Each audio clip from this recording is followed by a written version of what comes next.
we all know what they're like. They can largely be quite skippable. It can be a case that these shows are not essential viewing, but you can always get the odd little moment in there where you kind of see it on social media that a little thing has gone down, a fun little moment, and you're like, oh, that seems pretty fun. But really, the vast majority of it is not going to be essential at all. So, yeah, I don't really know what to expect from the little kickoff show. Not much, probably. But, again, it's always worth checking in with, tuning in for, seeing what goes down. You never quite know. And so we are going to watch that. So we're going to watch that. Then after that, we have got Smackdown. It's going to be an early Smackdown. So we've got an early Smackdown. The show tonight is pretty stacked. Honestly, John Cena is on the show. We've also got Zelina defending against Giulia, and we could absolutely get a new champion there. We got Tiffany against Nia. I'm not expecting a new champion there, of course. And we've also got the Wyatt 6. Wyatt 6 are going to try and see if they can win a championship. This would be their first championship as a group. It's kind of come together quite quickly. I don't know how people are feeling about that. We spoke about it before. I think Wyatt 6 fans would just be really pleased to see the Wyatt 6 picking up some gold and getting some momentum. But yeah, it has kind of come together really quite quickly. So, I don't know. We'll have to see kind of how that plays out. I don't really have a read on that. Part of me thinks that they could do it because there's not really a reason as to why they wouldn't do it.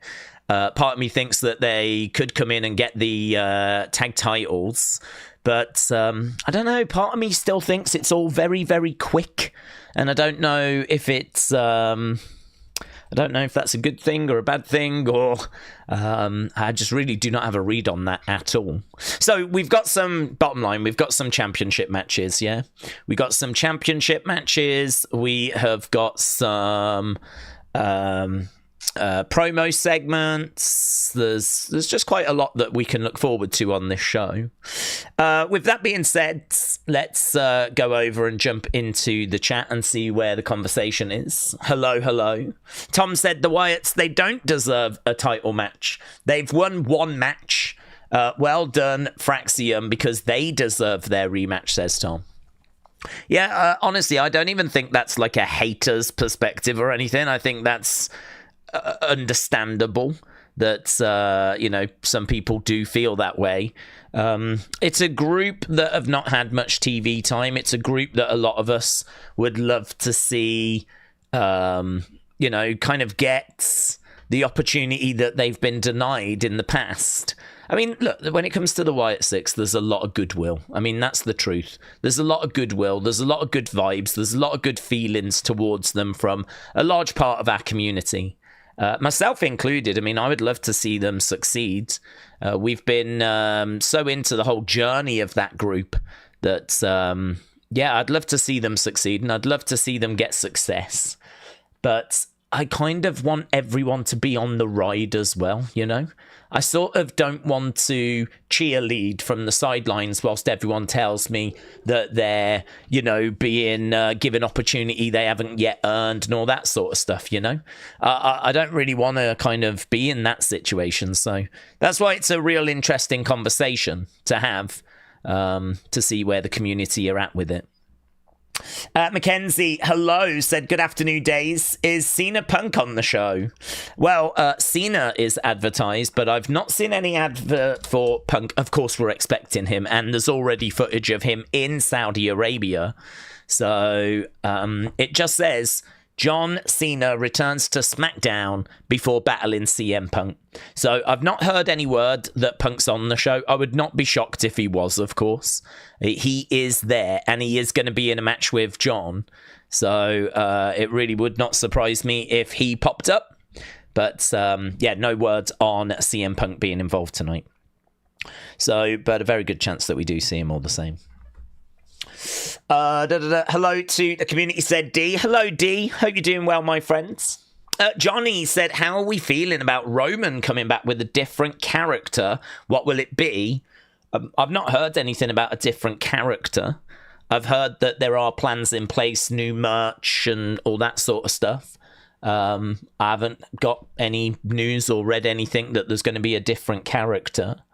I think, you know, a change for Roman, I think, would be maybe to move away from OTC and move away from that as a catchphrase, and maybe find something new to sell shirts about. I mean, Roman's been the big dog. He's been the tribal chief. When he came back last year, he was doing the whole OTC thing. I think, didn't they try for a really short time to push a YTC, which is like your tribal chief or something like that? And it really did not work, and they abandoned it and they just stuck with OTC. So, you know, they can keep going with that, but I don't know. Are we going to talk about being tribal chief going forward when there's not really any tribes? You know, there's not really any group anymore. There's no bloodline anymore. There's no acknowledging anymore. I feel like the whole tribal chief, Ula Fala, all of that is sort of done, really. Because now we're into a different stage where, you know, I don't know that Roman's going to be hanging around with the Usos. I don't know that we're going to be digging into those kinds of stories going forwards. So it does feel like that part of things is done, really. So yeah, a little bit interested to see what he comes back with, but I'm not expecting anything drastic. I'm just expecting Roman to be Roman. I mean, really, Roman's been pretty much the same since coming out of the Shield. The big difference, of course, was in 2020 when he turned heel and aligned with Heyman, and we started the Bloodline aspects. He started to wear slightly different attire, but his kind of black trousers have always largely been the same. And, you know, he just took off that sort of chest protector thing. But yeah, I mean, like, we haven't seen like any sort of drastic sort of change in Roman, and I'm not sure I'm really expecting to see one now, to be honest. Uncle Revel said, Daze, after the vacation, you must be pumped for all the watch-alongs. It's good to have you back, says Uncle Revel. Uncle Revel, shout out to you. I am excited to get into watch-alongs, and it is lovely to be back in a place where I can talk normally. I mean, it was the biggest frustration for me being abroad and doing those streams was not so much like not having a nicer camera or not having as good of a microphone, or I think the light was a bit of a problem, to be honest, because there was definitely times where, you know, it's 2:00 in the morning and it's pitch black and, you know, everything looks good. And then as we were streaming, it would get to like, say, 5 in the morning, the light would come up and it would really change things. I was looking at, like, I think it was the most recent opinions video, and it's like I'm pretty much in pitch black, like you just can't really make me out at all. So I think lighting was a big problem. I think audio visual was okay, but honestly my biggest frustration was not being able to like really get into the shows. I was watching them and I was enjoying them, but I all the time the voice in the back of my head was, don't get too loud, don't get too loud. Like I was having to like have a word with myself of like, keep it down, because like there was neighbours pretty close to that side. The other neighbours were a little further away, but they were still not a million miles. You know, we're so lucky here that our closest neighbours are just, I couldn't even tell you where the closest neighbours were that side. I mean, it's just nothing but fields on that side, so there's no concerns there whatsoever. There's no neighbours in that direction, it's just fields. No neighbours in that direction, it's just fields. I do have neighbours in that direction, but they're so far away that I could scream to the top of my lungs and they would not hear me. So, I mean, we are so lucky in this location to not have that as a consideration. If I was in a flat or a block of apartments or something, be a nightmare. So yeah, that was the frustration. So it's nice to be back. It's nice to be where we've got good lighting, we've got cameras, we got like microphone, we've got all the stuff we need to do a proper professional stream.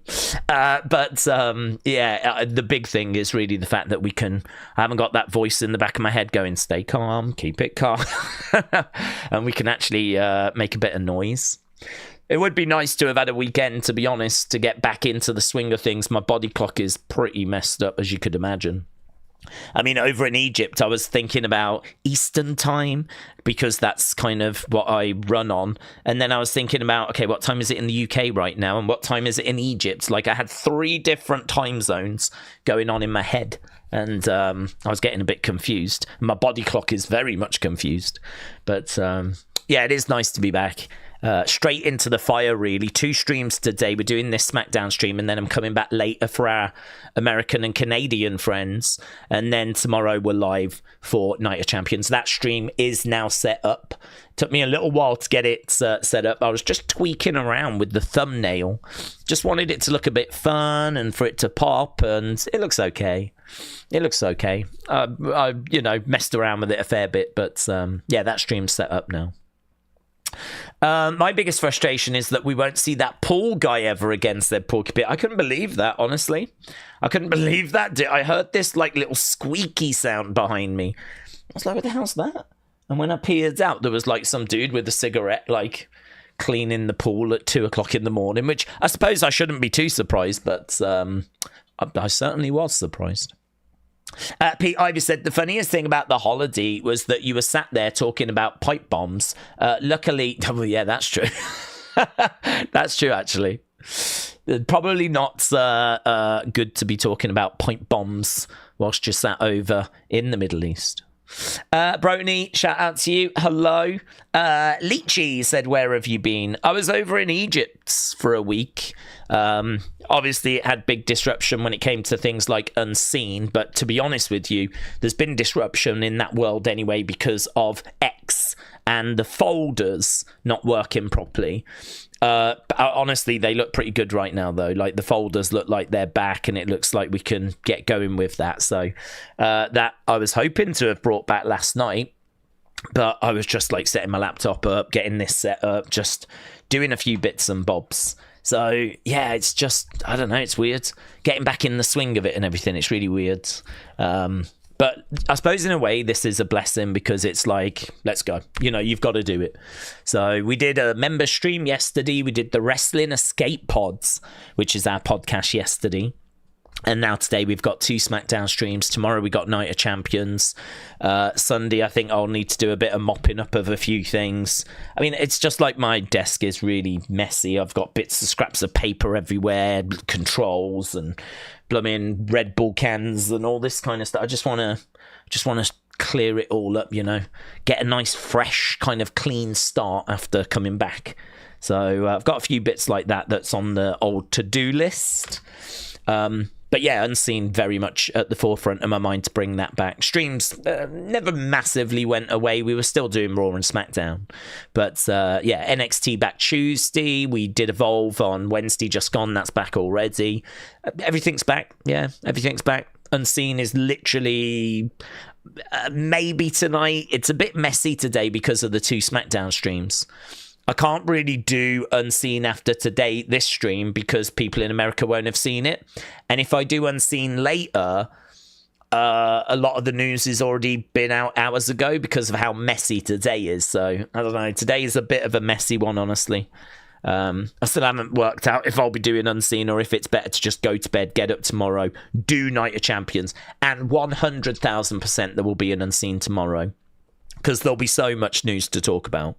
So, yeah, I mean, it's good. We're good. It's all good.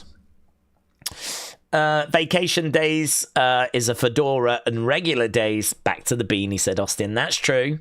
That is true. I gotta say, I did miss the beanie a little bit. The fedora thing was a little, I don't know if it was tight, but like I just found I was having to keep messing with it quite a bit. It's nice to be back with this now that's just easy.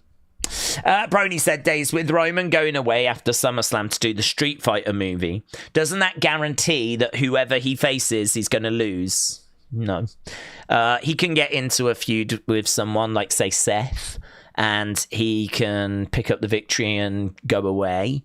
I mean, I would say that it depends on the story. You know, for example, if he got into a feud with Solo and then, you know, needed to right some wrongs and beat Solo and then, you know, kind of go away for a little bit, come back. I mean, the movie might take him out of the picture for, I don't know how long, to be honest, maybe a month or something. I mean, Liv went off to do a movie. She weren't gone that long. So I don't know. I get your point, and I agree that it probably makes it more likely that he's going to lose, because, you know, in your mind you would think he loses and he goes away due to the shame, you know, to regroup type situation. Like, I totally get where you're coming from, but considering that it could be a self-contained story where, you know, it's job done and off he goes, and also the fact that he might not be gone all that long. It might not be that he's gone for months and months and months. It could be that the way that they've worked it is that all his scenes get done and he's back within 3 weeks or something like that. Like, I've not seen a time frame for how long he's away for. So yeah, I think the thing I'd push back on there is that, isn't it pretty much guaranteed he will lose? I would say no. I think it makes it maybe more likely that he could lose, depending on whatever matches he has at SummerSlam. But again, we'll have to see kind of when he comes back who he goes after. I mean, I'm sure he's going to go after that Seth group. Whether he will have matches with Braun, Bronson, I mean, I'd imagine they would want him to. I mean, if he faces someone like Bronson at SummerSlam, which I can't see happening, but if he did, I mean, it could be Braun and Bronson versus Roman and someone, you know? Yeah, I think it increases the chances that he could lose, but I don't think it's a guarantee. 12 minutes until the kickoff show starts. Kian said, Roman and Seth at SummerSlam. Heard about Jericho deal, says Kian. I've not heard about a Jericho deal, no. Steven said, are you going to be watching Canelo Crawford fight? That is definitely in the plans, but I just take it a week at a time. So this weekend, I know I'm doing Night of Champions. As of next weekend, I don't even know what I'm doing. So all I know is that when I look at what is on, I will always prioritize WWE. And if WWE's not on, then it's a choice between boxing and UFC. And obviously, if it's a UFC pay-per-view, that, you know, probably gets the nod depending on the boxing fight. But something like Canelo Crawford, yes, of course, I'm very interested. But it really is going to depend what else is on that weekend. So yeah, whenever I get a question like that, that's pretty much my standard answer, is I would love to do it. I love doing boxing. I love doing UFC.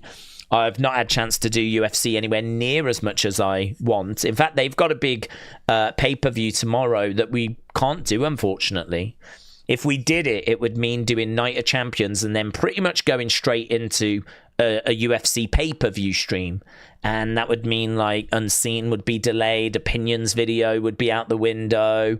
And to be honest, I haven't even got research done for a UFC stream. A UFC stream is not even set up. So I think I'm in the mindset now of, like, do one thing, do it to the best of your ability, rather than trying to do everything and maybe not kind of doing it to the best that you can do it.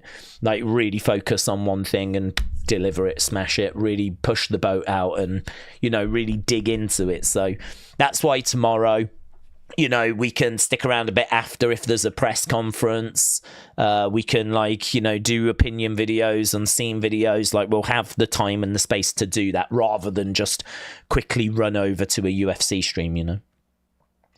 Are you doing UFC as well, said Leachy. There we go, that's been answered.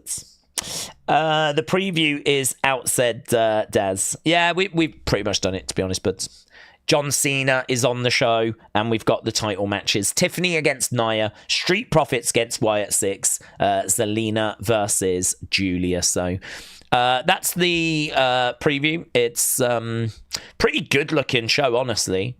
You know, 3 title matches, and I do think when it comes to the Giulia match that we've got an opportunity to get a new champion there. So actually what we can do is ask you guys what you think. Will Giulia win the US title?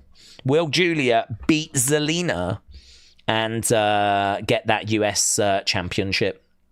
Let's see what you lot think about that. 8 minutes until the start of the kickoff show, the countdown show. Let's go there. Lovely. Lovely. Right. Brony said, what do we think about Jordan Grace's NXT run? She's been in a title picture for a whole run, but she keeps losing. I'm not seeing anything from her that makes me a big fan, says Brony. Well, I've not seen the last 2 weeks, so I can't really comment, to be honest. I think that she is a big name. I think that obviously we just lost Roxanne, Giulia, and Stephanie. I think it's right that they've put the title onto JC, because I think if you was to maybe rank that women's division by star power, I think Mariah might be at 1, Jordan would probably be at 2. I don't know where JC would be on that list ranked by star power. I think she might crack the top 10, but you could really make an argument that Sol Ruka is like maybe a bigger star, bigger deal than JC Jane. You could maybe make an argument that Jada Parker is as well, because Jada Parker has had quite a few singles matches, quite a few big opportunities, whereas JC hasn't so much in recent times. So I actually really like JC being the women's tag champ, because it means that you've got someone that they don't really feel like they're the top woman, if you will, but they're still good and credible. And it means that you've got a lot of good talent, good challengers sort of circling around. You know, you can do JC against Jada. That'll be a great match. You can do JC against Jordan. That'll be a great match. You can do JC against Blake Monroe, Mariah May. Great match. So you've got all these great challengers kind of chasing after JC. And I think JC is a good enough worker where she can put in a good match against these different talents. And then, of course, eventually someone will get it, be it a Jordan, be it a Blake Monroe. And then, of course, you've got a slightly different ball game then, where you've actually got someone that probably is the top or second or third, probably most over women. I wouldn't say JC was one of the most over women, honestly. And I don't say that as a disrespect. It's just she's kind of been in Fatal Influence for a little while. She's one of the girls. She's been down. She used to be in Toxic Attraction. She's got her fans, but it's hard to make an argument that she's a bigger star than Sol Ruka or Kalani Jordan or Jada Parker or, I don't know, the list goes on, Jordan Grace. So I think that women's division's just going through a bit of a rebuild, obviously. Jordan's part of that rebuild, part of that mix. And I think she'll find her feet. I've got, no doubt that eventually she'll get that women's championship. But just finding ways of keeping it on JC for now, considering she only won it fairly recently. I haven't seen the past couple of weeks, but if Jordan's being cheated or screwed or kept away from the belt, I'm all right with it, to be honest, because I think keep running with JC for a bit, because once like a Mariah May has got it or a Jordan Grace has got it, I don't know if JC is going to be the woman that takes it from them. So really, this is JC's time with that belt. This is her opportunity to show what she can do. Like, it's sink or swim, really. If you look at the fact that Gigi Dolan has gone, Mandy Rose has gone, the only person left from Toxic Attraction is JC. And then you look at like some of the other women that we've lost, like Shotzi and whatever. Like, if JC has got a future in WWE, she's been in NXT for years and years and years. Give her the ball. Give her the ball and see what she can do. Like, if you can't do it at this point, is there an argument that you'll never be able to do it? Is there an argument you'll never put it all together? So, if her promos aren't good enough, that's a concern at this stage. If her matches are not good enough, that's a concern at this stage. Like, how many years do you need to be in NXT to put all this together? And, we're bringing in great talent. So it's a double-edged sword, I think, for JC. I think it's a good move. I think it's sink or swim. I think it's show us what you've got. You're not the most over of the women, but you are a good talent and, deserve the opportunity. But equally, don't mess up that opportunity. So, yeah, I kind of, that's where I am with the women's division in NXT at the moment. I think it's good. I think it's positive. I think it's exciting. And, but I can't really comment on the past few weeks. because I haven't seen it. But keeping Jordan away from the title, I think, is fine, because I think she gets it eventually. Edward said Daze Katie Taylor fights in a couple of weeks. Do we think that fight? Will you do that fight? I have no idea. Honestly, it's irrelevant asking me, am I doing this, am I doing that? You all should hopefully know by now. I literally look at the weekend that's coming and that's it. I don't have any visibility beyond that. I mean, right now, is that going to clash with the Saturday night's main event? Is that going to clash with an Evolution? I don't know. So I'm not going to sit here and say yes or no to stuff like that. So I don't know. It is my honest answer. I mean, if there is no wrestling, if the UFC card looks a bit flat, like it doesn't look very good, then yeah, maybe Katie Taylor would be something we would have a look at. But with just how many wrestling shows there's been recently, there's probably wrestling, isn't there? There's probably a Saturday night's main event or something. The Jake Paul fight is tomorrow. Do you think you'll be doing that fight? No, I'll definitely not be doing that fight.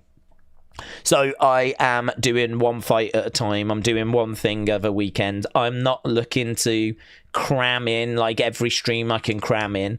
I want to do one stream on a Saturday, really focus on it, give it the time it deserves. And this week it is Night of Champions. So that's what we're doing tomorrow, Night of Champions. And we'll be doing Unseen and all of that stuff afterwards. So, yeah, no, I'm not looking to cram in as many streams as we can. To be honest, I mean, my voice is obviously been battered by doing all of the kind of streams we've done in the past. And I'm much more into doing one stream, doing it to the best of our ability, and kind of taking it that approach. Right, we should be going over to the Night of Champions kickoff show. It's literally seconds away. It says live stream coming up. Let's go to that. Let's do this. Oh, hello.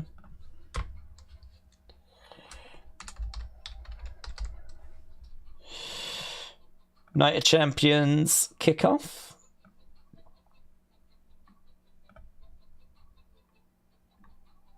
There we go.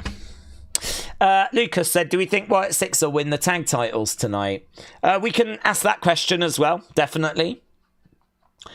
We've just got one going at the moment, and that question is, will Giulia win the US title? 78% of you think she will. So 78% of you think that Zelina's time could be up. So once we're kind of done with that poll, and it looks like it's gonna stay at 78, around that kind of area, we can do a Wyatt 6 one, and we'll ask that question. Okay, here we go. Kickoff show. Mackenzie said, could JC go to the main roster by herself? Definitely. Yes. 100%. It's not one where we absolutely have to take the whole of Fatal Influence up. Together. Dun, dun, dun.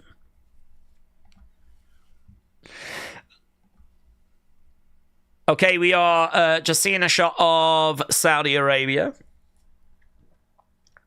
And we are over in Riyadh. I think it is Riyadh, isn't it? So, Night of Champions. I actually don't know who's going to be on this show. I'm not sure as to who is actually going to be popping up, but I'd imagine it's going to be a lot of the big names. When is SmackDown starting, says Angel. I think it's not until like 5 or 6. It's a good few hours away. It's this kickoff show first, which is why we're doing this.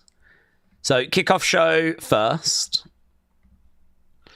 And then we go over to SmackDown, which is live from Saudi this time. Right, let's get back to the normal chat whilst we're just firing this up. Bobinger. Guess who slept in for work this morning? I woke up an hour after I was due to start. Oh, really? Did you, buds? I think we've all been there at times. I did that the other day. I'm guilty of that. Okay, we've just got a little thing right now that's saying Night of Champions. And it looks like it's just a bit of a video package. Tom Rinaldi. Riyadh, Saudi Arabia. So it's just a video package. I mean, this is just a propaganda piece, isn't it? This is part of why they do it, because they're desperate to improve and drive tourism. So they really want to get as many people watching this and... like looking at images of Saudi going, wow, it looks so good. Yeah, so just a bit of a video package at the moment. I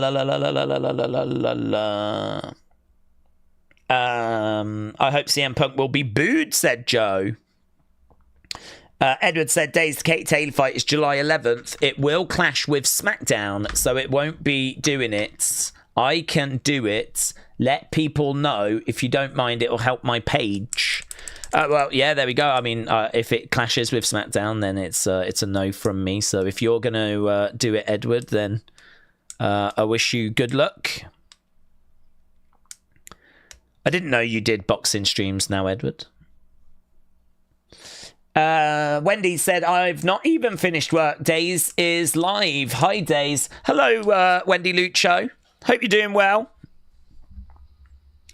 Right, here's Michael Cole. His music is so awful.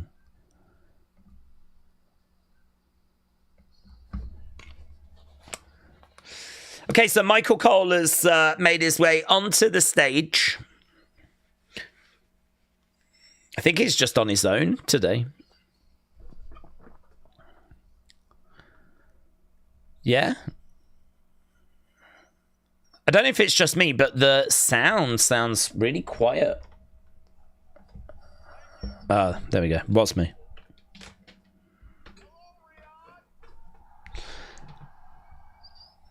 Okay. You guys are live to the world right now. Michael asking if they're ready for SmackDown. Oh, the Cena shirt for this is purple. And it looks kind of a little bit Arabian.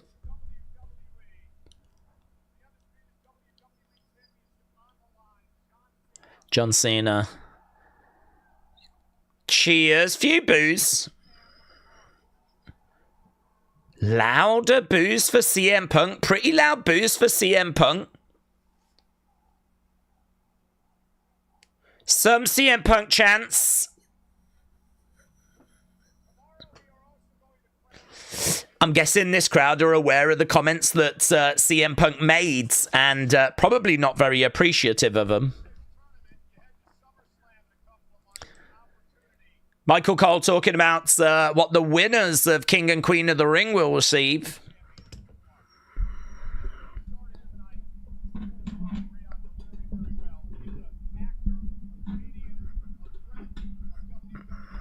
Who? A few boos for Ibrahim El Hajjaj. Have we seen this guy? We've seen this guy before, haven't we? He's a comedian. Ibrahim El Hajjaj. Okay, I'm all right with this. Local celebrity.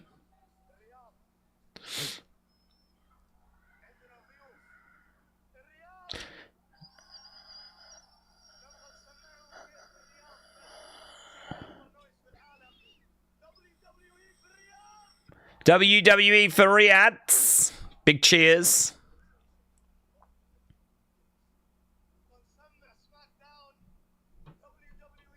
I don't know what he's saying.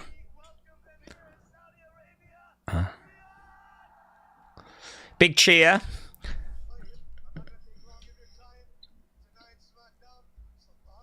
Looks like they've got a couple of shirts. I'm seeing a purple Cena shirt and a green Cena shirt. John Cena mention. Let's go Cena. Let's go Cena. Chance. CM Punk. Nah, booze for Punk, man. They're not having Punk. They're not having Punk at all.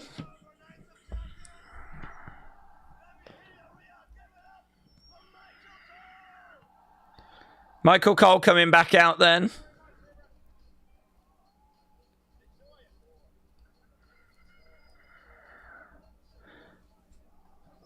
Okay.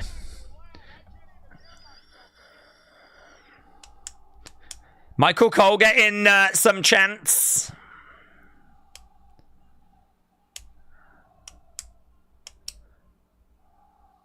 They're a noisy crowd.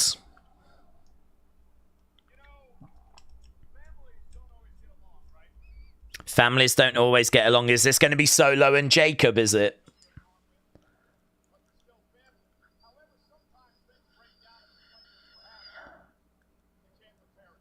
Yeah.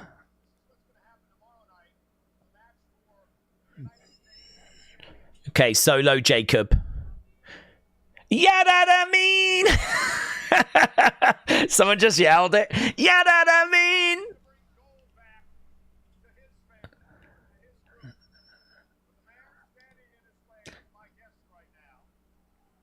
Okay, they're bringing out Jacob.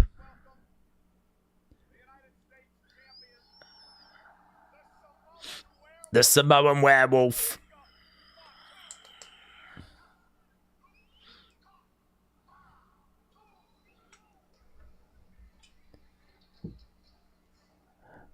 It's good entrance music, actually, isn't it? Oh, here's Jacob. He comes straight out. Look at him, man. Look at the aura. Yes.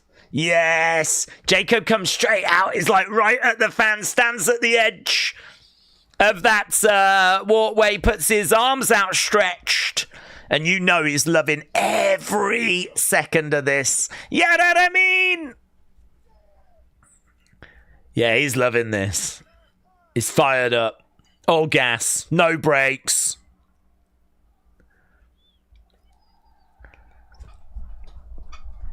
Ah, yeah, he's pumped, man. He's pumped. Actually, don't think he's had too many like PLE matches. Puts his arms outstretched.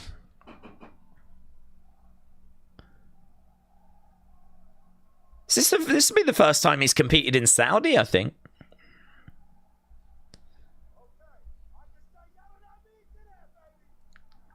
I can say yada I mean to that. He's enjoying the crowd support.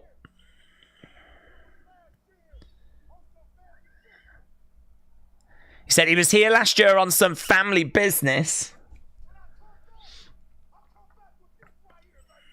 But now I've come back with this right here, and he holds up that United States Championship.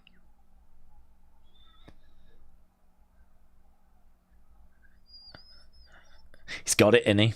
He's got it. All gas, no brakes, said Made by Dawn. Solo, I was nothing but loyal to you. You know it's family over everything. But I'm going to dog walk your ass. He is so good.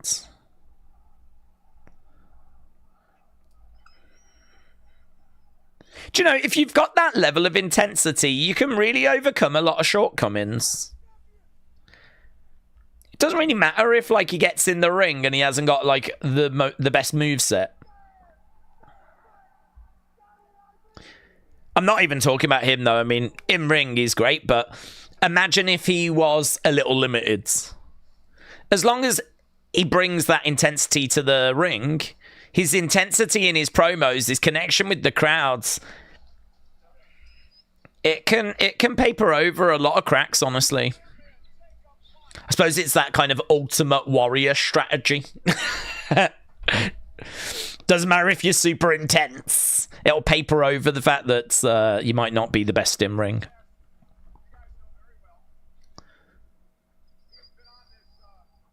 So yeah, Jacob came out, didn't really say a great deal. There was not really much there for him to say.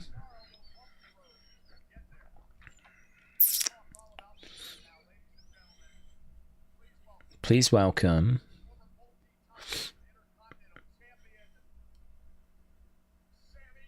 Ah, Sami Zayn.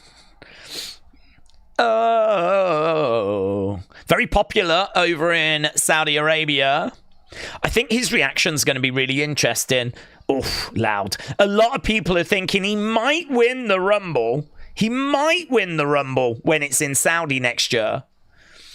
Because he's got a real good connection with these fans. But that needs to show itself over this weekend. Yeah, this crowd are loving Sami.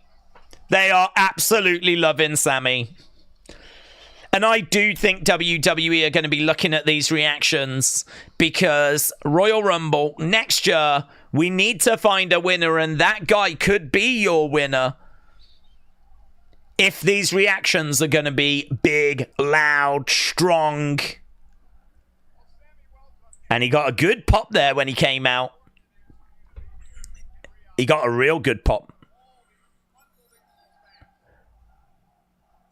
Yeah, man. Sami Zayn's name being chanted. Oh, mate, you love to see it.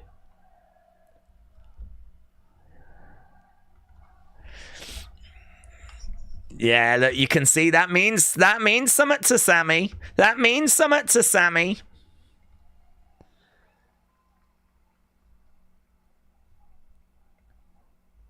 Now Michael gets a chant.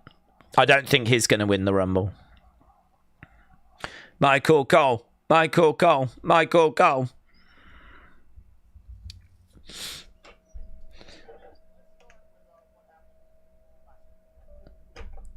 Okay, so Sami's taking on Karrion. I love Sami so much, says Blue Will Sonic. Johnny said there's no other right winner for the Saudi Rumble.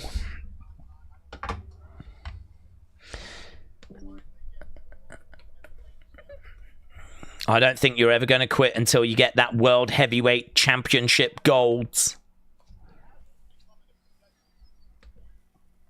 Is this an obsession?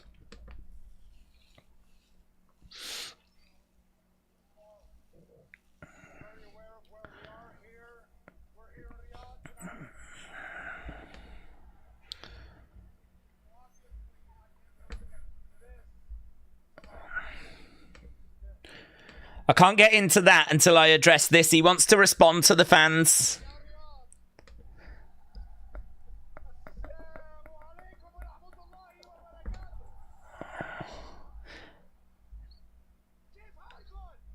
Yeah, he's doing his classic fired up Sami type promo.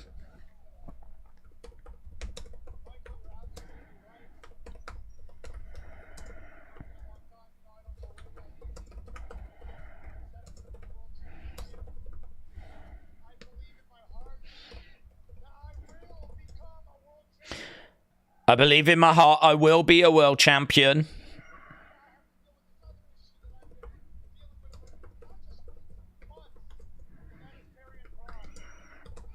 Few boos for Karrion.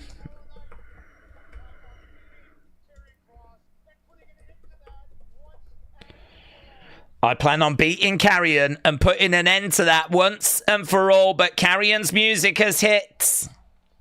His music hit, but the graphics didn't quite appear at the same time. But Karrion is going to make his way out. Here he is with Scarlett. Obviously, Scarlett having to wear a little more than usual.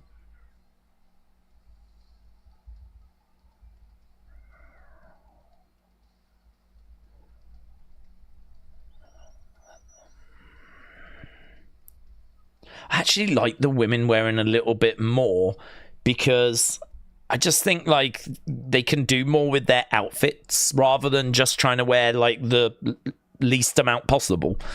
Like, she looks stunning in what she's wearing. She looks incredible.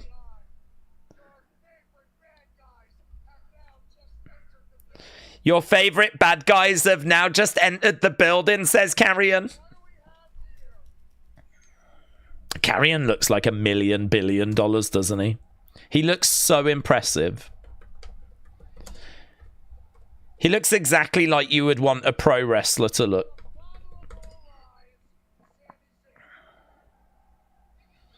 He looks like the kind of guy that would go into a bar and cause trouble and come out the winner.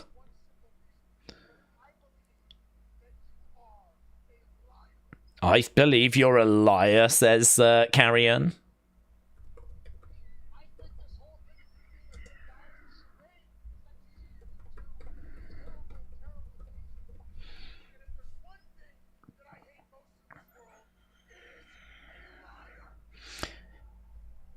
Karrion said he hates liars. Points over at Sami. The Kross aura just hits different, said Wendy Lucho. Penny for your thoughts said she's beautiful. Oh, of course she's beautiful. I think she looks great in what she's wearing. You know, sometimes when they cover up, it can maybe, like in the wrestling attire, look maybe a little awkward. She just looks so comfortable, looks great.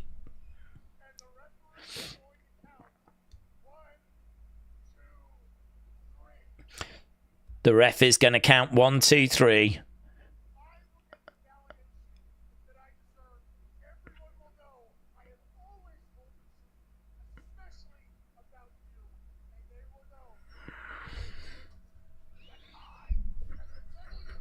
I'm the devil you know.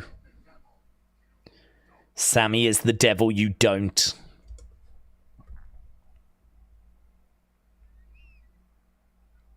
It's a good match, honestly.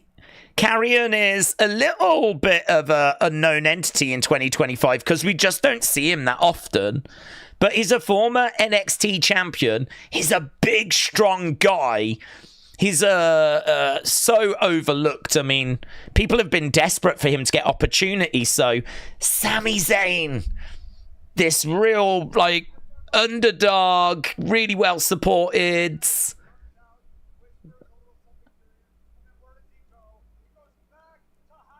Babyface taking on this kind of a heel is, yeah, it's going to be a great match.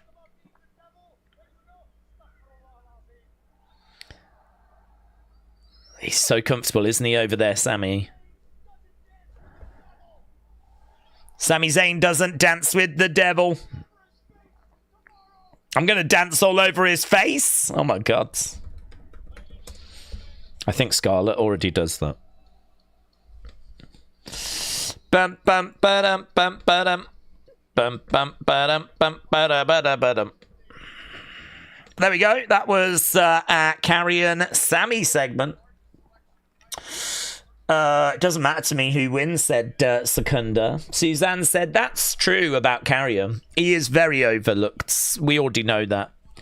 But yeah, former NXT champ. It's going to be a test, a real test, a real challenge.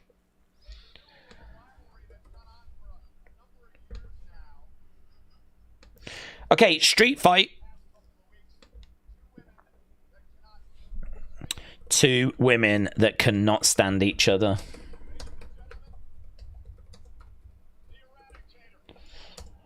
Rhea Ripley coming out. This is my brutality. This will be a good match as well. Interesting to see what Rhea's wearing. So that's an interesting bodysuit, isn't it? It's a little bit Lily-esque, isn't it?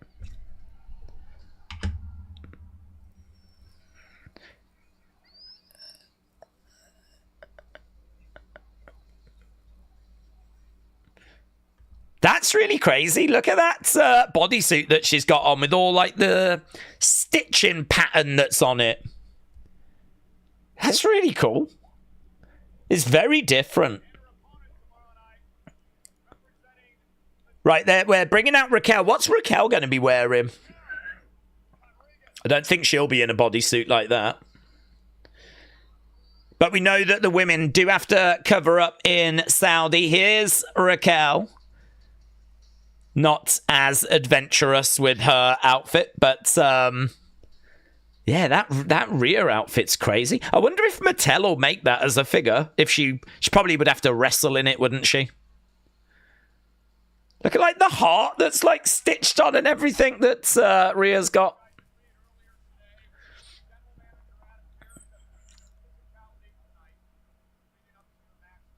Yeah, this is going to be a street fight, and this is going to be an amazing fight.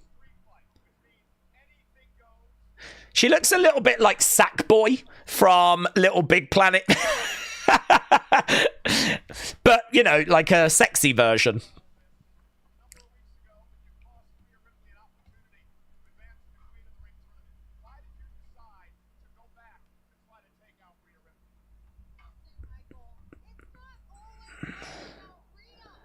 It's not always all about Rhea.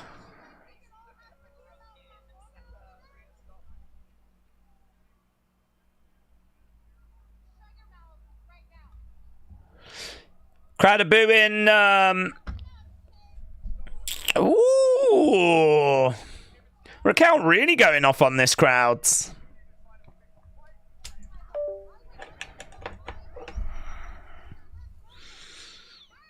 Boos for Raquel, and she's getting very frustrated.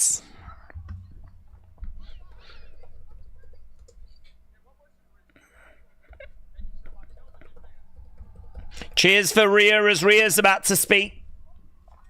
I think covering up is respectful. To do it is just respecting other cultures, says William.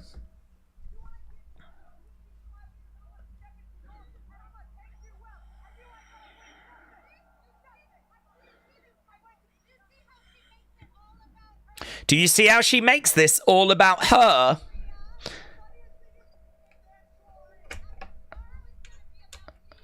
After tomorrow, it's going to be about me. Hey, Raquel has woken up this morning and chosen violence.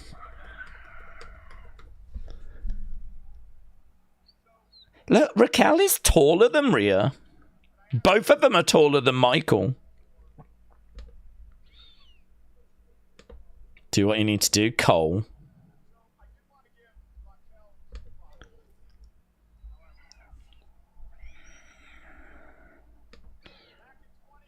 Yeah, Rhea chance.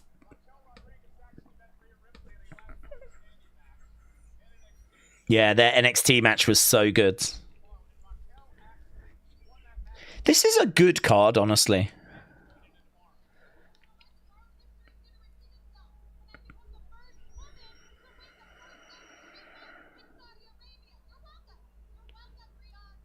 You're welcome, Wyatts.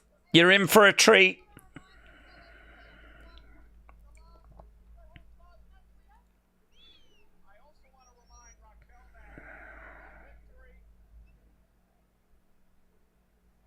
Rhea's gonna kill you is what they're saying to Raquel.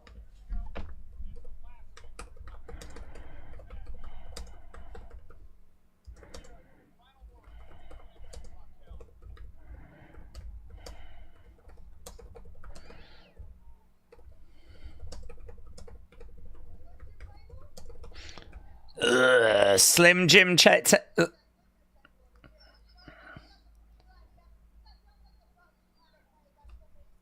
So they would just talk about what they might do in the match, and Rhea asks the crowd, shall I use the Slim Jim table? Oh my God.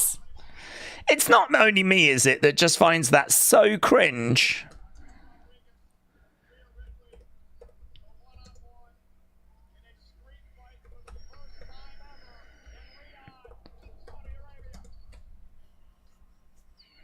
They're using that table all the time as well now, and the fun has definitely been took out of that. Calling it the Slim Jim table as well.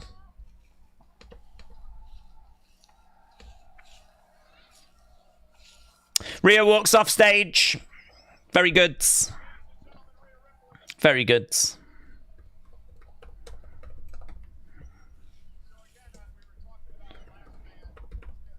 They're getting through these segments really quickly, aren't they?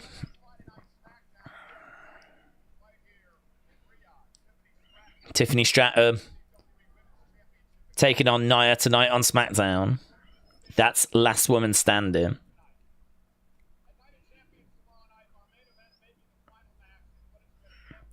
Okay, turning our attention now to John and CM Punk.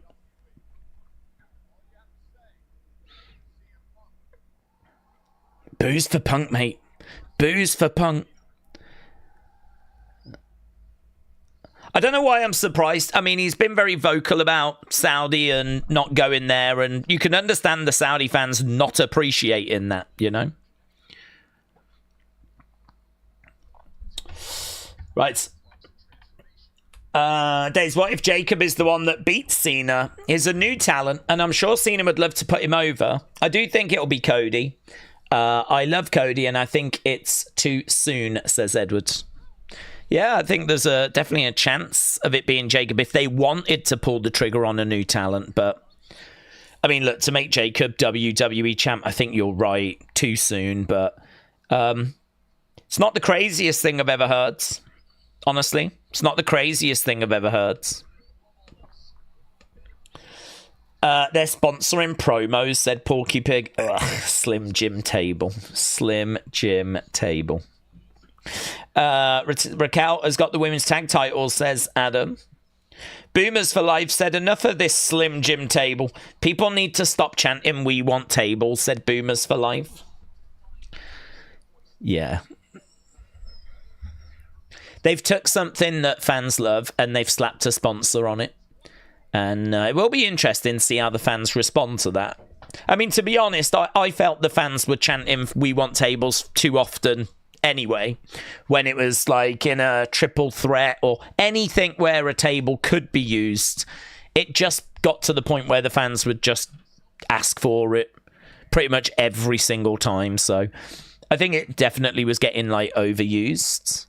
It will be interesting to see now if the fans do push back on it now that it's got that kind of sponsor connected. Or honestly, do the casual fans just not care? You got to remember that for the kids ain't going to care.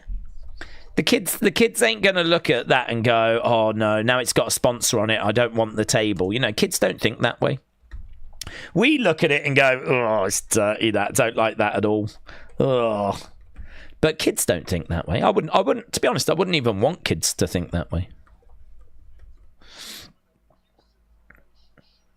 I've been the victim of an abusive relationship, says John, as he lays into the crowds during this heel run that he's on. I don't know if John's going to be at this thing or not. I'm not sure if he's about to walk out.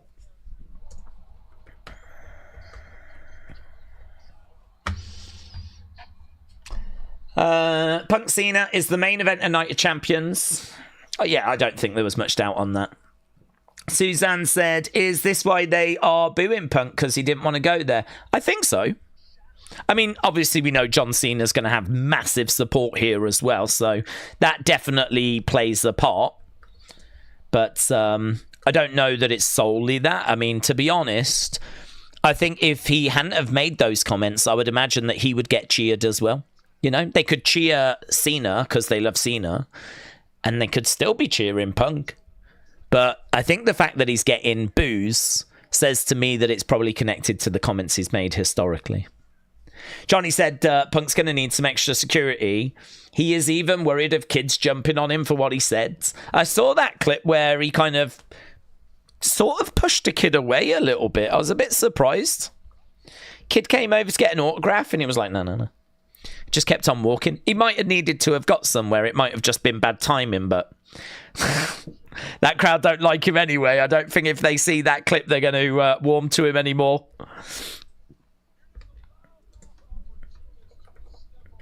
So, video package, looking at Cena and Punk and the builds. I've got a feeling that Punk's going to win and no one's going to expect it, said Dylan. Well, that is where they would swerve us. Yeah, I mean, I'm not expecting it. I think Cena's got this and he's huge favourite as well. Absolutely huge favourite. So, certainly I would be surprised.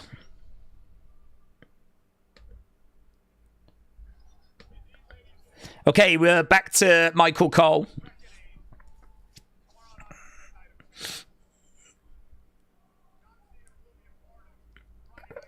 Cena, a part of SmackDown.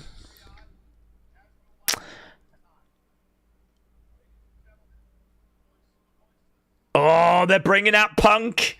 Oh, my God. Wow. Listen to the boos. CM Punk is going to come out in front of a very hostile Punk crowd here. They don't like him. They've got the camera phones out. He comes out as well with a smile on his face. He's filming them whilst they're filming him. I mean, they're singing along to his entrance song, but every time he's been mentioned tonight, he's been booed. But now he's out there. There's a few smiley faces. Yeah, this is a bit awkward for Punk, isn't it? Because of the comments he's made previous. And I think that's why the crowd are reacting so negative. When Cena was mentioned, there was big cheers. When Punk was mentioned, there was loud boos. Now he's come out, they're all filming. Where's he going? He's jumping down. He's touching hands with the fans. Is he trying to win a few people over here? Yeah, okay. They've sort of changed their tune a little now. Now that he's come out. Now that he's out there.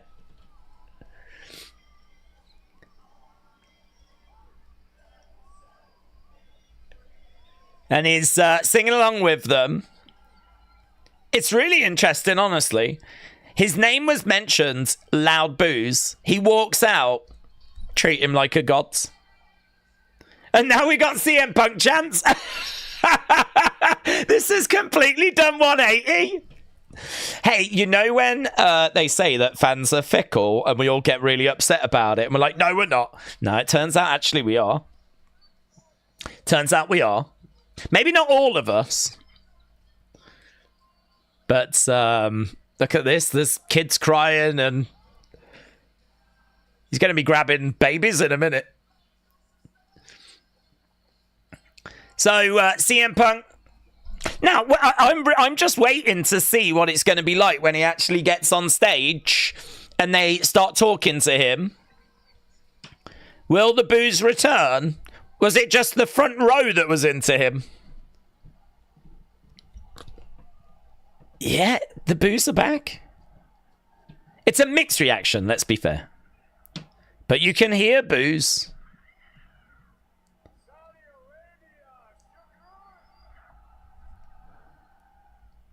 There's a few thumbs down. I saw someone flipping the bird.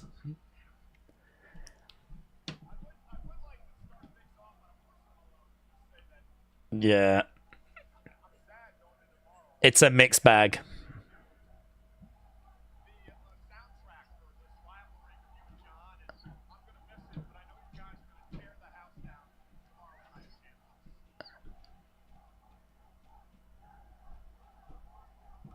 Let's go Cena.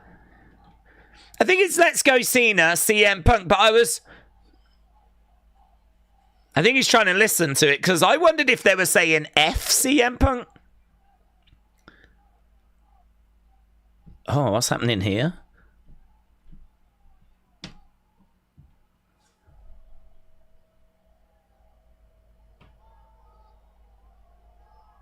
What's happening there? Whoa, this guy wants me.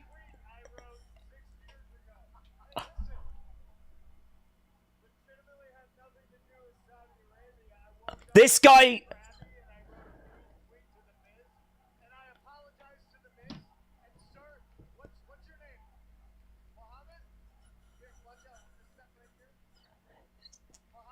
Mohammed's.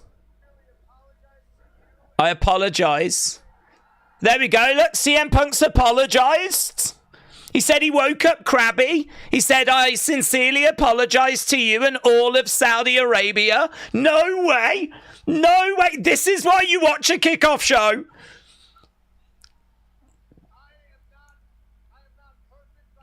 I'm not perfect, says Punk.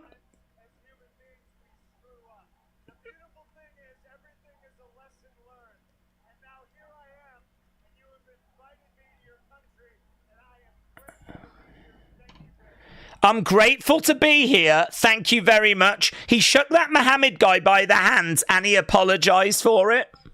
Some people might say that he's a plant. That guy is a plant, but that's a pretty big talking point coming out of this kickoff show, honestly. That's going to have won this crowd over. Definitely. They're still chanting Drew McIntyre, though. Yeah, that's a big moment. I think... Is he trying to get the awkwardness out of the situation, do you think?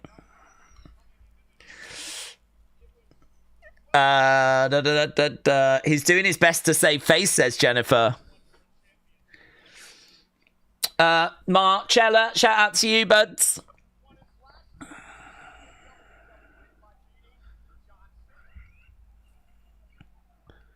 I'm trying to hear what they're chanting again, and I can't quite make it out.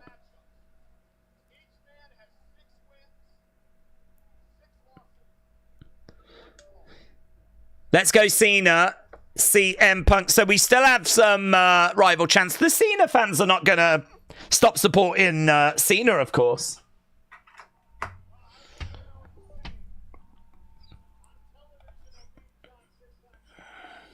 I wonder how that's going to be received. This is the first time I'll ever wrestle in Saudi.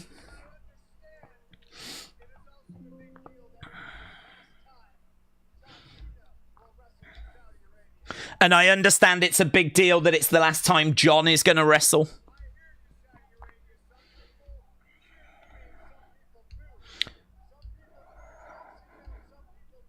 Some people boo me, some people cheer me, I understand.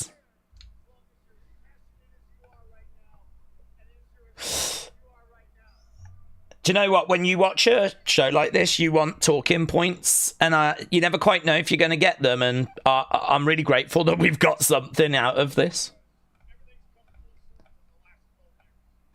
I don't know how it's going to be received, but...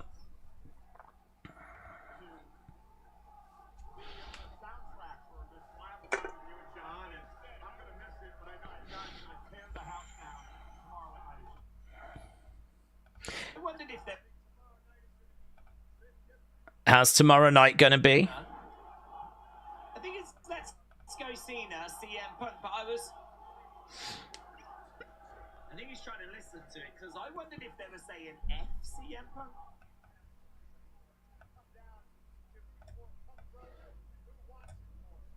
It's going to come down to who's more cutthroat and who wants it more. That's what he's saying about his match with Cena.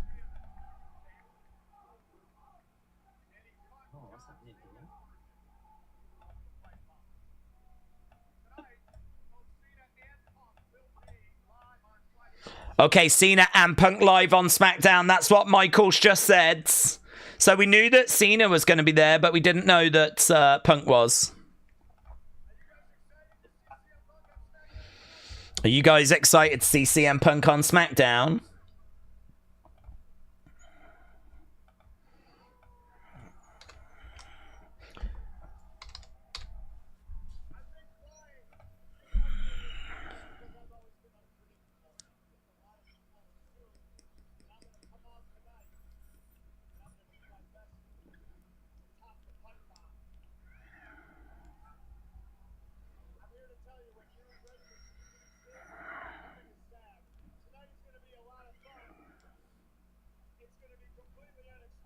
Oh.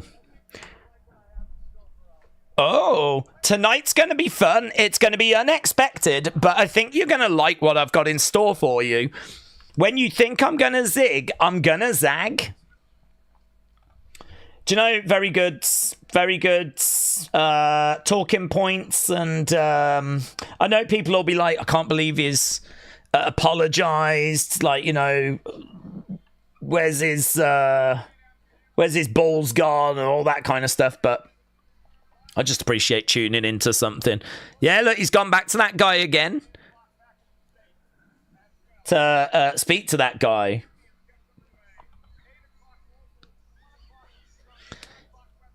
And there we go. These two are like best friends now.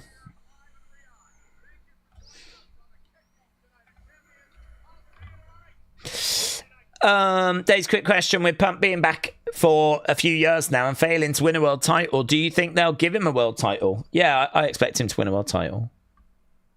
I don't think winning a world title should be easy. I don't think it's something that should just be, there you go, it's your time, have this. I think it's something like, you know, I grew up in the era where you had Roddy Piper and you had Jake the Snake and, you know, you had these Mr. Perfect and, you know, it was obviously a very different time. And maybe some of those stars in this day and age, of course, would be world champions. But I don't know. As a result, I mean, I put a lot on being a world champion. And when I see like how much Sami is working hard to try and become a world champion, you sort of look at that and you're like, yeah, that's how it should be. That's how it should be. You know, look at Cody trying to finish his story. Look at Sami having to work so hard to try and finish his story. I think for Punk to come back and just not easily get a title, here you go, mate. I think that's the right approach. I think that's the right thing. So, yeah, I'm not down on him. I mean, obviously, he suffered an injury. He had a big, long feud with Drew. It's only really like this year that he's starting to be around title opportunities. And I don't see him obviously winning this weekend, but even so, it should be a really good match, and I fully expect him to get more opportunities in the future. Daze, do you see any of the following going to WWE? Paige, Brad Maddox, Del Rio? No. I mean, Paige would be the one, wouldn't she? I mean, Del Rio is in AAA. They haven't got rid of him. I'm not expecting Del Rio to return to WWE. I think there's a lot of noise there. I don't think WWE are looking for that noise. I think they're trying to have a hassle-free life. And to be honest, they just don't need Del Rio either. So it's a difficult one. It's one we've touched on before. I mean, someone like Del Rio that has, you know, been alleged of doing certain things, he's left America. He's gone, not in WWE, he's not in TNA, he's not in AEW. Like, he's gone to Mexico and he's gone to AAA and they've welcomed him in.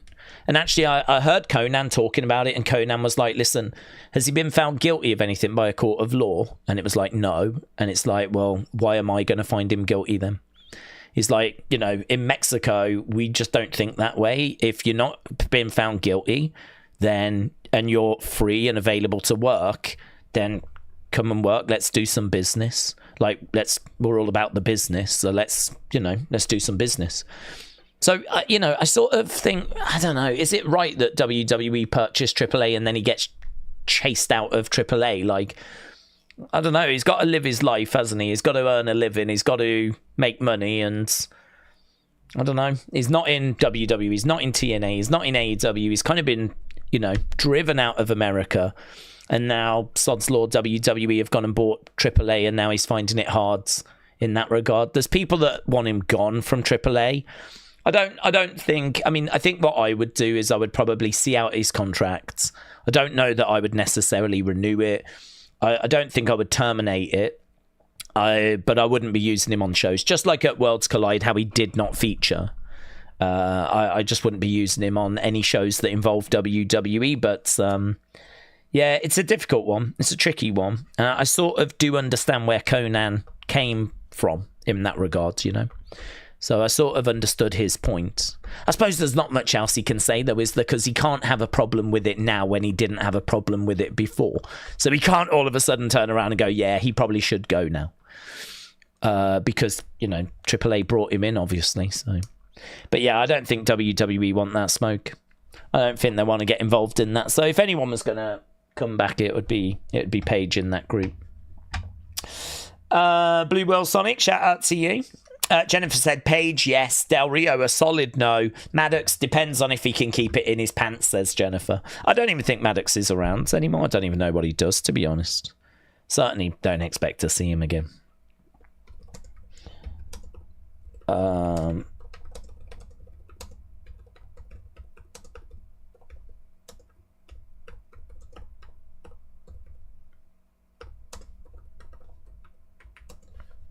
Yeah, that CM Punk moment, huge, big, massive talking point. That's one of those where you go, damn, like, I wasn't expecting that from a flipping kickoff show.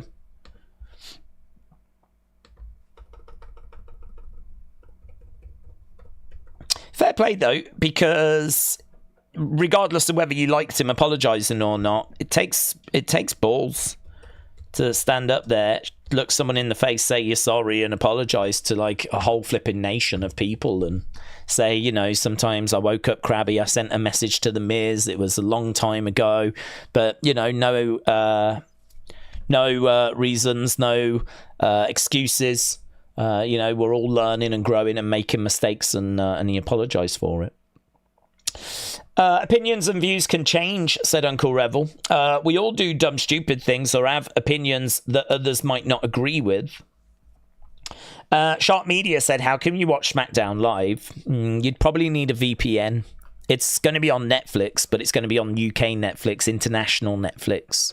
So in America, you won't be able to watch it because obviously USA Network have got the rights. So USA Network is the place to watch it in America, and they won't allow you to watch it anywhere other than that, apart from a legal means, of course. So it would be a VPN, and it would be UK Netflix or an international Netflix. SmackDown is live tonight on USA, says Tony. What time is SmackDown, said Suzanne. Well, Suzanne, it is obviously normal time for the later stream. For this one, let me just fire up Netflix, and I'll be able to tell you. Let's click on that. SmackDown. So we're just coming up to 10 to 4 in the UK. So we're coming up to 10 to 4. It's a little slow. SmackDown today is 6 o'clock, 2 hours. So in many ways now it's just like a normal stream that we do. We always tend to start 2 hours before, don't we? So now it's just a normal stream. Yeah, it is. Let's move that out of the way. It is a few hours away. So that means it'll be what? Is it 3 hours? It'll be 3 hours.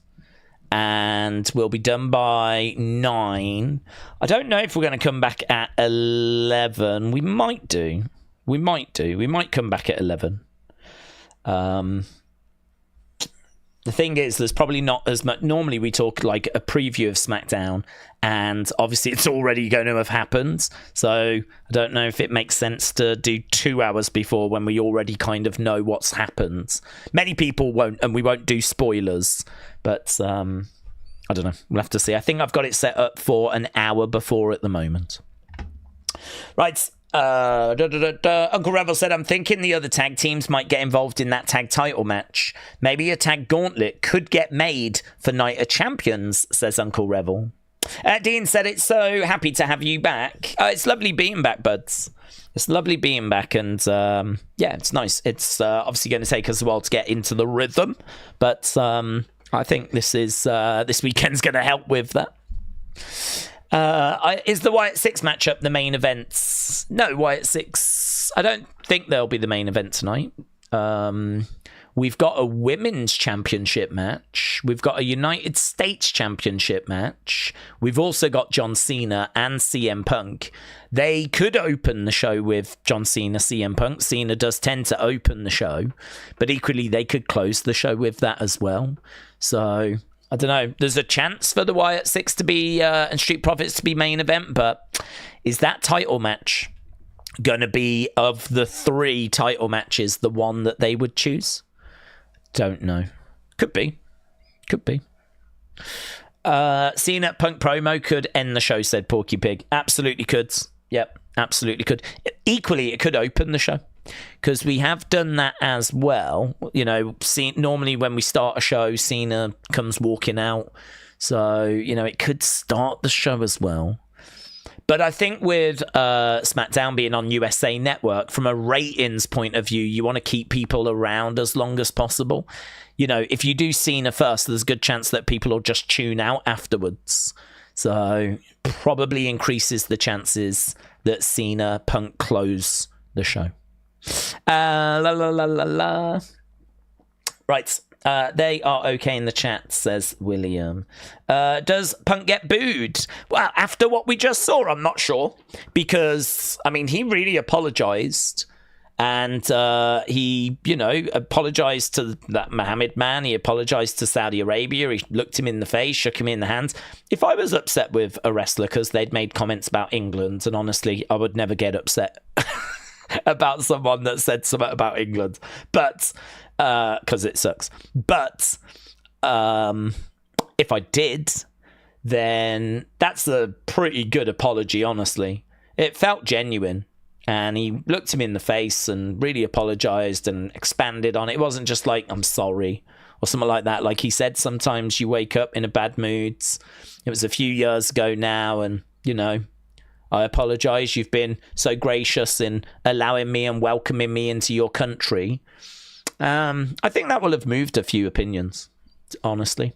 But yeah, he could still get booed because, you know, given the choice, I think the Saudi fans would be behind Cena anyway, given the choice. SmackDown is going to be live on Netflix with USA fans getting the replay on USA Network, says Adam. What did Punk do? I've not seen any wrestling news, says Nick. It was a long time ago, honestly. He posted a message about enjoy your Saudi blood money or something like that to The Miz. And, you know, kind of, it was a bit of a throwaway statement. He was kind of going off on WWE and The Miz and the relationship with Saudi. And it's the kind of thing that you see a lot of people saying, honestly.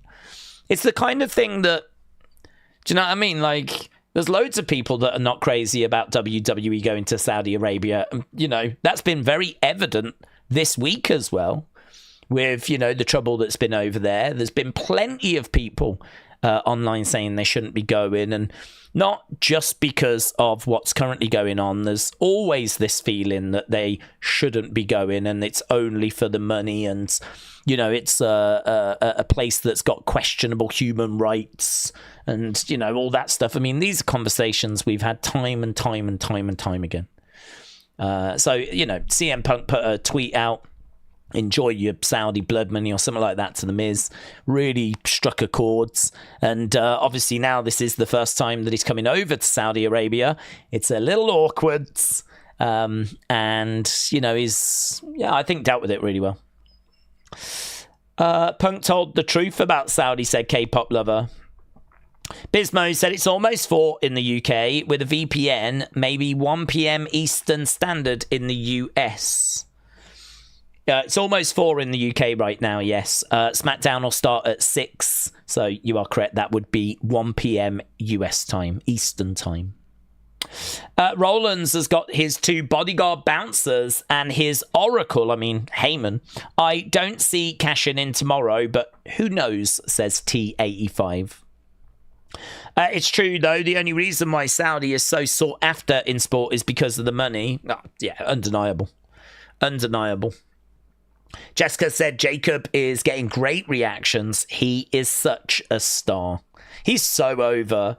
And, you know, just keep investing and building and, you know, seeing where we can get to with him. He is, he's the real deal, isn't he? He's the full package. So intense. I mean, if he can get past Solo, which I'm thinking he will, but obviously there's some potential for outside interference. And some people are wondering if a Hikuleo could show up I don't even know what we're going to do with Tama Tonga Loa. They're obviously absent at the moment. Is it that Hikuleo joins up with them? Are they going to break away from Solo as well, or are they going to stay with Solo? There's definitely JC as well. I mean, there's lots of opportunity for outside interference, but I think investing in Jacob right now is clearly the right thing to do. And keep this momentum going, all gas, no brakes, keep building him. I wouldn't be shocked if Jacob, main events night 1 of WrestleMania next year. I mean, we're still a healthy distance away from next year's WrestleMania.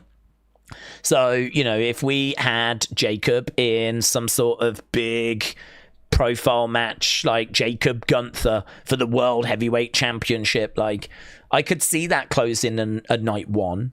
The only thing about next year's WrestleMania is that Roman is probably always going to be in the mix to be in the main event slot. Cody, you won't have Cena, sorry. CM Punk is going to be in that mix. Maybe The Rock's going to be around next year. Maybe we do Rock Roman. If we do Rock Roman, then what do you do with Cody? Be hard for Cody to not main event night 1.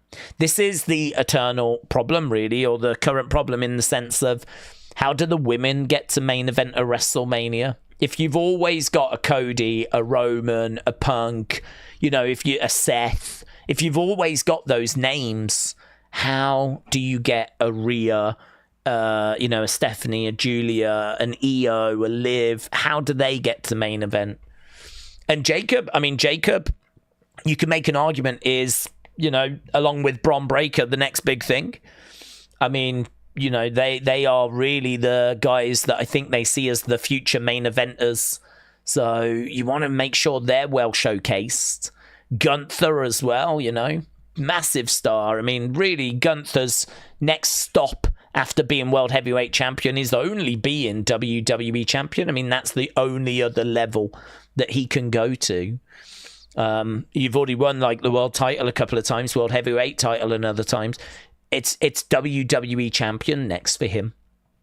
Getting him in that into a spot like that. So yeah, lots of stars that are kind of being developed and that are coming through that are going to have big futures. Going to be WrestleMania main eventers. Gunther will main event a WrestleMania. Jacob will main event a WrestleMania. Feels like Bron's going to main event a WrestleMania. Maybe next year's a bit soon. But they've got to punch through, haven't they? At some point, they've got to punch through. At some point, Roman's going to have to not main event a WrestleMania, He didn't at 35, actually. It was the women that managed to do it at 35. So, there'll have to come a year where Roman does just slip down the card a little bit. Maybe open a show or sit in the middle of the card. Maybe we build up to Roman's match and then we kind of build up to the final match. We do a little bit like WrestleMania 8, where we built up to Macho Ric Flair. And then once that was done, there was a little break. And then, we built up to the Hogan Sid Justice match. Maybe we'll do something like that.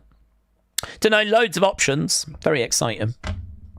Johnny said Rhea is worthy of being a Mania main event spot. I don't know what a potential storyline could get her there, though. It can't just be a title match. That's true. It needs to be a big, juicy story. I mean, really, when the women main evented 35, Becky was the man. She'd had that iconic moment at Survivor Series, or literally the week before, where she had her arms outstretched and the bloods. It's one of the most iconic moments of the last 10 years, you could say, ever in the history of WWE. I mean, maybe the most iconic moment for any woman in WWE history. Becky, after having her nose busted by Nia Jax just before Survivor Series, standing on the steps, arms outstretched, blood all down her face. That elevated her massively, took her to a whole new level. Then you've got the star power of Ronda Rousey. And of course, they had to shoehorn in Charlotte. If the women are going to main event WrestleMania, Charlotte's going to have to be in there. So she gets added as well. Build was pretty fun. I loved that backstage attack with all the cars, and you've got Ronda, and you've got Becky, and they're fighting in a backstage area, and they're being arrested, and Ronda's trying to drive the car, and they're being slammed on the windscreen, and there's some really good spots, really good moments, and it had this momentum, and it felt huge, and you got Ronda, you got Becky, Becky's so over, Charlotte, and yeah. That was more than just a match. It was a moment, and we, capitalized on it. It's a shame the match didn't quite live up to what we needed it to do, but, that's a whole separate thing. So I agree. You need something pretty major to get the women back up there. Unfortunately, just winning the Rumble, it ain't going to do it. Just winning the Rumble and having a title match just ain't going to do it. You're going to need something a bit more personal. Maybe Liv Rhea when it was at its absolute peak, with Dominic involved. Maybe we could have done something there with, the Dominic in a shark cage thing's quite gimmicky, but, maybe that was an opportunity. We just executed that kind of a little bit at the wrong time of the year. I think that match ended up playing out well after WrestleMania, that feud. But, yeah, something like that. As you're right, something more than just a title match. Let's go down. I doubt we see Liv until Royal Rumble. Chad is out. Kevin Owens is done, says Tony. Hannah said, Daze, I'll always remember the stream. Daze was like DJ Khaled dishing out timeouts. Made by Dawn said, Daze, there was a moment when the 4 women of UFC and WWE were all signed. They missed out on a Survivor Series match. Don't know why that never happened, honestly. I don't know why we never got to that. I don't know why the stars didn't align, because there was actually, I think the closest we came was during, was it the Mae Young Classic? There was a tournament that had Shayna in it. And I remember we had Ronda, Jessamine Duke, and Marina Shafir. We had those 3 watching Shayna. And we also had Bayley, Becky, and Charlotte. I don't know where Sasha was. I don't know where Sasha Banks was for that, actually, off the top of my head. But they were there at the same time. And there was a little confrontation. 3 and 3 kind of confronted each other during a little backstage thing. We didn't get 4 and 4. We just got 3 and 3. I don't know if we ever actually had the 4 UFC horsewomen and the 4 WWE horsewomen confront each other. I don't know if that ever, I can't off the top of my head remember that. I remember 3 and 3, and that was like a little backstage thing at like a Mae Young Classic type thing. I remember that, but I don't remember a 4 and 4. But yeah, they absolutely missed the boat on that. It really felt like that was going to happen as well. It was in the air, and I would point to that 3 and 3 as an example of where it was being teased. I would point to that and go, they knew that that was an option. It's not that they didn't see it or didn't think about it. Like, it definitely was under consideration, but just never quite got the stars to align.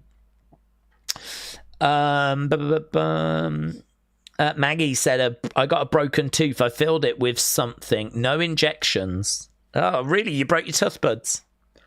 My dad did that the other day. As we were waiting to get the plane back, he had this mint and then was like, just pulled out flipping his tooth. I mean, it was pretty much his whole tooth. Completely just cracked it. So, yeah, awful. So, sorry to hear you had a broken tooth, buds. With WWE almost being at the end of the first half of the year, what do we think and give it out of 10 with how the year has played out? Will things improve in the second part, says Hannah. To be honest, Hannah, I think it's hard to say that things are going to improve in the second half because we don't really have a WrestleMania. What we do have is a SummerSlam that we're hoping is going to be very WrestleMania-like because, you know, that is a 2-day SummerSlam. We've never done it before. They're going to have to stack it. I mean, I don't think it's going to have all the shows around it like WrestleMania does. I mean, it's going to be big. I would love for them to treat it like a WrestleMania. But I don't know. Until I see it, I don't know. So there's hope that can be WrestleMania-like. But until we see it, we don't know. Of course, we know we've got the drama and the emotion of John's final match. That's going to be a big deal. I'd imagine John will probably turn back face, which I don't know how that's going to hit you guys. To me, it's not going to hit that hard. It's just going to be us going back to where we were at the start of the year and where I think we probably should have stayed. But that'll be a moment for some out there. Depending how they do it, they might execute it really, really well. Wyatt 6 are around. They get a bit of a mixed reaction, to be honest, amongst people in our chat. I know in our community they're popular, but I think there's a lot of people that are like, I'm sort of done with them until they really show me something that I'm impressed with, you know? It's all just smoke and mirrors until they actually show me some stuff that I'm really blown away by. But at least they're back, so they've got an opportunity to do that now. So I think there's definitely a few things that I would look at. You know, Jacob's away from Solo. What's that going to look like? Seth's new group could grow further. We called up the women. We've got a draft that's on the horizon. Apparently that's going to be before SummerSlam or around SummerSlam. So, you know, there's a draft. There's a big SummerSlam. There's Cena's last match. There's Cena potentially turning face. We've got some call-ups that can settle down. I mean, there's reasons to be optimistic. There's reasons to be optimistic, but the downside is, if you look at the first part of the year, everyone loves the Royal Rumble. That's gone now. WrestleMania is the biggest part of the year. That's gone now. WrestleMania season is the biggest run of the year. That's gone now. I mean, you know, that's a lot of big things that have gone, that we've done. I mean, we've even done Money in the Bank. That's gone. That's done. So, you know, I don't know if the second part of the year has got as much of that stuff in it, but there's still plenty for us to be optimistic about. Most notably, I would say SummerSlam being 2 days, hopefully being WrestleMania-like. In regards to a score, I think I would be like a 6.75, maybe a 6.5 for the first part of the year. I do think WrestleMania, we came out of that disappointed. I think there's been a lot of shows that just felt like they've just been there and we've been drifting. And I feel like probably the score I've given the most is 6.75 this year. I haven't been giving 5s on a regular basis. I mean, I can't score this year a 5 because I haven't been consistently giving 5s in my review videos. You know, if every week I was like, yeah, this is a 4, this is a 5, this is a 5.5, then, of course, my score for the first part of the year would be around those numbers.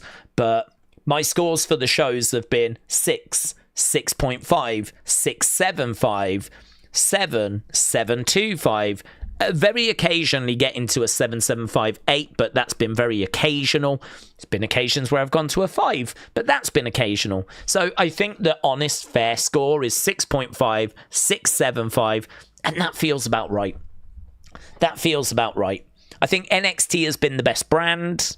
I think the Cena story, as we said, has been fine. It's been okay. I don't think it's not blown me away. It's not what I would have done. I'm still sat here saying it's not what I would have done. Haven't seen anything to make me think that it's what we should have done. I think there's been a lot of shows. I think that's a good and a bad thing. It gives us, you know, things to talk about, things to look forward to, but equally, it makes everything feel a little inconsequential. It's kind of like what's happening in wrestling at the moment. Doesn't really matter. I'll come back next week. You know, there'll be more. Do you know what I mean? Like, it doesn't feel special at the moment. It doesn't feel like you have to be watching because, oh my God, this is so good. And you need to know what's happening next. And it's like, oh, I cannot step away. I don't have that feeling. I don't have that feeling for any of the shows, to be honest. But equally, I wouldn't sit here and say that they're bad. yet. I wouldn't sit here and say this is 1995. I would say it's not as good as 2023, 2024, but I would say that there's still things that I'm enjoying. There's still things that I'm looking forward to. There's still things that we have had wins with. I mean, Elimination Chamber was really fun. That was a really good show.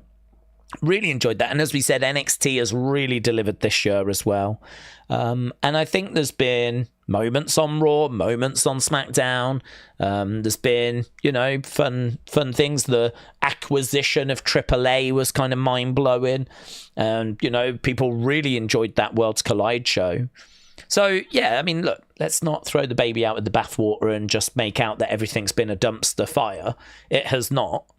But equally, I can't sit here and say 8, 9. I mean, it's not that either, is it? I think the honest answer, or my honest answer, is 6.5 going to 6.75. But I would really be reluctant to go any higher than that.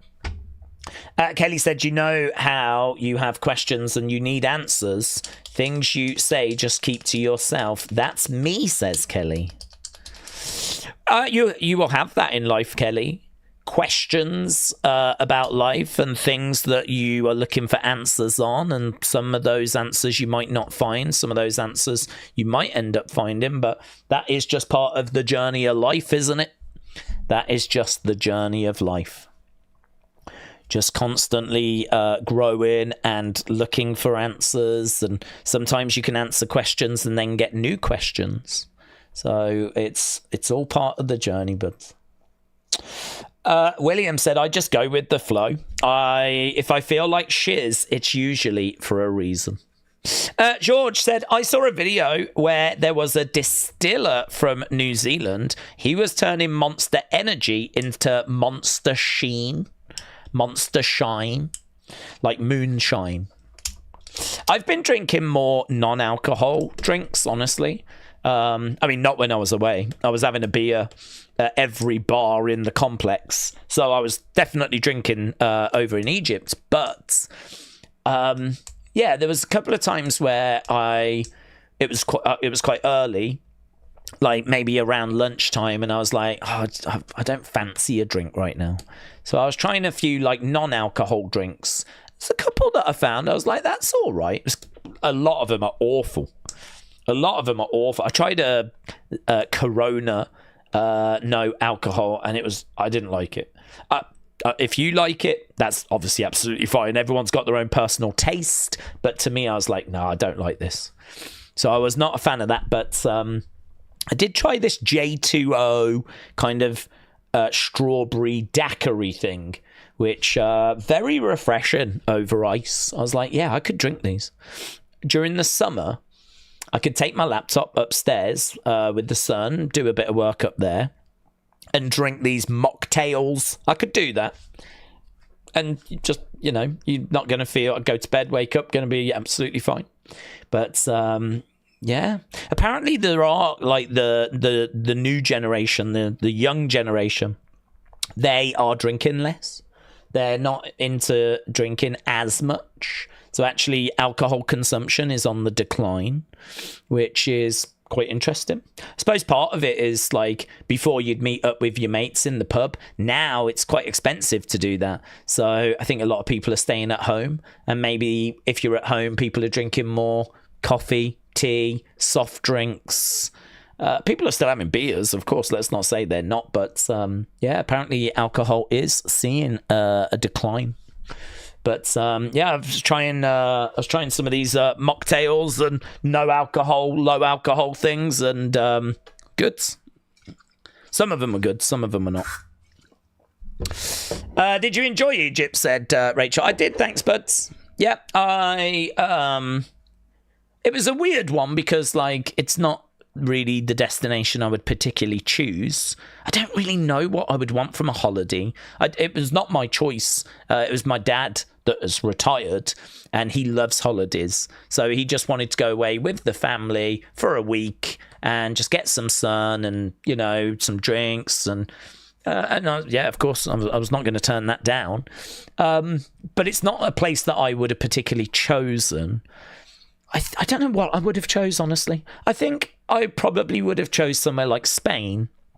Because the thing with Spain is you can go and you can get the sun and it's hot, but it's not overwhelmingly hot, right? It's not Egypt where it's like, you know, at times stifling. But the thing with Spain is it's hot, not overwhelmingly hot. They've got, you know, plenty of places to go and visit. You know, really where we went, there wasn't really anywhere to particularly go. You could travel for a fair few hours to go to Cairo. But really where we were in Hurghada, we went to the city. And honestly, the street was just kind of full of shops where it's the kind of guys selling loads of fake watches, loads of fake gear, fake stuff everywhere. People are like, come in, let me show you what I've got. I'm like, no thanks, no thank you. You kind of go down the street, it's just shop like that, shop after shop after shop of that. And yeah, it was, I don't know, not a very attractive place, Hurghada. It's a little rundown. Quite a lot of the buildings are like abandoned and look a bit derelict, and you're kind of going down the street and it's just gift shop and fake clothes shop, fake watch shop, and just all that kind of stuff. And then you'll get like the odd restaurant, and there might be a McDonald's and stuff like that. The marina was really nice though. They just opened up a marina and that was really nice. But yeah, you know, you get back in a taxi to go back to the hotel and you're driving, and I showed a picture on the Wrestling Escape Pods. I might be able to show it here, actually, just very quickly. I know we're doing a wrestling stream, but there was a picture of... Just kind of sums it up, really. I really love this picture. That is literally my car ride from our hotel going to the airport. So we'd just left our hotel and we were going to the airport. You can just sort of see, like, there's just nothing around. Even beyond these sand dunes, it's just more sand. And then like you'll drive for a bit and you'll eventually get to like, you know, you'll start to see some buildings and then more and more, and then you'll be in a bit of a city. But like, I love this picture because when I took it, I didn't look at the driver, but he's looking right at me. He's looking right at me in the windscreen, in the rear view mirror. And I didn't see until I looked at this yesterday during the Wrestling Escape Pods. But like, yeah, that's what it's like in Egypt. But there's not like loads of places to go to. So I think with Spain, like the sun would be a bit less intense. I think that there'd be maybe a few more places to go to. Maybe, I mean, like they had one shopping centre and it was all right. They had a McDonald's in there, and their supermarket was crazy. I spoke about it the other day. Their supermarket, you go in, quite a little bit dark, but, you know, kind of supermarket-ish aisles and everything. But birds flying around. And it was indoors. It was indoors. Like, it wasn't an open roof or anything. It was all indoors. And as you walked in, all you could hear was the birds chirping. And when you looked up, they were just flapping around, flying above. And it was like, this is crazy. I wouldn't fancy anything that wasn't covered from a place like that with all these birds flapping around. And there was plenty of stuff that was in, like, you know, like help yourself sort of salads, build your own salad stuff, or go to the counter where they had like pre-made bits and bobs. I wouldn't have fancied that with all these birds flying around. So that was pretty crazy. That was inside like the nice shopping mall. And they were saying, like, don't go to the shopping mall, it's expensive. But you went there and it was normal. Like, the prices were normal. The prices is what you would get in America and it's what you'd get in the UK. But obviously, if you go to, like, the knockoff places, of course, prices are a lot cheaper. So they were kind of saying, don't bother going to the mall. But we went and it was just like a normal mall. It was like a mall in America. It was like a mall in the UK. It was nice. Proper shop fronts, go in, proper clothes shops, proper, you know, all that. So everything was normal. It could have been a mall in America, could have been a mall in the UK, but and the prices were comparable. But like all the locals were like, no, it's too expensive. Don't go there. So yeah, it was nice, but really, if you're not into just relaxing and doing sunbathing, I'm not sure there was a great deal where I went. But obviously, if you go Cairo, do the pyramids and the Sphinx and all that stuff, then yeah, of course. lots of I mean, there is lots to see if you go to the right places in Egypt. It's just the place we went to, not so much. Edward said, with me now starting work, I'm making some good money. I'm on holiday just now, but I've booked to go to Thailand. Oh, excellent. Well, enjoy that. I've never been to Thailand, but enjoy that, Edwards. I hear it's lovely. But yeah, I've never been to that part of the world, to be honest. I don't think I've ever gone further.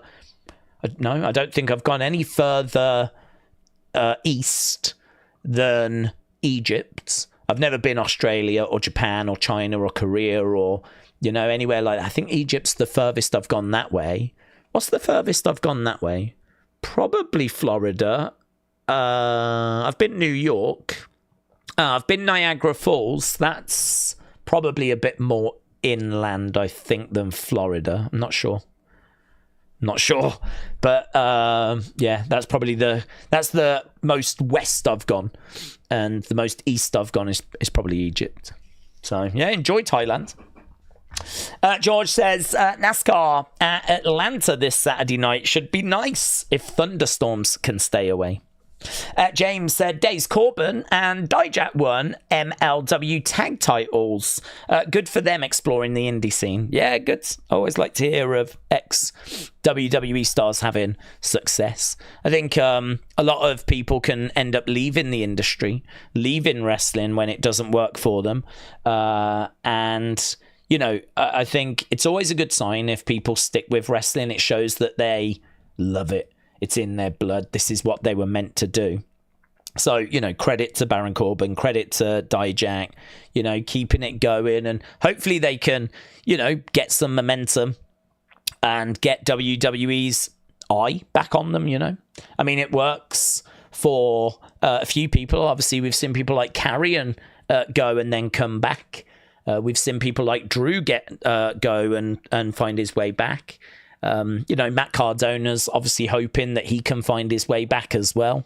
Shotzi's been released. She's hoping she'll find a way back. Obviously, you can't bring everyone back, but there's a lot of people that we have brought back. So certainly if you get released, it's not the end of the road, but it's, can you find a way of getting some momentum and getting back into WWE if that's what you want to do?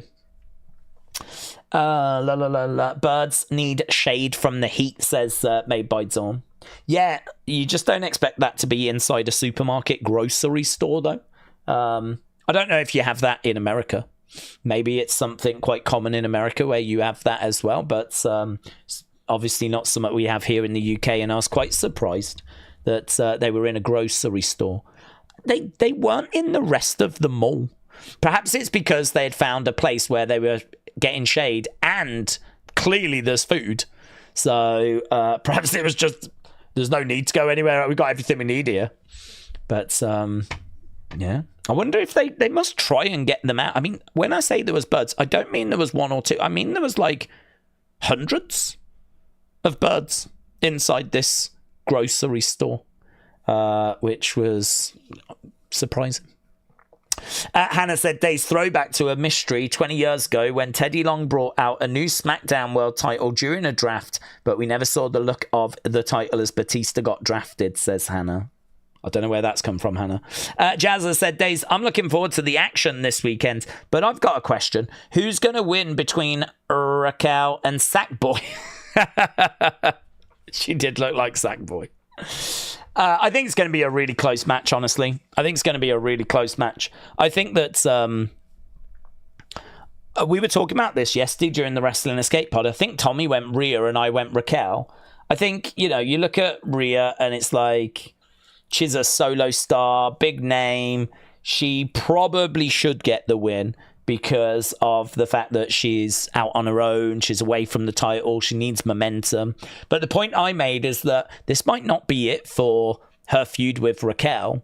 Like, Rhea and Raquel has been a feud that we did in NXT, and I've just been waiting for us to do it on the main roster. Now that we're seemingly doing it, like, is this just going to be one match and done? Or could it be that it's Rhea Raquel at SummerSlam? I mean, I think there's a chance that we could see Roxanne and Raquel lose the tag titles and maybe lose them to the Bellas, and then maybe the Bellas have a run with those tag belts. They could lose them as a result of Rhea, and then maybe, this feud carries on. So if it is going to be a feud, and if it is going to have more than just one match, does that mean that Rhea takes this first one, or would Raquel take this first one? So I don't know. I mean, obviously, there's a lot of unknowns to it. I think and wonder, if Rhea wins, does Raquel then attack her to keep the feud going? Or is it a case that Raquel gets the win thanks to Roxanne, and then Rhea gets her revenge by costing Raquel and Roxanne? I'm probably leaning that way. I'm probably leaning that Roxanne's going to get involved, help Raquel win, strengthen their friendship and their relationship. Then Rhea gets her revenge, and, the feud kind of continues. Bellas get the tag titles at Evolution. That'll be a title change on that show, blah, blah, blah. So I'm thinking something like that. So I totally get why people would go Rhea. But I think there's an argument Raquel actually gets the victory. My dad is seeing a girl that's in Thailand, said Edward, but I'm sure it's a lady boy. Okay. He's going to be going with me, but I've booked it as I don't see him much, and it'll be nice to spend some time with him. Yeah, I agree. It will be, you'll have a great time. Certainly if you've not been abroad much, I mean, it's going to be a bit of a shock to the system, because, I mean, it's, the world is just so varied and different, and there's different cultures and different languages, and just, you can really be out your comfort zone, to be honest. So, yeah, enjoy it. I am still going for a little bit for Alexa and Nikki to team up. Maybe that's just a Wyatt fanatic in me, said Christopher. No, I think it can happen. I'm certainly not down on that. I mean, listen, Alexa is going to be joining the Wyatt Six. I am sure of it. You're sure of it. We're all sure of it. It's going to happen. So I'm expecting Alexa to join the Wyatts. She was part of that URL. Keep seeing tweets like, I don't know, she gave this look, or she's got this new merch. I think she's joining the Wyatt Six. I mean, I don't know about you. I have no doubt she's joining the Wyatt Six at some point, right? Zero doubt. It's just not something that I question. So I expect her to come in eventually. When she comes in, why is she coming in? Don't know. Don't know what's going to bring her in, or what that story is going to be. So I can't guarantee that it's going to be Alexa and Nikki as a tag team, but I certainly think that's a very viable option on the table. So, what with them both being female, they can obviously both go after tag belts. But that might not be this year, honestly. It might be that we're going to do something with Charlotte and Alexa for a little bit, because there's clearly something going on there. So maybe we're going to explore that first. Don't know. There's options. There's options on the table, and it's always good to have options. But yeah, I fully expect her to join the Wyatts, and I think a tag team with Nikki feels pretty good. Is there a chance that Liv could return in the future and reunite with Rhea against Roxanne and Raquel? Maybe. I'm really not keen on turning Liv face. I've seen Liv's face and I did not like it. Did not rate her. I just didn't think it clicked. That's the best I can word it. I don't think she's all of a sudden got drastically better in ring. I don't think all of a sudden her promos have drastically changed. But what I do think is that her changing and being a heel has meant that she can now express herself a bit better. I think she does sassy and kind of talking down to people and being a bit bratty. I think that, I don't want to say comes natural to her, but I think she's very good at that. And I just don't think she was very good at being a face. It didn't click. Whether she can now take the confidence. I mean, confidence is something we don't really ever talk about. But imagine you're signed to WWE And the work you're doing is fine. It's okay. You've got a fan base, but it's not clicking. It's like being a musician where, you know, you're good. You can play an instrument. You've got a good singing voice. You've got a fan base, but you haven't had that hit. You've not had that big hit record, and you've not had that big selling album, and you feel like it's in you, and you feel like you've just got to put it all together, but you haven't done it yet. You haven't delivered that yet. People believe in you. You've got a record company that believes in you. You've got a fan base that, you know, even though you've maybe not had that hit, they still like your work. But you've got that hit song in you. You know you have. And I think as soon as she turned heel, she started writing hits.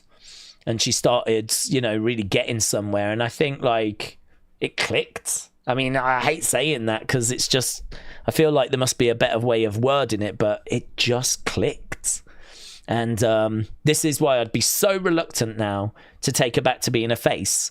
Because if you take her back to being a face and it all goes back to being mid again and the hits dry up, then, well, you can always switch her back again. But I don't know. I think she's in a good place.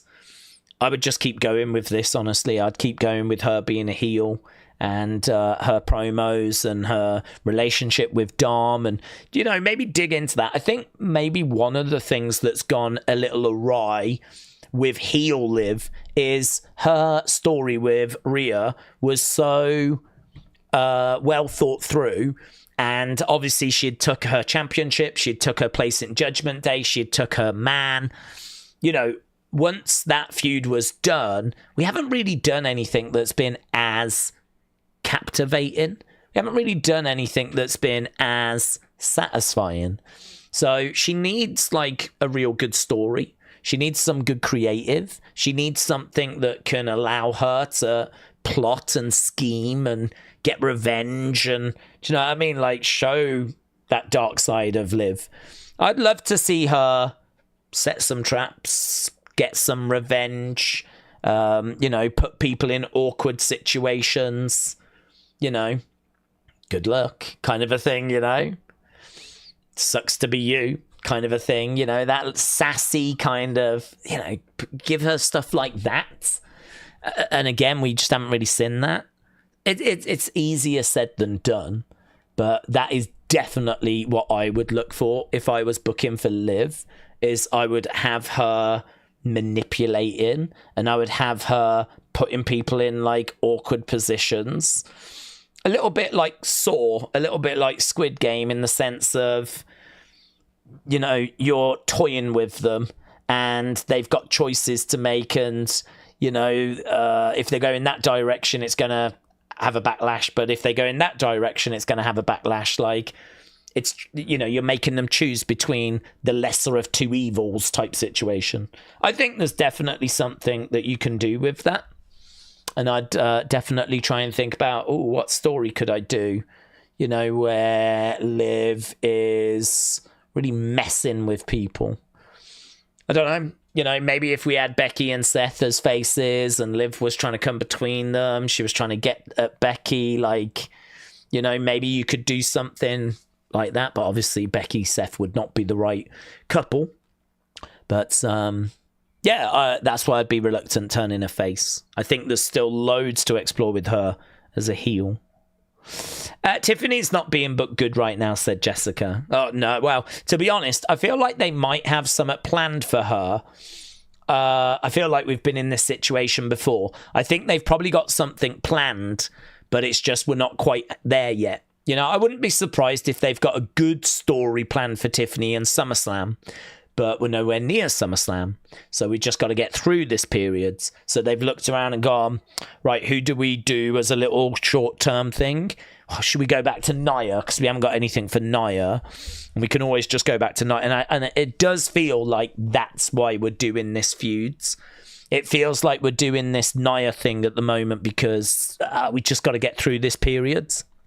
And, you know, they've got a bit of a history. Let's just go back to that temporarily. So we do that for this weekend. Last woman standing. After this weekend, I think it's done. and then we build for Evolution. After that, we probably build for SummerSlam. So it's just a little stopgap thing at the moment. But yeah, I agree. Her creative's not amazing. I do like Naomi's, though. Her proceed with caution and all that stuff. Do you know, it's amazing that they have turned Naomi heel. They have given her this proceed with caution thing. But Naomi is the one that's breathing life into it.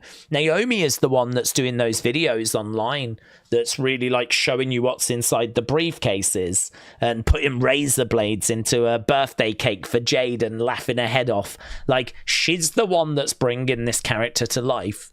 It shows, doesn't it, that you can be given something like a new direction, like a new character, and you can just rock up, do what you meant to do, go home, and I would say not maximize the opportunity. Or you can be like a Naomi, where you can do some online videos and explore the character and change your outfits and, you know, buy some accessories. And I mean, she's got a taser and stuff like this, razor blades going in cakes, and it's very good. She, you know, I think when you've got someone like Naomi that's so used to being starved of opportunity, when opportunity comes along, you just grab it, don't you? Because you know what it's like to not have it. So, same with Natalya. You give Natalya something to get her teeth into, she's going to really put her teeth into it. Because she knows what it's like to sit on the sidelines. And Naomi very much knows what it's like to sit on the sidelines. Look at Chelsea. Chelsea said this the other day. She's like, why would I not be doing all this kind of extra media? And, you know, I do the European tour, and then I had to fly back to do NXT, and then I flew back to the European tour. Like, why would I turn these opportunities down when I've spent my whole life, my whole career working towards trying to make it to WWE, that I now get to WWE and don't do the work? And it's like, yeah, that's absolutely the right mentality. Of course, you know, the work really begins when you are in WWE. But, you know, I think people have got different outlooks, haven't they? And it's hard to be down on people trying to have a good work-life balance. If you spoke to some of those people that just turn up, do what they're asked to do, and then go again, and they don't do much extra, they might turn around and say, well, I really value my family time. And you can't really be down on that either, can you? You know, the work-life balance in the real world, it should be that you just turn up, do what you're asked to do. Being a wrestler, like people treat other jobs, can't really be down on it. Can't really be down on it, 'cause I get it, because they've still got families. You know, they've still got families, and there is still a work-life balance, and there's still plenty of traveling that we do not see. There's still plenty of going to airports and traveling and all of that we don't see and we don't have visibility on. We just see them on the shows or them at Fanatics Fest or something like that, you know? So I get it. I understand it. But I think if you do that little bit extra, I think, you know, hopefully you get the rewards for it, which is, you know, you flesh your character out a bit more and you get it across a little bit more and the fans feel more connected to it. And so hopefully, as long as you use your head, you can flesh this world out, and it can really be in your benefit to do that. Nick the Chain Guy, shout out to you. Carl said, if only players at Man United had that same mentality to do the hard graft. Well, absolutely. I mean, you're dealing with youngsters, aren't you? I mean, a lot of football players, soccer players are like early 20s. I mean, I think that Garnacho, for example, is like, what, 23, 24? I mean, a lot of this kind of mindset, a lot of this thinking, you might not get until you're in your late 20s, early 30s. And to be honest, for football players, they're getting towards the end of their careers at that point. Once you hit your 30s, you might go to Saudi, like for the money, you know? Your time in the Premier League might be done. So, yeah, I think with football players, it's just an age thing. And listen, it could be the exact same with wrestlers. With wrestlers, you know, if you're someone that got to WWE quite quickly or maybe you came through next in line and you didn't have to, like, you know, go on the indies and put that work in and pay your dues in that respect. I can understand how you might, you know, become a little bit complacent. I suppose that's one thing you've got to say about Logan Paul, is that he puts the work in. I mean, I believe that he trains and he certainly hits the gym. And I think that he certainly goes to the performance center, and, you know, there's footage of him practicing these moves. And, you know, you don't get his level of success. You don't get to just go straight onto the main roster unless you actually are going to put work in. And, you know, that's something I will say for him, for Bad Bunny, for, you know, these kind of celebrities, which I'm not crazy about them being in wrestling, as people know. But one thing you can't say is that they don't put work in. They have to. It's kind of a bare minimum if you're going to just completely, you know, jump to the front of the queue. And you're going to have a premium live event, probably at the expense of another wrestler. The bare minimum is that you put the work in, but they certainly do that. Daze, I've got a suggestion for your next holiday. I think it'd be cool if you went to the Antarctica and did a watch-along surrounded by penguins. Well, I think cool would be an understatement. I think it'd be flipping freezing. Mr. Olin said, it looks like WWE is more focused on the SmackDown titles like Cena and Tiffany than the Raw titles, Gunther and Io. I don't know about Io, honestly. I don't know as to, you know, I think they teased Asuka and Io. And I think regardless of who wins Queen of the Ring, that is a match we could end up getting, Asuka against Io. So that was teased. I don't know as to which direction that's going to go. I don't know if Tiffany is going to face Jade or if Io is going to face Asuka. We might just end up with both. As we said, if Jade wins Queen of the Ring, we can still do Asuka Io. So we might end up with both. But yeah, I think, you know, Gunther is having matches. He's got a big match against Goldberg on the horizon. That's a focus. But, you know, it's not the top title. And it shouldn't be, honestly. It shouldn't be. The history of the WWE Championship goes all the way back to Bruno Sammartino. Now, obviously, there's times where people have got injured. We've then had to crown a new champion. But the timeline is, you know, it goes all the way back. It's not like the belt that Bruno had and Hogan had and all of that. It's not like that was abandoned and just a completely new belt was just, you know, with no history to it. Like the World Heavyweight title. You know, like how that was just created out of thin air, yeah? The belt that Cena's got does go back. You can trace the history all the way back, right? That's undeniably the belt. And look at the people that have held it as well. Look at the people that have carried that title. That is undeniably the belt, and it should be the belt. I see the World Heavyweight Championship as like a super intercontinental. It's basically what the Intercontinental was back in the day. Like, you are a big deal. You are the next in line. If you've got that World Heavyweight Championship, you are on your way to being the WWE Champion. So I see it as sort of what the Intercontinental belt used to mean back in the day. But, you know, obviously it's a bit more important than that, because if you've got the World Heavyweight Championship, it is a legitimate World Championship. You are a former WWE World Heavyweight Champion. John Cena could have got 17 by beating Gunther at WrestleMania. So it clearly means more than the old Intercontinental. But yeah, it's below the WWE, and it should be, because the WWE history of that championship goes back to the 60s. So that one I don't mind. The women I really don't know. I don't when it comes to the women's title really look at one being bigger than the other. I don't look at Tiffany having the belt compared to Io. I don't look at Io and think, oh, one day she might be the WWE Women's Champion. Like, those belts just feel the same. I think it's because it wasn't that long ago that the world's heavyweight Women's Championship was basically just the Raw Championship, and the WWE Women's Championship was just the SmackDown Women's Championship. Like, those two belts were equal. One represented Raw, one represented SmackDown, and those were, you know, the Raw Women's Championship, the SmackDown Women's Championship, and then they just name changed them. So I think the recent history of those two titles, it makes them feel a lot closer.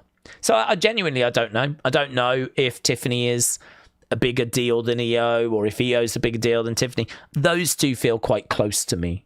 But in regards to the other one, clearly the belt John's got is the belt. It is the most important belt in all of, I would argue, pro wrestling. I mean, like, the WWE Championship, I put it above the New Japan Championship. I put it above the NWA Championship. I think it was 50-50 back in the 60s and the 70s between WWE and NWA. But I think as time went by, and certainly as we got to the 90s, kind of the 80s, to be honest, WWE was clearly ahead of NWA. That NWA Championship, you know, it just went on such a decline in the 90s. WCW ended up getting their own world championship. The NWA title just started going around indie shows, just completely fell off. The WCW championship really replaced it and took over, and, well, we know what happened to WCW, went out of business, and, you know, that was that really. World Heavyweight Championship came into WWE. That's when we had the two belts. But this version of the World Heavyweight Championship is not a continuation of that original one. So, yeah, we're in a situation now where we've got the WWE Championship, which is really historic, and the belt that Gunther's got is just a belt we plucked out of thin air 2 years ago. Like, you know, like, that belt's got no history. We're having to build the prestige of that title. And that's why, for me, it's nowhere near the level that John's belt is. Hannah says, Daze, with the absence of Roman potentially decline in ratings, maybe WWE should substitute Reigns, and that wrestler could be Luther Reigns, says Hannah. Yeah, I think Roman not being around definitely is impacting ratings. I mean, we know if Roman was going to be on the show, ratings would be higher, but I think that Roman is someone that is going to, when he returns, be important, but also going to struggle. If he comes back and goes into a feud with Seth, that'll be fine. I think that's what we do. But that's going to have to be a really good story. Because Roman doesn't have a wise man anymore. He doesn't have a bloodline anymore. He's just on his own. And you're going to need to dig into the history. It's going to need to be a really good feud, really good stories. We absolutely can do it. I'm here for it. But, yeah, a few concerns as well. This is going to be a different Roman, an evolution of his character. Again, evolution, not revolution. I'm not expecting him to be wildly different. It's still going to be Roman. He just might not be called OTC. It might be something new. And it'll be interesting to see kind of when he comes back what slogan he's got and what the music's like. I'd imagine it'll probably be the same music. But I don't expect the Ula Fala. I think he'll be on his own. He's going to need a couple of people to help him, though. Whether we get the Usos with him again and we do a little bloodline thing, but this time no Sami. Maybe. Maybe it'll be Roman and the Usos against Seth, Bronson and Braun. Maybe that'll be kind of what we do as we go into SummerSlam. And maybe that's why we took the belt off Jay, because that's the story that's coming up. So, I don't know. I hope there's something really creative there. And a feud with Seth, you know, that would be great. But, well, with this being a different version of Roman, there's definitely a few questions and concerns as well. Roman is around for SummerSlam. He'll leave straight after filming a film, said James. James, shout out to you. Maggie said, we all need Roman in our lives. Roman can do it on his own. He embraces change. He still has that Ula Fala that his father gave to him. Daze, do you think nanowire? I don't know what that means, but Joel, I don't know what that means. Did you see that Cody did his own winged eagle, but he gifted it to Kevin, said to him, "You've got the actual belt," and Cody says yes. No, I didn't. I've seen some excerpts from that. I saw Kevin talking about Matt Cardona and a few other little bits. I didn't see anything to do with the winged eagle. I just wish Roman stays away. These part-timers peeve me off, says Dennis. I can understand that. I think if you get to Roman's level, though, you've paid your dues in the sense of he arrived on main roster at the end of 2012. We're sat here now in 2025. That's 13 years. I know he's been part-time for a good few years already, though. I mean, I think he went part-time really 2019. I mean, that was like 7 years in. So, I mean, it was quite quick. Once he came, because once you got to 2020, he was absent. And then when he came back, he was doing this reduced schedule. So 7-8 years, maybe not even that. 7-8 years. And he went down to a reduced schedule. But if you think like Hulkamania really began in 84 in WWE. I know it started in AWA, but Hulkamania started in 84 in WWE. Hogan was really running out of steam by 92, you know? He was gone by 93, so that's kind of 8-9 years. So actually 8-9 years in WWE it's a run. It's a good amount, it's a good chunk of time. So, I think he did a good chunk of time, maybe going part-time just a touch early. Maybe like it'd be good to see him do 10 years before dropping it down. But I think he definitely contributed. He paid his dues. He did a full-time schedule. And he's got himself to a point now where multiple-time WrestleMania main eventer, one of the, probably the biggest active attraction, not including like a Rock or someone like that popping back. But, considering we will see Roman and we see him, multiple times throughout the year, I think he is the biggest name in pro wrestling. And he's just managed to negotiate himself where, of course, TKO don't want to lose him. Of course, WWE don't want to lose him. And so they're willing to, bend over backwards and give him, the kind of contract that he's looking for. So I understand that frustrates people, but equally I do understand where Roman is coming from and wanting to spend time with his family and being in a place where he can negotiate a deal like that. I don't know. It's one of those where people get frustrated because you watch the shows, you don't have Roman, you're building up other stars, and then you get to the pay-per-view and Roman takes those big spots. And it's not the other stars that you've been watching that get those opportunities. You look at Judgment Day that have done a lot of Karrion of Raw, a lot of segments and TV time has been eaten up by Judgment Day. And okay, Damian got to a world title for a bit. Dominic's been given an Intercontinental Championship. Rhea's doing well, but you look at like Finn Balor, and where's Finn Balor's opportunities? Finn Balor definitely not has had the opportunities that you would hope that he would get. And Dominic's a work in progress, of course, but Damian, I mean, what's he doing at the moment? Rhea obviously away from the title, but that's no problem because she'll get back there again.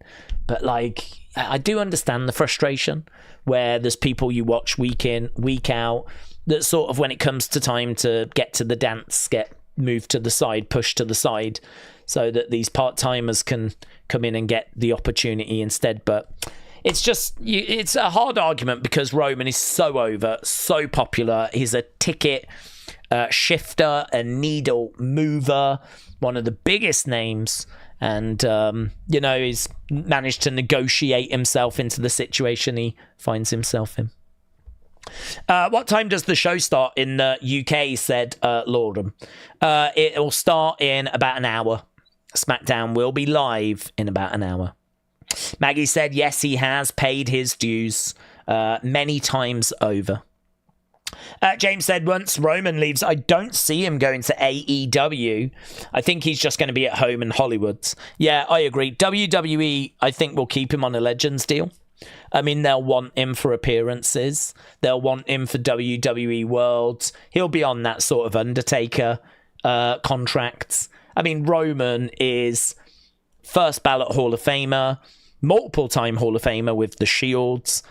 Some people thinking the Bloodline could go in as well as a separate entity.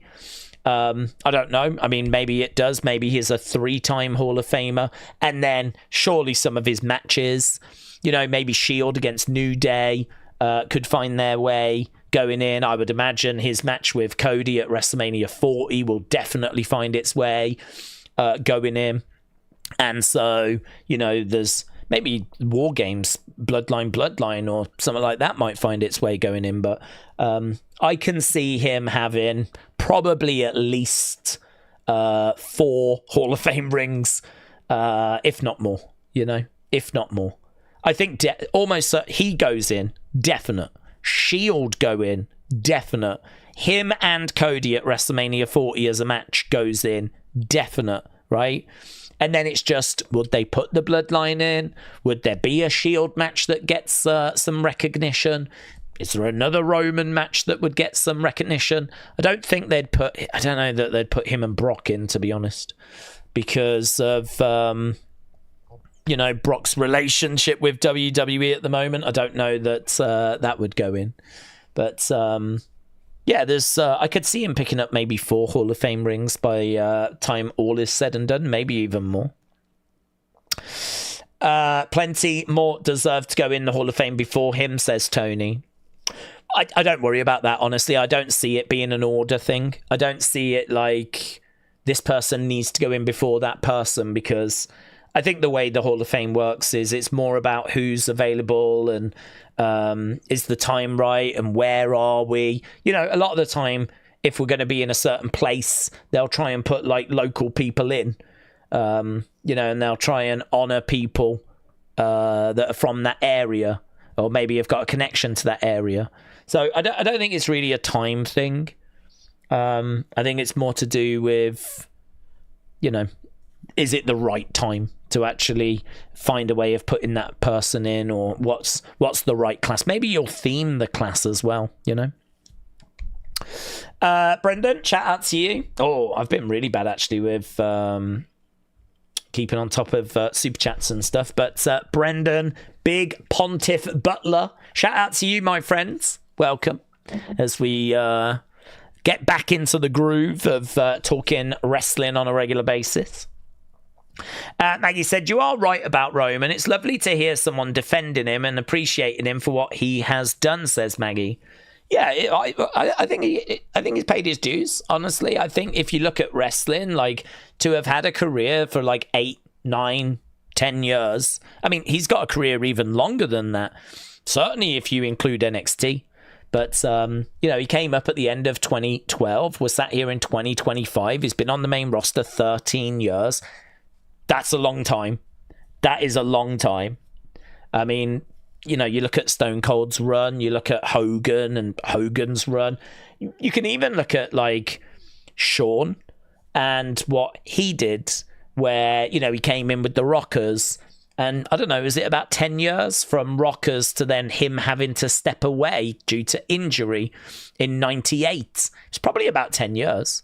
I know he comes back for another run, but, you know, he's obviously out for about 4 years due to injury and kind of, you know, doing a GM thing and whatever.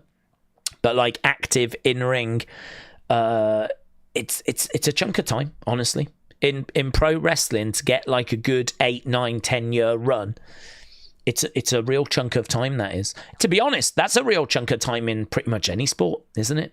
I mean, I don't know how it works with basketball, but, you know, in soccer, if you break in when you're like 20, 21, if you do 10 years and you get to like 30, 31, people are sort of looking at you thinking you've probably got a couple of years left.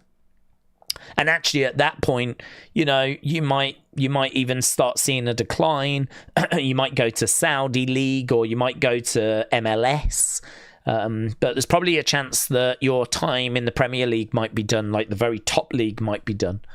10 years is a long time. It's a long time. So for Roman to be on number 13 is, yeah, I feel like he's made his contribution. But I do get the reverse, and I do understand people being down on like watching people week in, week out, and then, you know, someone comes in and just sort of takes that big spot, you know. I don't think any of us would be surprised if Roman main events one of the WrestleMania nights next year. And it's like, if he's not around all the time, is that right to constantly do that? Is it right that he comes in and constantly gets that spot? Or should it be that, you know, there's a few years where he slips down the card? I would probably argue it's probably right. There's a few times he slips down the cards. You know, let's give opportunity to the women. Let's give opportunity to, you know, the people that are around all the time. But equally, I'm very much not in the camp of let's get rid of Roman or anything like that, you know. Tiffy is the longest reigning champion so far this year, said Mr. All-In. She is going to be the last woman standing. Joel, shout out to you. Shout out to you, buds. Jessica said, The Miz has been around forever. He's never reached the heights that he could have. Yeah, well, he'll go in the Hall of Fame, mainly for his longevity. I mean, The Miz is really interesting because he is, think of the amount of TV time The Miz has had over the years. I mean, staggering amount. Staggering. So much TV time. And he's kind of seen as a bit of a joke. He's a bit of a punchline. You know, in AEW, they were calling MJF like a poor man's Miz. And, you know, he's the butt of a joke, really. But he works and he grinds. And if you need him to do comedy, silly comedy, he's done it. If you need him to cut fiery promos, he's done it. If you need him to be in a feud and be devious, he can do it. You need him in a tag team, he can do it. You need him to be a solo guy, you can do it. You need him to be a talk show host, he can do it. Like, very versatile, Mr. Reliable. You know what you're going to get. What you're going to get is maybe not spectacular, but his promos are actually really good. In-ring wise, there's probably not a list of bangers, are there, from a match point of view. I think if I was The Miz at this stage in my career, with Triple H booking, I would probably go to Triple H and say, do you know what? I feel like I've done it all. I've main evented WrestleMania. I've been WWE champion. I've won loads of championships, Grand Slam champion, multiple time Intercontinental champion. I mean, he's done it all. He could retire now, a very happy, very satisfied man, right? And as you said, he's been around for ages. I mean, he's got that longevity box absolutely ticked. Very Kofi Kingston-esque in that regard, yeah? But if I was The Miz at this point, I think what I would feel that I was missing is a little bit of respect from the fans. And I think what I would feel like I'm missing are some of those really great classic matches that when people talk about me, they're like, yeah, you know, he did this, he did that, but oh my God, did you see that match and that match? You know, put him in there with some good names, really good in-ring talent, you know. Put him in there with a Sami Zayn. Put him in there with an AJ Styles, maybe an AJ. I don't know that AJ is what he was, to be honest. But actually, it was only last year AJ put on an amazing match with Cody. So, you know, if I'm Miz, I'm really campaigning to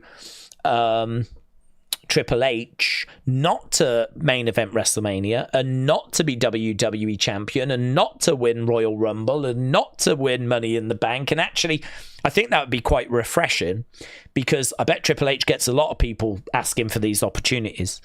But actually, I'd just be like, give me a feud with someone really good in ring that builds to a pay-per-view match where we can have time so I can put on a banger. That's what I'm looking for. I want to look back on my career and I want to say I did it all and I had the longevity and all of that stuff, but I want to look back and have matches now that I'm really, really proud of. The kind of things that are like 4 stars, 4.5 stars, maybe even knocking on the door for 5 stars if he's able to do it.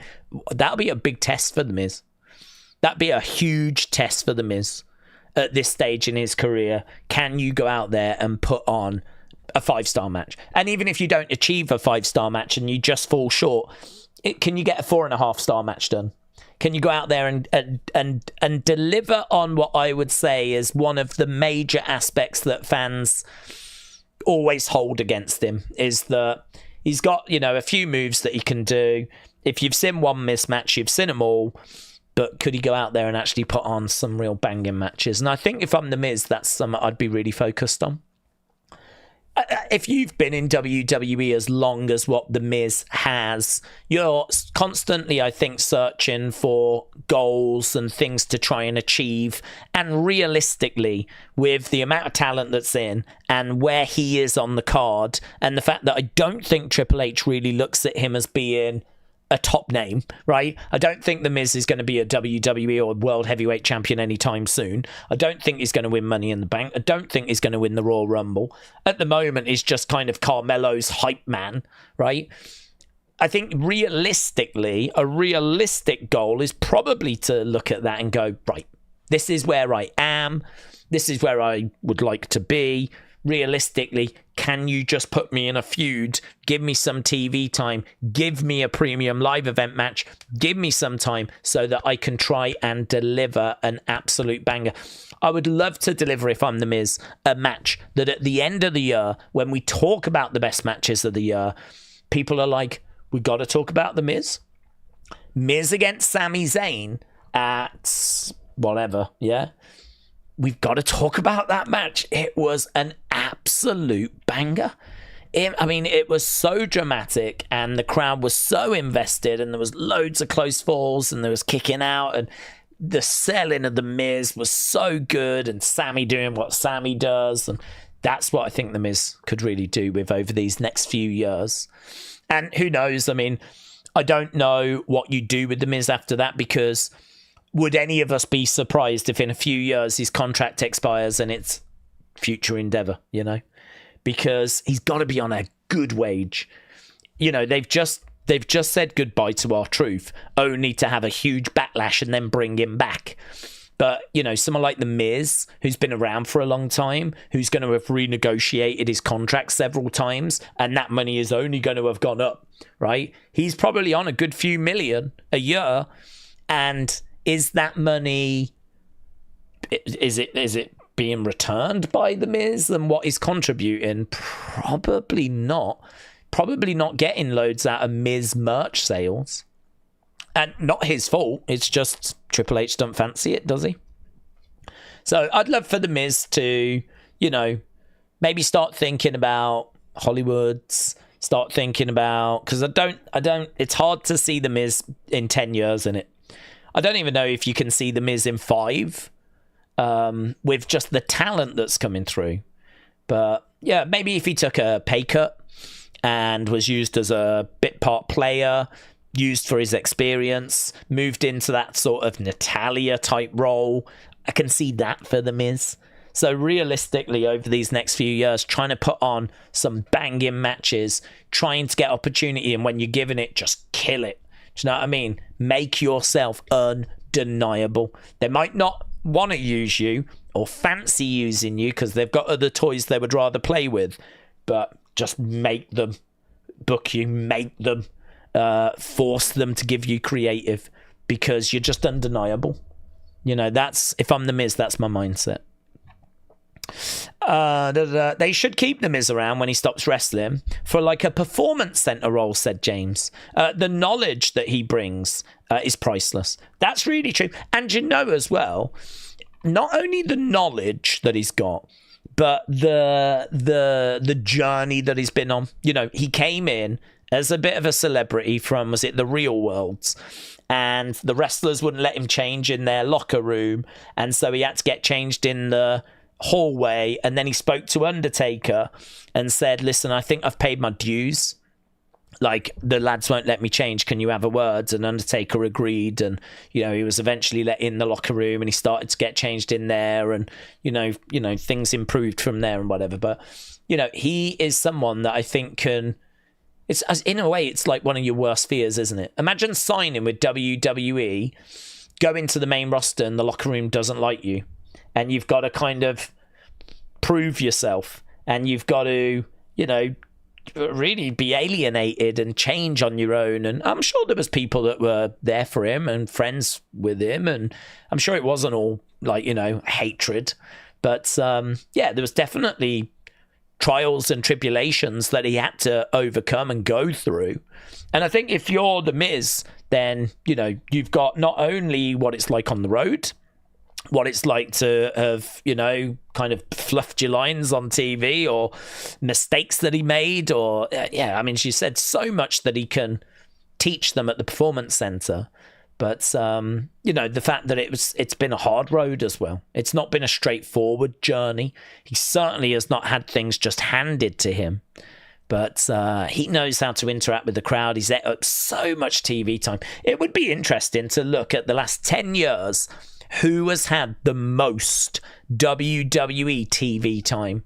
I mean, that would be impossible, pretty much impossible to do. You'd have to look at every show, tally up like every time someone's on screen. I don't know that you're ever going to get that information, but I bet The Miz is right up there. If you think about like the amount of shows he's been on and Miz TVs that he's done, and just throwaway Raw matches that he's been on, and you know, he's at a lot of TV time. It's why when people ask, is he going to go in the Hall of Fame? It's an absolute no-brainer. His contribution is enormous to like WWE. People might not like it. People might not be positive about The Miz or rate his work, but what he's contributed, what he has actually provided, the amount of work that he's actually provided, the amount of content he's provided, staggering. And at a Mania level as well. Let's not forget, I mean, like, he had mixed tag matches with John. Obviously, he was world champion, main evented at 27. And I know that was really just to set up Cena Rock, but still did it. Still part of it. They could have gone with anyone. They chose to go with him. So, yeah, massive contribution. Miz would make a great backstage production person as well, said Cadet. Hannah said, Daze, with it being a year into the Wyatt 6 debut, what's been your favourite moment? There's not too many memorable spots. I wonder if they would be now if the booking was good. Favourite moment probably is going to be Nightbird, honestly. I think when we first saw them, the debut was really good, but I can't say that I preferred that to the whole Nightbird campaign. I thought Nightbird was exceptional. I think they just killed it. I think they took White Rabbit and turned it up to like 20. So, yeah, unfortunately, it probably would be Nightbirds. That was the best part of the Wyatt 6. But I think when we actually got the debut, that was really good. I think, you know, the delivering of the interviews, the tapes and all of that was good. I mean, there's been good aspects. So I've enjoyed, you know, plenty about when we have seen them. It's just they've been away for, I know they've been around for 12 months, but they've certainly not been on TV 12 months. You know, I mean, there's at least, 6 months that they were just completely missing. So it's one of those, isn't it? It's like it's a year since they debuted, but it's not really a year that we've had them. So it feels maybe a bit early for that conversation. I feel like there's still plenty of stories for us to dig into. But yeah, there's a definite shift as well in how we're presenting them. There's a definite shift because now we're a lot more focused on righting the wrongs of them not having the opportunity they feel like they've been starved of, you know? So that's obviously very different from the more storyline heavy stuff that we were doing at the start. I would like to get back to that, honestly. I would like to see, you know, I don't even see Nikki talking about Candice as much anymore, which is a bit strange. It's a bit strange. I'd like to see us kind of going back to that. That stuff I'm more engaged with. This is why, I don't know, I suppose we're not really talking so much about are they going to win the tag titles? Because, like, if they do, great, but I'm not going to, like, scream the place down because it's all a bit quick and a bit inconsequential, really. If they win, brilliant. If they don't, I'm not going to be bothered. If they don't win the tag belts, I'm not going to care. I mean, they'll get them in the future, I'm sure. I suppose, like, it's good to have them on TV, and they're going to go for titles. I don't think the build has been brilliant for them going in a title match, but I think there's just goodwill towards them, you know. People look at them and they see Bray, and they see Bray's creative, and they see Bo and the pain that Bo has gone through, losing his brother. There's just a lot of goodwill. People just want them to be happy and succeed. Not everyone, but I think most in our community do. So it's one of those. I feel that way. I hope they win. I hope they succeed. I wish them nothing but the best. But if I'm being honest, from a storyline point of view, I think this is rushed. I think that this could have been built much better. I don't really understand why we've had one match and now it's a title match. I think it's probably to do with time. I think it's probably this is in Saudi Arabia. It's a big show just before the premium live event. I think they're just looking at it going, let's do the match here. You know, it's probably more timing than it is that they've actually, you know, mapped this story out perfectly. I don't know. Not what I would have booked, but it's fine. And actually, with that being said, we're not seeing any movement on our poll, so we might as well do a poll right now about the Wyatts and see what you lot think. So, will the Wyatts 6 win the tag titles? Let's see what you lot think. Let's put the poll up.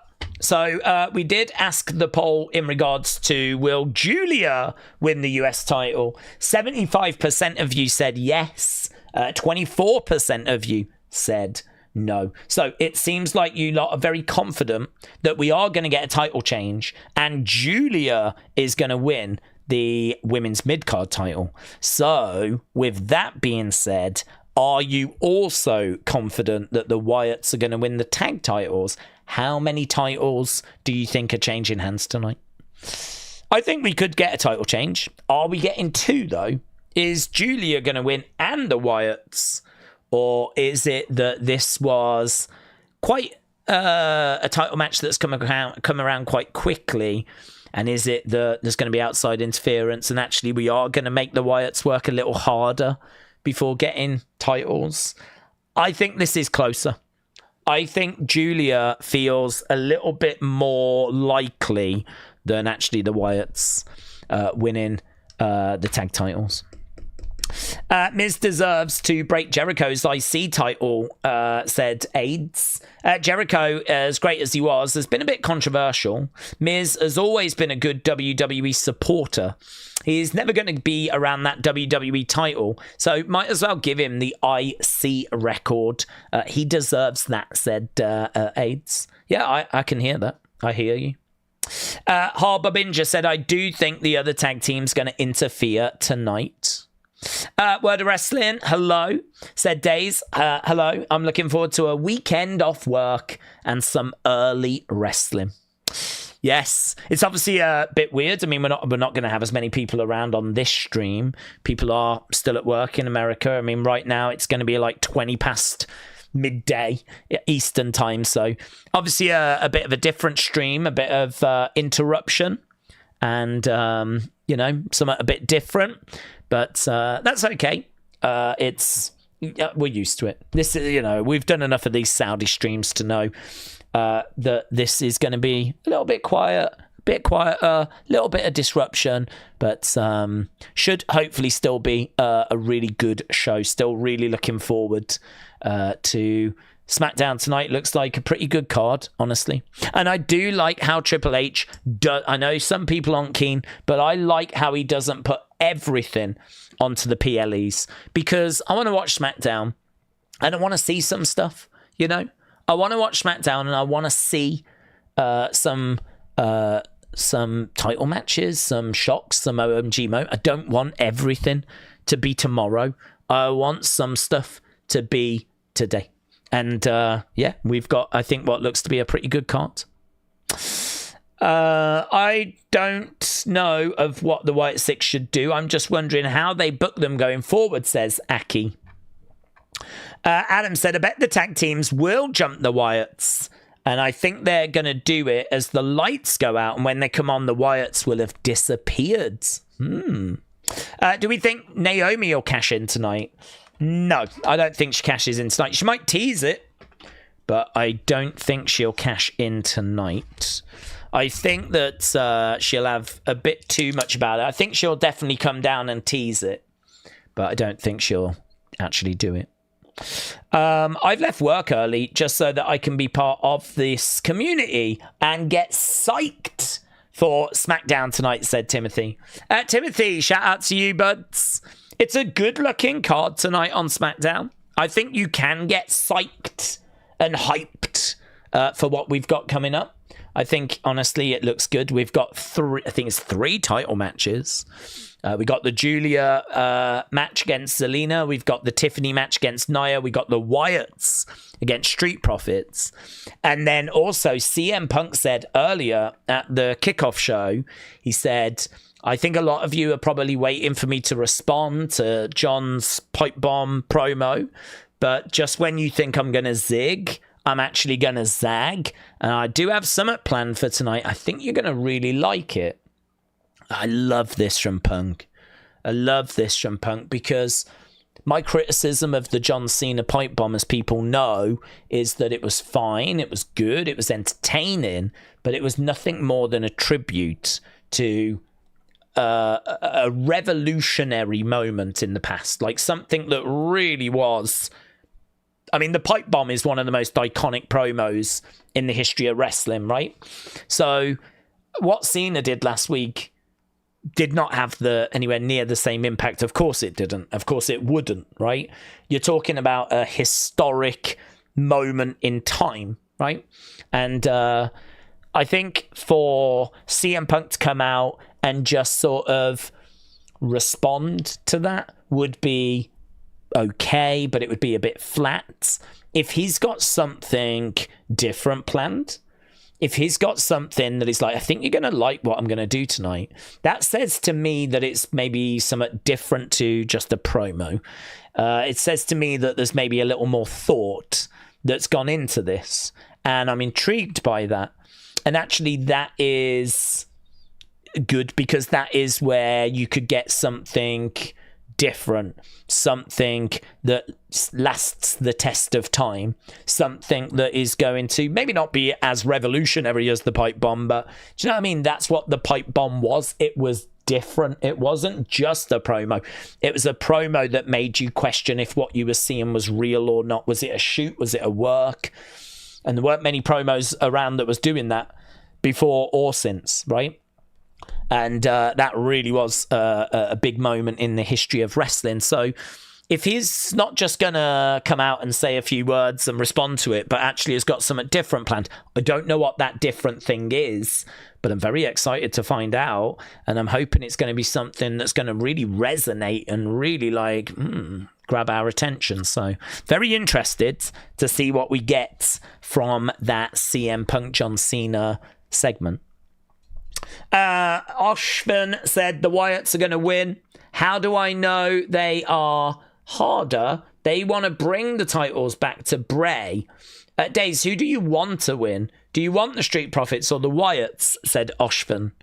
Who do I want to win? I will be rooting for the Wyatts, but if they don't win, it's okay.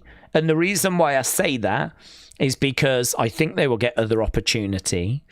And I think I really do feel like I'm missing something right now, which is I would love to have heard from the Wyatts why these tag titles matter. At the moment, it feels like they're going after them because they can. They're going after them because they didn't really get much opportunity in the past, so let's try and win the tag titles. And it doesn't really feel that special.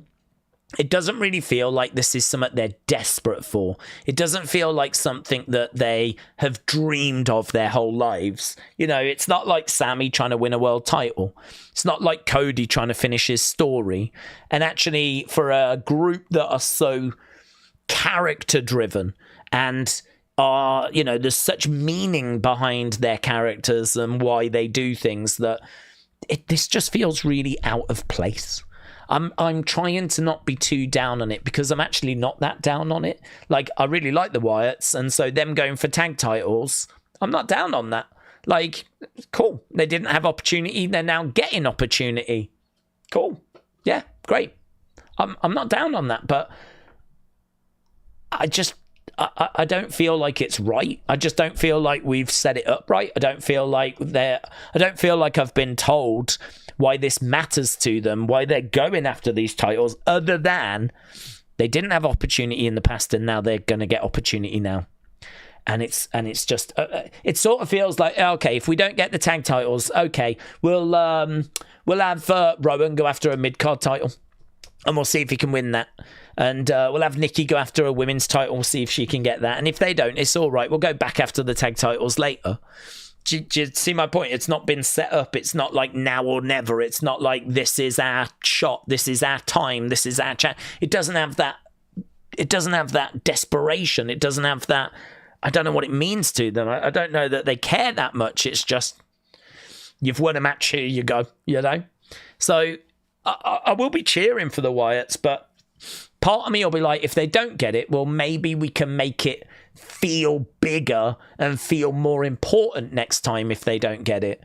And maybe if they win the titles, it'll feel more satisfying next time. I don't know how people are going to react if they win. I don't know. I feel like a lot of people will be like, just cool, yeah.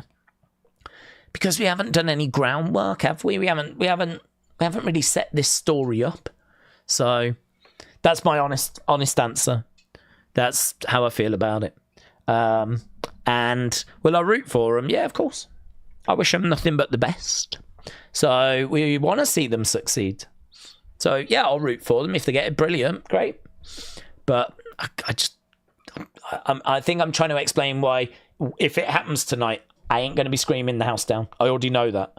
Because I feel like we're going in pretty cold. I think this has not been set up very well at all. Brandon said, the only reason I give it a chance of there being 2 title changes is that we're in Saudi Arabia, and that would make it a bit more exciting.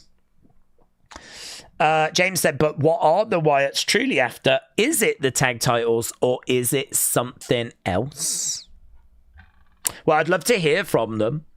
If we heard from them, maybe then we could explore that potentially it is something else. Sir Fury Philip Noble said, thank you for the gifted membership from whoever this was. I'm a long-time watcher.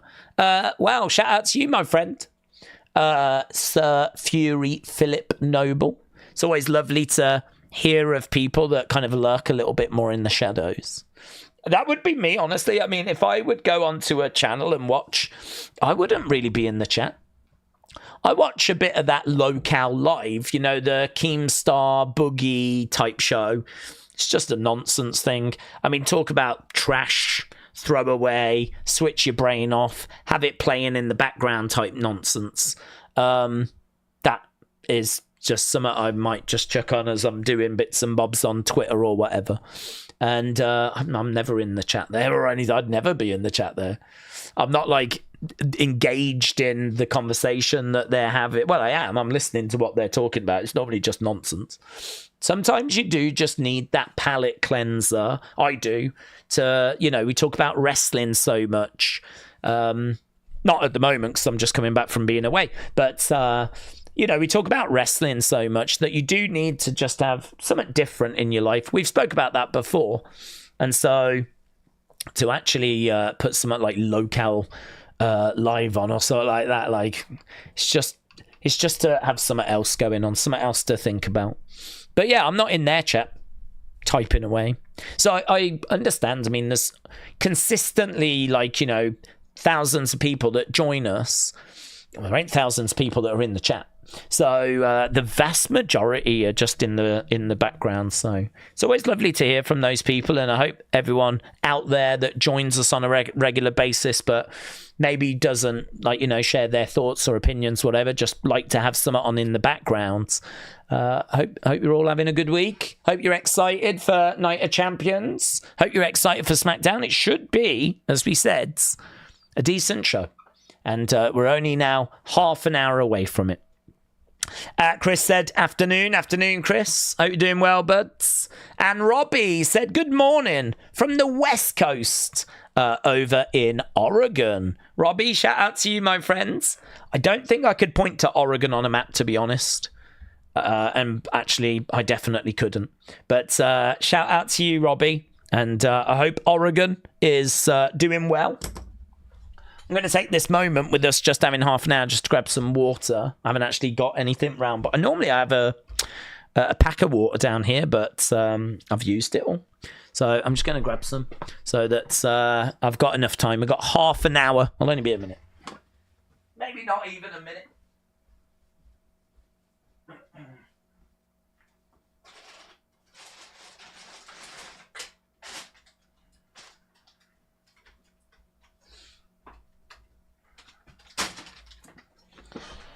Oh, I need one of my mocktails. That's what I need. I need one of my strawberry. I don't know what they were called. Strawberry and orange blossom. J2O things. They are really nice. Really sharp. You have it and it's really refreshing. And it had a bit of mint and a bit of lime in it. And you had it and it was really like, oh. But, it's one of those where you have it and you're like, oh, and then you drink a bit more and you're like, it doesn't hit as hard. I think when you drink it the first time, it catches you off guard. But you drink it the next time, you're like, you start to get used to it. And I was really thinking, man, when the sun is out, I'm sure it's the same in America. In fact, I'd imagine it's all the time in places like Texas, whatever. But here in the UK, when the sun's out, our grocery stores, our supermarkets, they start to put out little booklets of here's our summer range. So the burgers and the hot dogs and the fajitas, and all the summer drinks and the wine and the lemonade and the jug. And do you know what I mean? They're full of all that sort of stuff. They're really pushing those kind of lines. And every year I look at them, I'm like, oh, I fancy that. I could get a load of burgers. I could get a load of sausages, chuck them in the air fryer, get a load of fries, some cheesy fries, bit of salads. Do you know what I mean? Have go outside. Probably I would end up getting annoyed with the flies and all that stuff, I'm sure. But the dream is what you see in the magazines where people are enjoying all this outside food, all this outdoor food. And I was like, yeah, that kind of strawberry, orange blossom, little bit of mint, little bit of lime. Oh, I could get into those. That could be my summer drink of choice. Nice. Stuart, shout out to you, my friends. Appreciate the support. I've got a fly that's buzzing around talking of flies. It's really bugging me.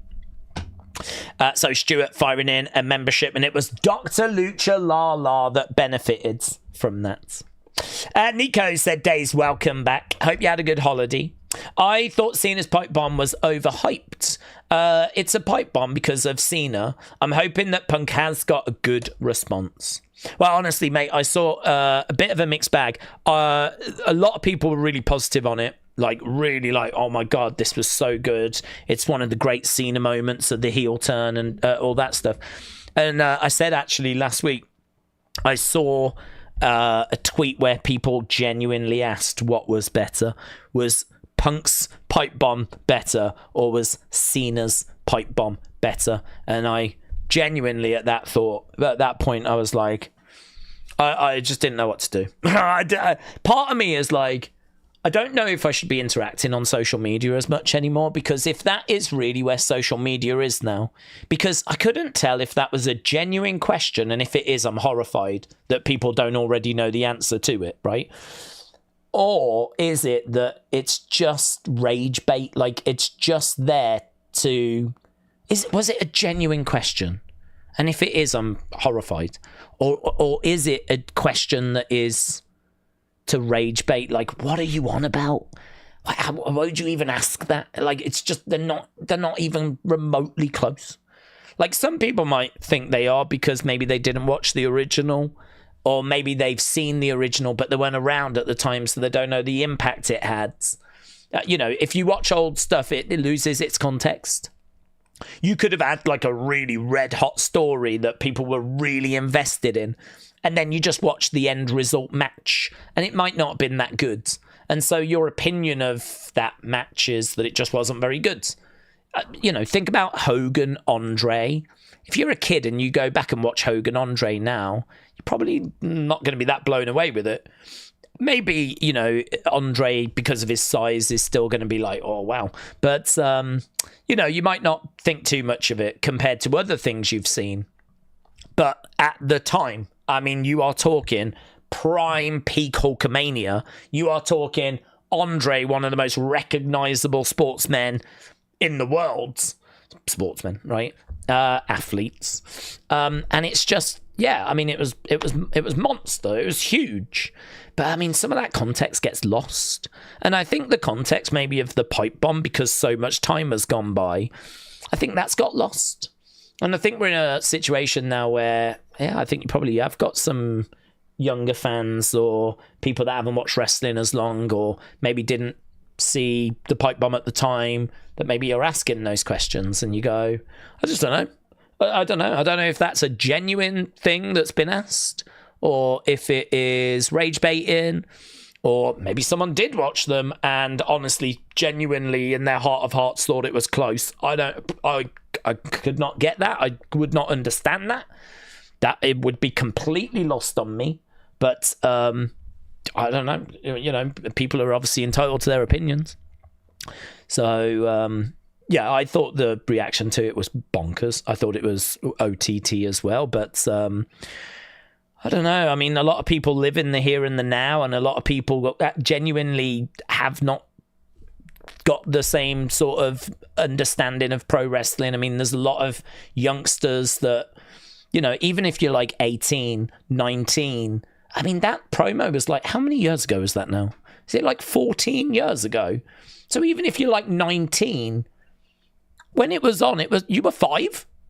I mean, I don't know if you watched it, and if you did, I don't know that you understood its importance. Maybe you've learnt about it since, but even if you were 20, you were 6. If you were 21, you were 7. I mean, it's crazy, isn't it? It's crazy. It is crazy. I feel sorry for the kids, honestly, these days, growing up, because we've said before that how would you catch up? How would you catch up? How would you watch every WrestleMania, every SummerSlam, every pay-per-view? I mean, like, let alone the Raws, the Smackdown. I just don't think you can now. I don't think you can. I don't think you can catch up. I think what you can do is you can watch programs on them, documentaries on them, get a taste of it and a flavour of it. But I don't know that you can really do more than that now, unless you just put your life on hold and just hammer wrestling history. But yeah, I mean, we're so lucky, or I'm so lucky, that when I was growing up, there wasn't as much to catch up with. And then really, I've just been watching as my life has been going on. So it's one of those where I'm very fortunate that I am not in a situation where I'm discovering wrestling recently, loving it, and I'm now trying to catch up with the history of it. Because you've got people like Wrestle with Andy that do great work with kind of showing you documentaries and bringing you up to speed. I mean, that's a godsend. But it's obviously never going to be quite the same as actually if you was there at the time and having the conversation and having, just like in like 10, 20 years time now, people trying to understand Bloodline, they're not going to understand it as well as what we do, because they're not going to have seen everything we have seen. They're not going to have understood like the reactions, the nuance. You know, it's not going to be the same, is it? It's not going to be the same. You'll have an idea. You'll understand what went down and what followed what and the general kind of outline of it. But are you really going to understand it the same as people that were there at the time? Don't know. I don't think you will. So that's kind of an interesting question, and that's kind of an interesting thought about how time keeps going by, and it's already been 5 years since the pandemic. It goes by so quickly. So quickly that it's just one of those, isn't it, where you just, honestly, you turn around and you just can't believe how much time has actually passed by. Reese said the Wyatts are going to win tonight. Well, we've only got 20 minutes to go now. 20 minutes to go. And we'll see what the Wyatts can deliver. Right, let's go down. Actually, they're leading at the moment, 68% in our poll. So people are feeling very optimistic that they can get the job done tonight. Edward said, what time do we think the show will finish? Love Island starts at 9, and I really don't want to miss Love Island.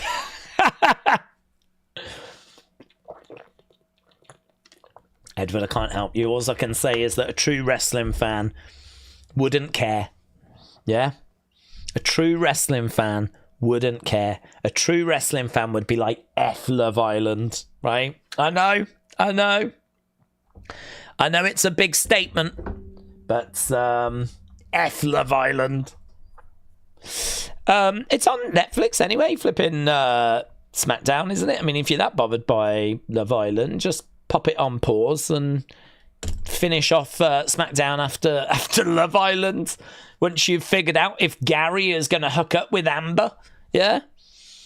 If Sharon is going to find out that Baz has been cheating on her with Gladys.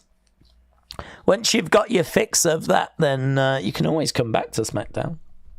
SmackDown, I believe, is going to be 3 hours, so I think it's going to end right as Love Island begins. SmackDown will come to an end, so it's going to be close, buds. It's going to be close. God, what a dilemma. What a dilemma. Maggie said, I can't believe how much time has passed since I last ate summer. Oh, really? Yeah, I'm quite hungry as well. All I had yesterday was some leftover pizza that was in the fridge and a bit of toast. And then today I haven't had anything. So I'm not waiting for SmackDown to end so I can watch Love Island. I wish my life was that exciting. I'm going to have something to eat when SmackDown ends. I'm going to have something to eat. Depends what goes down. I can't really do a video. It's annoying because there's plenty of people in America that won't have seen the show because it has not aired for them. But it's like, I don't know. I always find that hard. When do you put up your reaction clips? When do you put up little videos? Is it a spoiler if it has aired internationally already, but it's not aired in America? I mean, the world doesn't revolve around America, so I don't know. It's a real difficult one. It's a real difficult, to be honest, and unless it's some, but even that's hard, isn't it? Even that, I was going to say, unless it's something like, oh my God, we got to talk about this, I probably wouldn't do anything. But it's a tricky one. So yeah, I don't know. I mean, I'm just going to go and have something to eat. That's what I'm going to do. I'm going to go and have something to eat, and I can't imagine there's going to be anything that's that mind-blowingly seismic. I mean, even if the Wyatts win the tag titles, thoughts on that can wait. So yeah, I think probably won't do anything until it's aired in America. Just put spoiler in the title, said Jessica. Yeah, you could do that, but then you got to think about the thumbnail and what do you actually say. I mean, I suppose you could put spoiler, new champion crowned, new title change or something like that, and not say exactly what it is. But it's still a bit of a spoiler that one of the 3 championships have changed hands. But it's one of them, innit? A. Jobson said, Love Island, lol. Joel said, I'm a new fan. What, a new fan here or a new fan of wrestling? Listen, new fans. You wrestling needs them. I'm not down on new fans. But, yeah, you do I don't know. It's one of those, isn't it, where if you're new to wrestling, you are seeing things for the first time. So it's going to hit you different. Like, that Cena promo is going to have hit you different if you have not seen the CM Punk pipe bomb. If you saw the Punk pipe bomb, and certainly if you saw it at the time, and you saw the impact it had at the time, I think you will view the Cena promo differently than if you are a new fan and you see the Cena one and you go, whoa, my God, he mentioned Claudio and all this kind of stuff, you know? So it's really interesting. I do wonder if different perspectives of like older fans and new fans looking at the same thing but looking at it from different viewpoints, different perspectives, I do wonder if how much that plays a part in what we see online sometimes. And I also do wonder if you've got a lot of content creators that have that sort of mindset of like being overly excited about certain things and really bigging stuff up, like if that just from a numbers point of view just plays better for them. I do wonder that as well, you know. I do think there's a lot of exaggeration.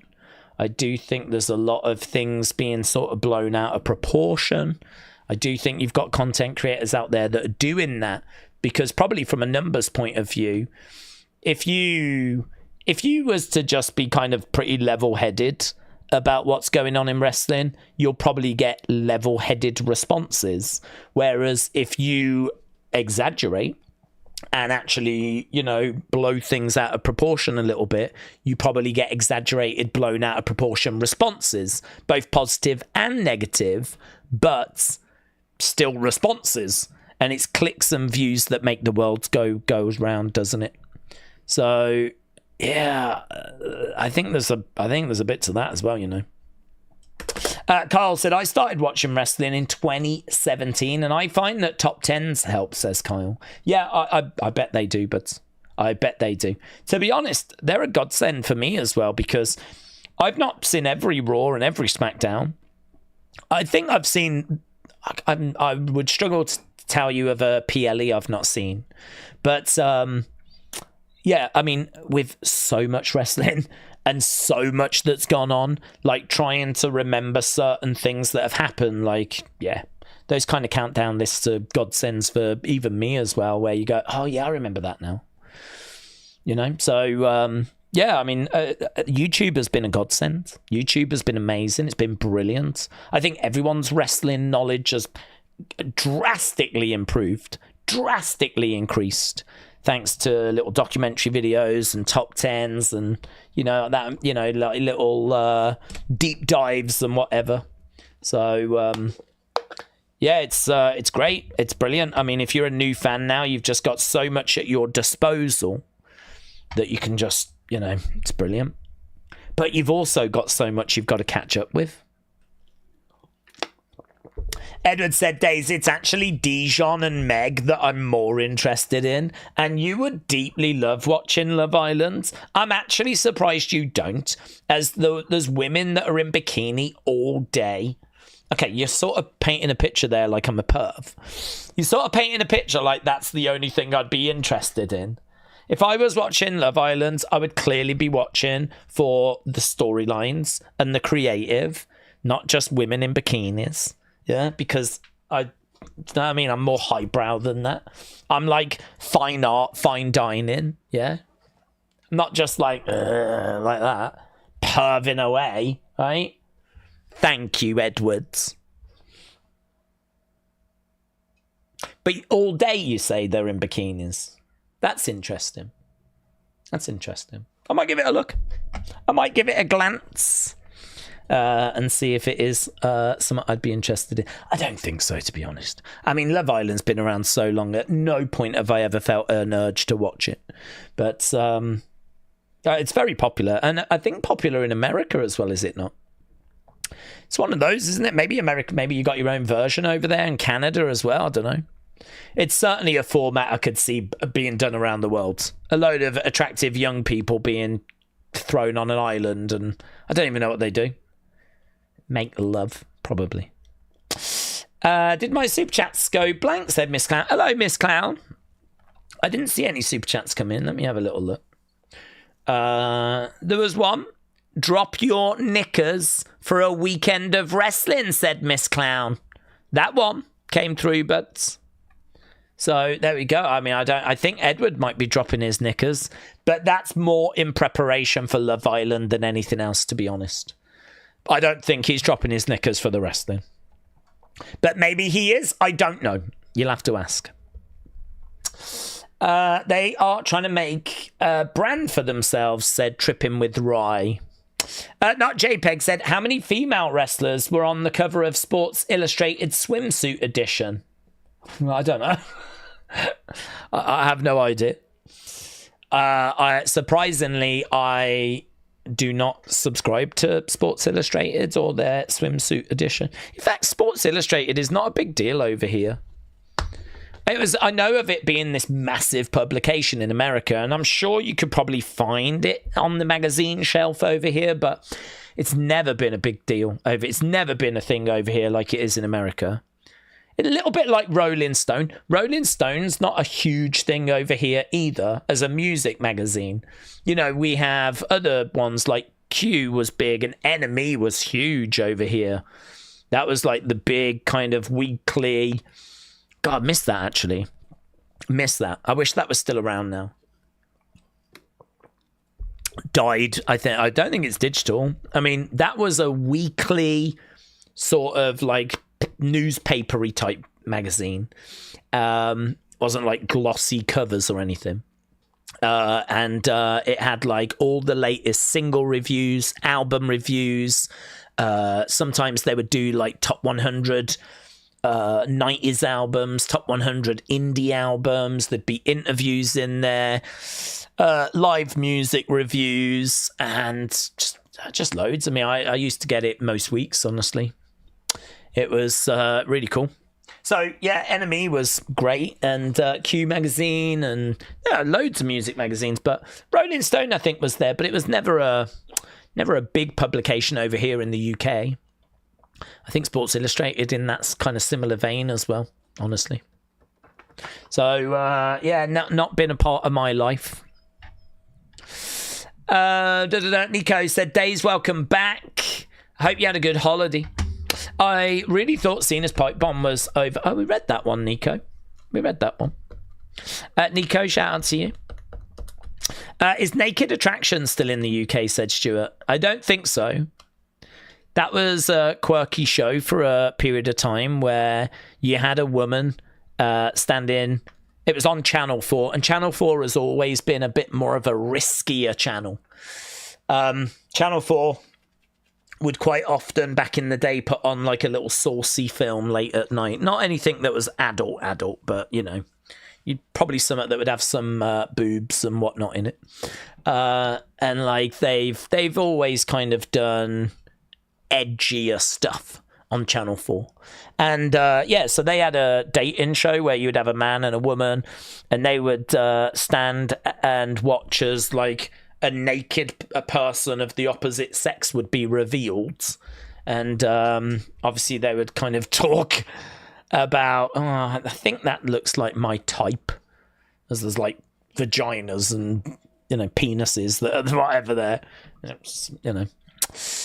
I mean, listen, it grabbed attention, which is what it was meant to do, wasn't it? And yeah, I don't think it still airs. I think that's from like 10 years ago now.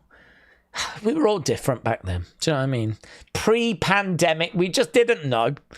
We just, do you know what I mean? We were so young and carefree.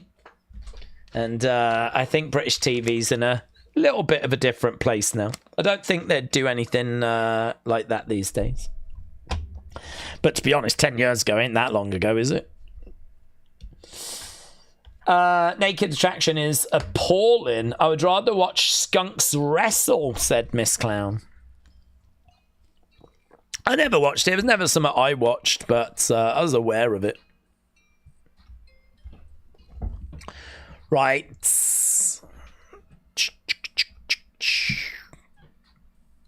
Smackdown, just 4 minutes away. Puff Dutch said, nightmare, to be honest. None of them had better builds than actual swimsuit models No one's simping for China, said Puff Dutch. Adam said, what UK fans remember Loaded and Maxim? Oh, yeah. The more, like, gentleman magazines. They never went so far as being, like, Playboy or anything. I mean, it was, you know... I think that was largely swimsuit type stuff, wasn't it? I don't know if there was boobs in those. I don't know if there was nudity. Can't remember the name of the magazines. Oh, things like, was it Nuts was one. And, oh, what was the other? Was it Nuts was one? Was it Zoo?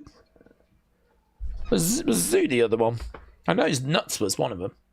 That was a weekly sort of lads mag, weren't it? We had lads mags for a time, but they've gone now. I think they got cancelled. There was just women sprawled on a Citroen Saxo. But honestly, Adam, that's how it should be. I mean, what else can you use a Citroen Saxo for apart from getting from A to B in a, do you know what I mean? In a reasonable manner. You might as well chuck a naked lady on top of it. I find most things are improved if you chuck a naked lady on top of them, to be honest. Yeah. I mean, maybe not Christmas dinner, you know, with the family, but... Anna said, sorry I'm late. I've been watching Lewis Capaldi's Glastonbury sets. Hope you're well, mate. Enjoyed your hollybobs. Anna, shout out to you. Was he the mystery secret person then? There was a secret mystery person, wasn't there, at Glastonbury today? A lot of people thinking it would be Lewis Capaldi. That's good if it was, and I hope it all went well. Glastonbury has started. It's all over TV, and some good looking sets. Some people I'd check out. I'm a little out of the loop when it comes to like current music though, so there's a lot of names I don't recognise, but you'll always find some at Glastonbury. Edward said, Daze, you are a perv with the stuff you come out with. I'm surprised women haven't reported you. You're a perv, especially on the Bang bus. Well, that wasn't... I mean, that was on Unseen, wasn't it? That was nothing to do with me. James said, I've tweeted you something. There we go. Is it going to be some pictures? Late night with Tony Hinchcliffe and friends is going to be... after SummerSlam night one. So they are going to do a little bit of extra stuff. And they're doing that again, even though... I mean, the audio of it seemed... mid, didn't it? I mean, the footage did the rounds. And it... I mean, people were, like, offended by some of the comments that were in that roast to WrestleMania. I wasn't offended. I just didn't think it was funny. I just didn't think it was entertaining. Like, I would not have really found myself enjoying it if I'd bought a ticket to it. But, I don't know, perhaps I'm just not the audience. Perhaps there's people out there that did enjoy it and find it entertaining, so... There we go. Tony Hinchcliffe doing his roast. WWE Late Night. They're going to do that for SummerSlam as well. Right, we are working our way towards the start of the show. Just 50 odd seconds to go. We've also got the wrong screen. But if we go capture, no, there. This from Black Ice. So we've got to look now at Joe Gacy. It's good. I like the mask. Mask looks really... Look at that. Looks really good. That looks really good. So that's going to be the Joe Gacy Mercy... No, not Mercy, sorry. Huskus figure. It's good. First time in the line. Series 120. For Joe Gacy. Could be a champ. Could be a champ after tonight. Right, live event is about to start. Let's go, kings and queens. Let's go.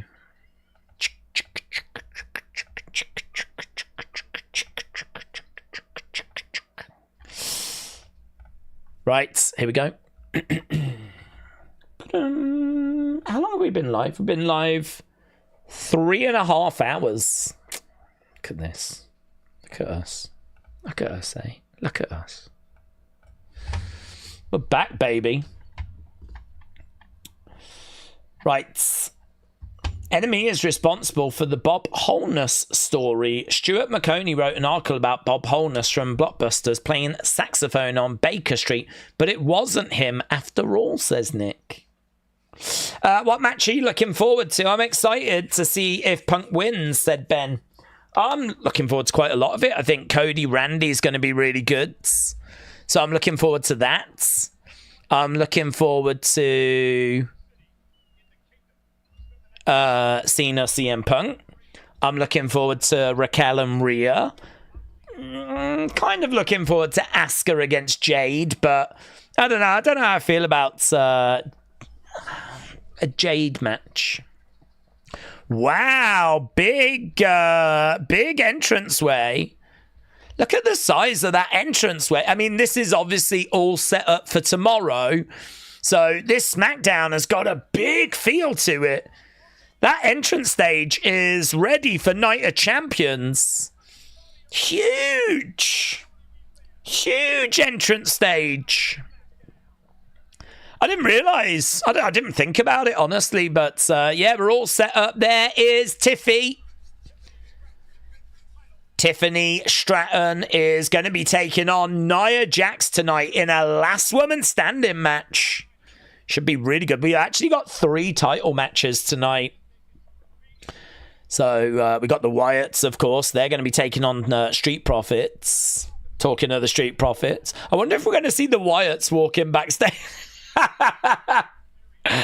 They like to show people walking backstage, but I'm not sure that we're going to see Gacy and Loomis. No. Instead, we got our other title match. Zelina taking on Giulia. There is Zelina, and we should see Giulia. There's Giulia. Big cheer for Giulia. Love her glasses. Look at that. Great looking glasses. Here's Jade. She's going to be taking on Asuka tomorrow. She's got one of those trendy, weird little doll things. There's Asuka. Looks like there's a bit of a WWE viewing area. What's that in the background? Like a fan zone, maybe. 1, 2, 3, 4. What are we starting with? Starting with Cody Rhodes. We're starting with Cody Rhodes. Wow. Let's go. He wasn't announced. I wasn't aware that he was on the show. Obviously makes sense for him to be on the show. What with him having a match with Randy. I'm sure Randy could come down and make his presence felt. Loud crowd. Good crowd as well, actually. Quite a few people in attendance for this show. Bluebell Sonic, shout out to you, buds. A sketchy website, Watch Wrestling, is just drawing a blank, said Nightmare. Oh, is that where you're trying to watch it? Yeah, big stage. All set up for tomorrow. Cody is here in a smart-looking suit. And he's on that entranceway, gesturing to the fans. Loud crowds. Decent-sized crowd as well. I don't know the attendance. I wonder if WrestleTix could help us with that. Have they got information in regards to how many people are in Saudi for this? Dynamite, NWA, Monday Night Raw. Raw, Dynamite, no. No,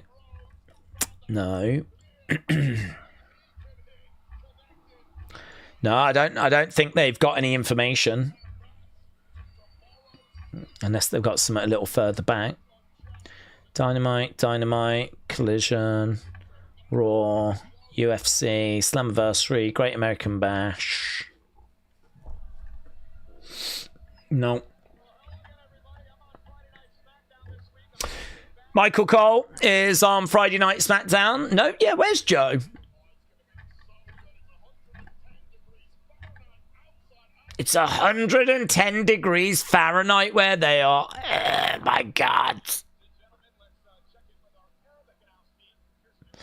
We've got our Arabic announce team as well. Jesus. Honestly, thinking about 110, it's making me hot. Just think about it. Cody's suit looks a bit uncomfortable, said Jay. It's a bit snug. Well, he's in the ring and there's... what's in there? Oh, is it the crown? Yeah. He's in the ring and he's in the ring with the crown.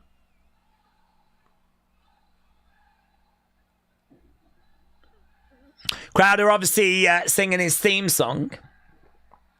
Holy shiz. I know Cody must be blazing in that suit. I don't know.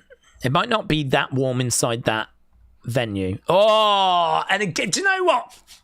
Are they ever going to let this guy talk? Once again, he is being interrupted. I thought Cody had something to say, says Michael Cole.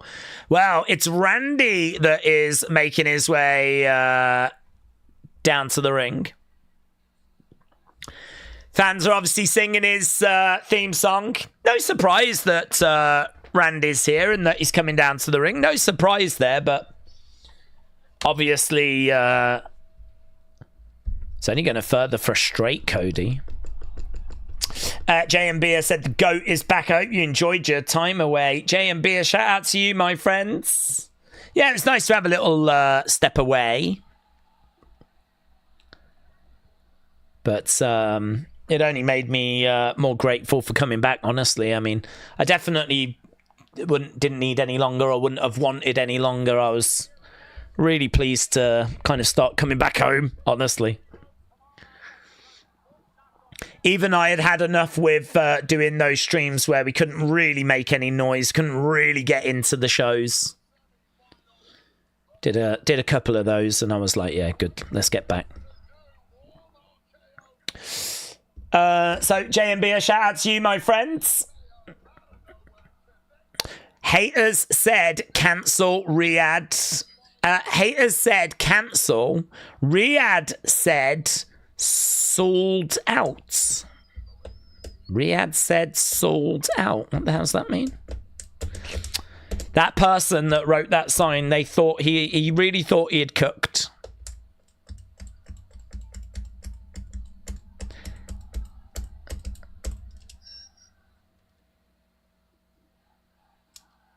I mean, it is true. When it comes to Saudi, there are a lot of real passionate WWE fans.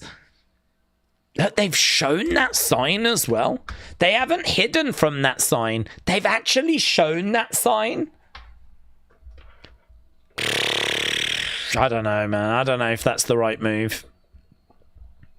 I think the criticisms of not going to Saudi were very legitimate.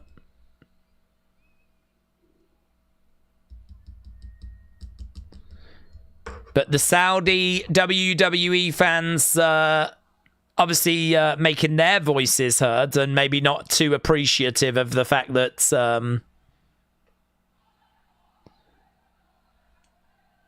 this show was looking to be cancelled. It's a good advert, though. What I will say is it's a good advert for the WWE fans. Do you remember when we were first going and the areas around ringside were just rich people that weren't bothered? That ain't the vibe anymore. This is a fired up, very passionate fan base. There are definite, real, passionate WWE fans in Saudi Arabia.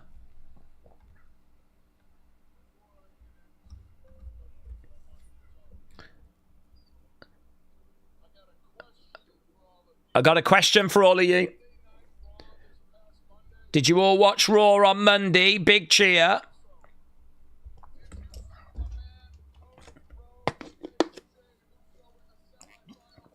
Did you see my man Cody face Jey Uso?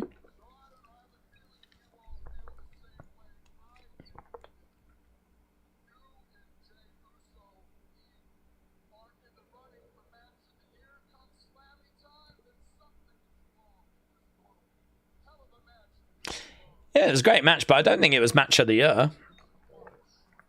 Randy said if you and Jay weren't in the running for match of the year, something's wrong. Really? Really? Do you feel that way? I don't feel that way. It was very good. The ending sequence was really good, but match of the year.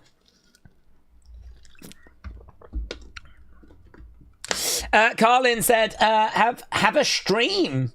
Carlin, 1985, shout out to you, buds. Appreciate the support. We're definitely going to have a stream. That's confirmed. This is definitely a stream. So, Carlin, 1985, Gareth, shout out to you, my friends.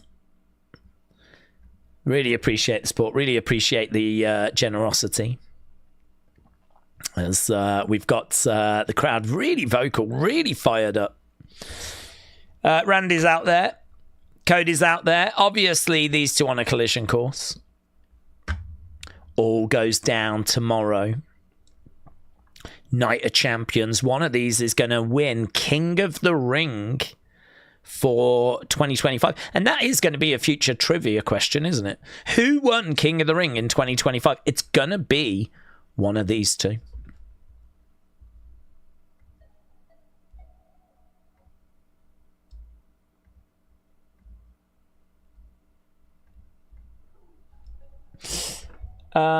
My thing, it says it's delayed. Yeah, I've got a little commercial break thing.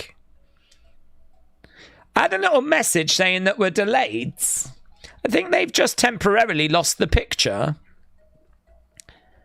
I wonder if this will get resolved later, but we did just have a little message saying that there's a delay, pardon for the delay, and now it's just gone to commercial break. So they actually seem to have lost the picture from Saudi Arabia. Now, obviously, by the time they show the replay in America, they can sort of edit round this and maybe cut this out. But right now, yeah, we've just got the graphics that we get when we go to commercial break. And it just keeps saying, we'll be right back. So, unfortunately, we have got technical problems. And I don't know when they're going to be able to, like, fix these. There's no guarantee they'll be able to fix these, like, immediately. Whenever we've had an issue like this, though, it does get resolved quite quickly. But, yeah, at the moment, we are just watching a we'll be right back message. So, unfortunately, drama, unwanted drama at the start of Smackdown, as we have lost coverage, we've lost picture, and it is still not back as well. This has already been for a couple of minutes, and it is still not resolved. It just keeps saying we'll be right back in different languages. It's a Netflix heel turn. SmackDown's been cancelled. Did Iran take it out? I don't think. I'm not going to say. I think Iran's got other things to focus on rather than disrupting a wrestling broadcast.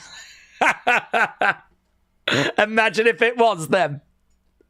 Imagine if it was Iran. Yeah, I mean, that would be pretty petty, wouldn't it? To take out a wrestling broadcast. Chris said it was just about to get good as well. I know, yeah, we had Cody and Randy in the ring, and it was just starting to heat up, but there we go. And still no sign of it returning as well. Drama, I tell you, drama! Oh my God, guys, the pressure this is going to put on me to... What we're going to talk about? Guys, I might run out of things to say. We might just end up with me sitting here looking lost. That's never happened. Imagine if it's like this for the next 3 hours. Bum, bum, bum. What's going on with Netflix, said S-Dub. I don't know if it's Netflix or if it's just the feed. I mean, to be honest, it's not Netflix if WWE have lost the feed.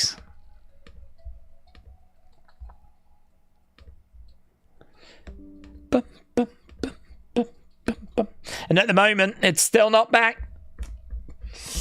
I was watching and then it just cut off, said Colton. Yeah, for all of us, but I'm in the exact same boat.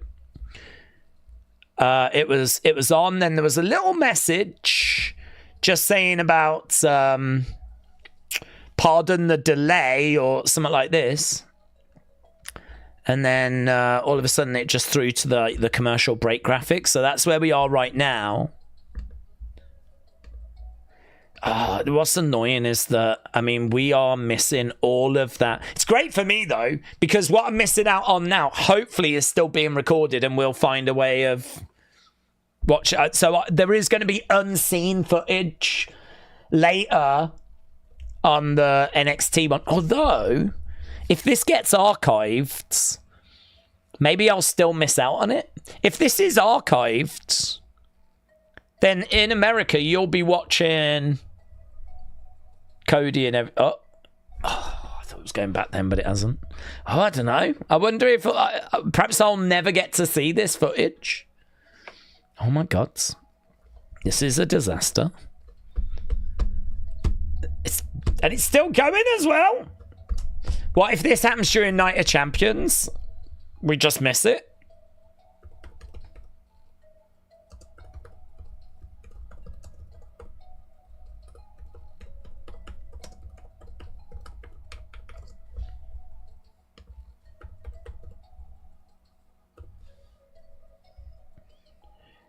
It's still off.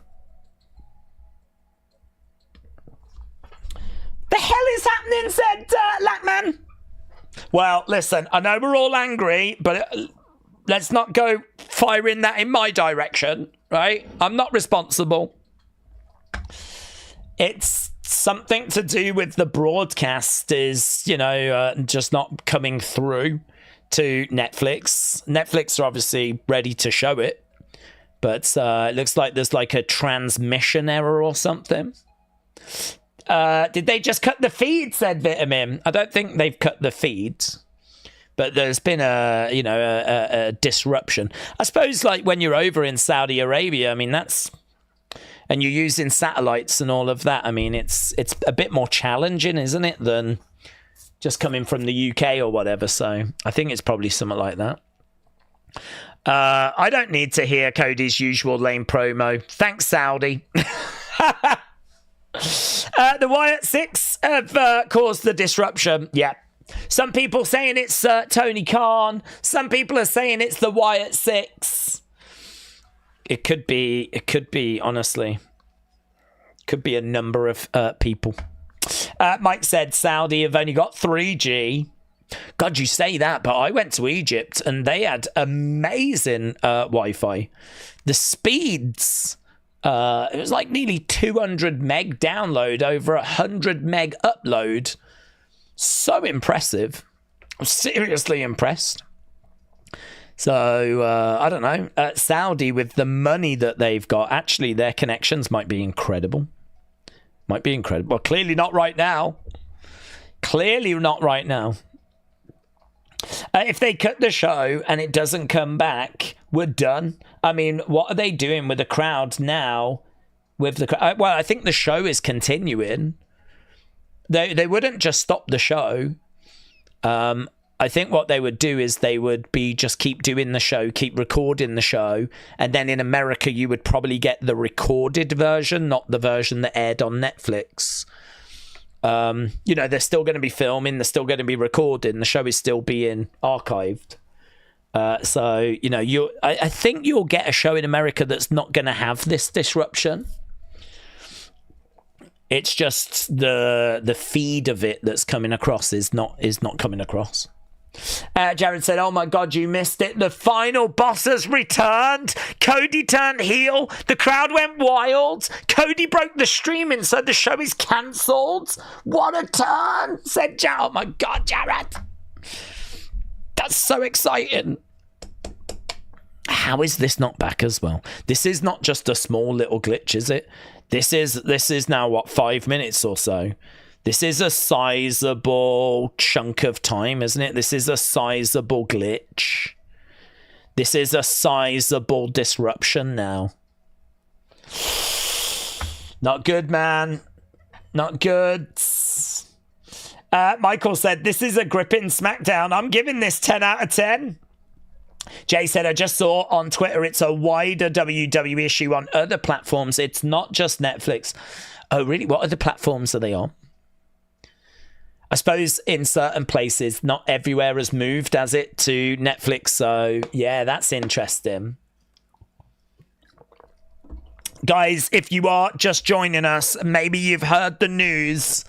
SmackDown has crashed. It's crashed down. And we don't have any picture apart from just a little... oh, I thought it was back. I think what happens is this little video runs for maybe 3 minutes, 4 minutes. And once it's run, it goes to a black screen for a second and then it starts again. It loops again. So that's happened a couple of times now where it goes black screen. You're like, oh, we're back, we're back, we're back. And then it just starts the video again. So right now we're just kind of looping round. So there's not much to tell you. It's just we'll be back in different languages. So yeah, they're struggling to fix this. This SmackDown is brilliant, said Dylan. Do you know what? Genuinely, not the worst SmackDown I've seen this year. I have definitely seen worse SmackDowns than this in 2025. This is probably going to do legitimately quite well in the ratings when we get to the end, because there's not reasons to mark it down, you know? We had Cody come out, crowd were red hot, Randy came out, and then, you know, we've just had this video play for like 5-6 minutes. Might be starting to knock on 7 minutes now. I mean, it's a sizable disruption. But honestly, not the worst SmackDown I've seen. Blue Blood said, this is BS. Freddie said, this is a scam. This is a scam. A-Bod said, what's happened? Wrestling has been cancelled. That's what's happened. Guys, wrestling has been cancelled. For all of us international fans, we don't deserve it. What's happened is WWE have gone, you lot said you didn't want to watch SmackDown in Saudi. You didn't want it to take place there. You'd rather not watch Okay, we hear you. Yeah, here's a little glimpse of Smack. Now we've took it away. How'd you feel about that now? Hey? Happy now, are you? Hey? Happy now with your no SmackDown? Yeah? That's what they've done. That's what they've done. They're teaching us a lesson that we should just be grateful for whatever we get. Yeah? Because the alternative is you get nothing. You get what you deserve, and you deserve nothing. That's what John Cena said at the start of the year. And now it seems like WWE have taken his leads. Honestly. It might be coming up to like 10 minutes now. It might be coming up to 10 minutes where we've not had a flipping show. Oh my God. Uncle Revel said CM Punk pulled the plug. He knew that what he said earlier was a fake apology. Nita Nitro said, thanks for the delay. I've nearly finished work. Demon Dog said it's weird that it went off right after showing the crowds. Kian said they should have taken the Disney Plus deal. Nine Doc Holiday said, I've got the old hot dong stuck in the peanut butter. That is so you. That's not new. That's pretty much every stream for Nine Doc Holiday. The Beach Kevin said, I just heard from someone at the show that Cody turned heel, started a new faction with Roman, AJ Lee, and Mr. Iguana. Oh my God. I heard AJ Lee arrived, dumped CM Punk, and has now got with Mr. Iguana. And she calls herself Lizard Lady now. Devastating. And we're missing it all. We are missing it all. I heard that Tony Khan came down, took his shirt off, and it turned out he had these nipple tassels. And for 10 minutes, he's just done that in the ring. right? Going AE-dub, AE-dub, AE-dub, AE-dub, AE-dub. And he's really built up some speed, actually. He's really built up some speed. And what's happened is a lot of the superstars in the back that are sweltering because it's 110 degrees, they've actually come down to the ring. So that's now acting like a fan, right? The speed of the nipple. And they're just like trying to cool down in front of Tony Khan's nipples. And for some reason, WWE don't feel like that can be shown on Netflix. And so we've just kind of cut away. That's what I've read on social media. I don't know if that's true because I don't have visibility of it. But that's what I've just read on social media, is that that's what's happening. So, the Sarge, shout out to you, my friends. The Sarge TJC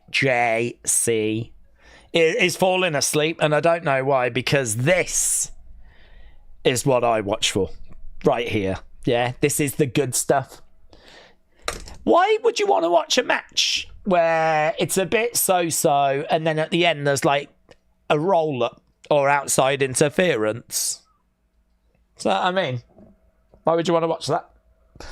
Why not watch this brilliant video that shows some really great moments, some great athleticism, some really good moments? There's Bailey, look. Getting all fired up. There is AJ doing his entrance. I mean, we're just being treated to some really great imagery. And we just get to watch this for like 20 minutes. This is why I watch wrestling. Yeah, for this. Not for the wrestling. What are they going to do? I mean, we're not going to bolt it on, are we? I mean, I'd imagine when we go back, are they just going to apologise for the delay or something? We're still not back. For anyone that's not watching or is still at work, like, I don't know when we crashed. I don't know when this thing went down, but it's still not back. This has been like 3 years now that we've been waiting. Oh my god. Is this something to do with the Iran bombings? I don't see how. How have they not given a statement, said Word of Wrestling? What if they don't know? What if on their end it all looks like it's streaming fine and no one knows at the moment? Has anyone actually told them? Has anyone actually sent a message to WWE saying you might want to look into this? Because they might not know. They might be sat in Gorilla going, this is so good. This is maybe the best episode we've ever done. Oh my god, they are going to love this. Oh my god, look at this. They might be loving it. They might not know that none of us can watch it right now.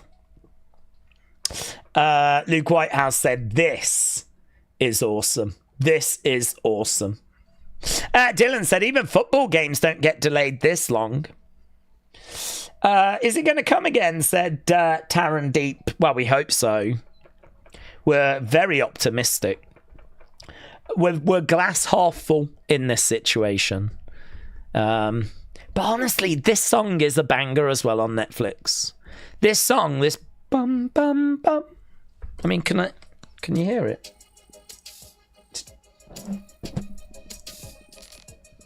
Yes.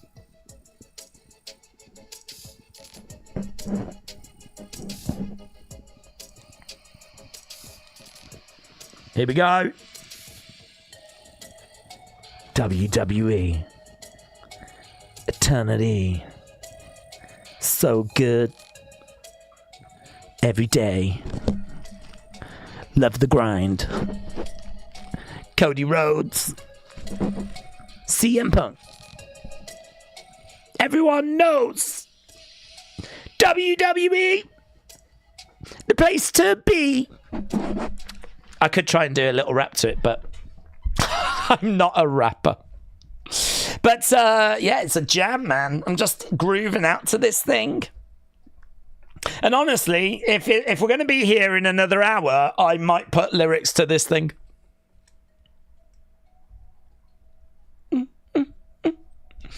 How... Oh my God, every time it does that reset, it always catches me out.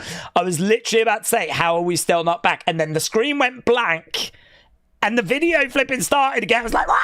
Are we... I thought we were back, baby. Have they put a statement out? Does anyone know? Are we just saying, is it only me? What if it's only me? What if everyone else is watching SmackDown and I'm flipping sat here just like, blooming, being mistreated? No one on WWE is saying anything. What if I type WWE? What if I put SmackDown in? Hang on, SmackDown. Is anyone else talking about this, or is it just us? Let's have a look. Let's go latest. There we go, look. SmackDown right now. Netflix down. Well, they're saying Netflix down. Come on, fix the feed for SmackDown. Fix SmackDown, I beg. I have to admit it's a 5 out of 5 SmackDown right now. This is the greatest heel turn of all time. SmackDown being down has given Carmelo his most screen time in a month.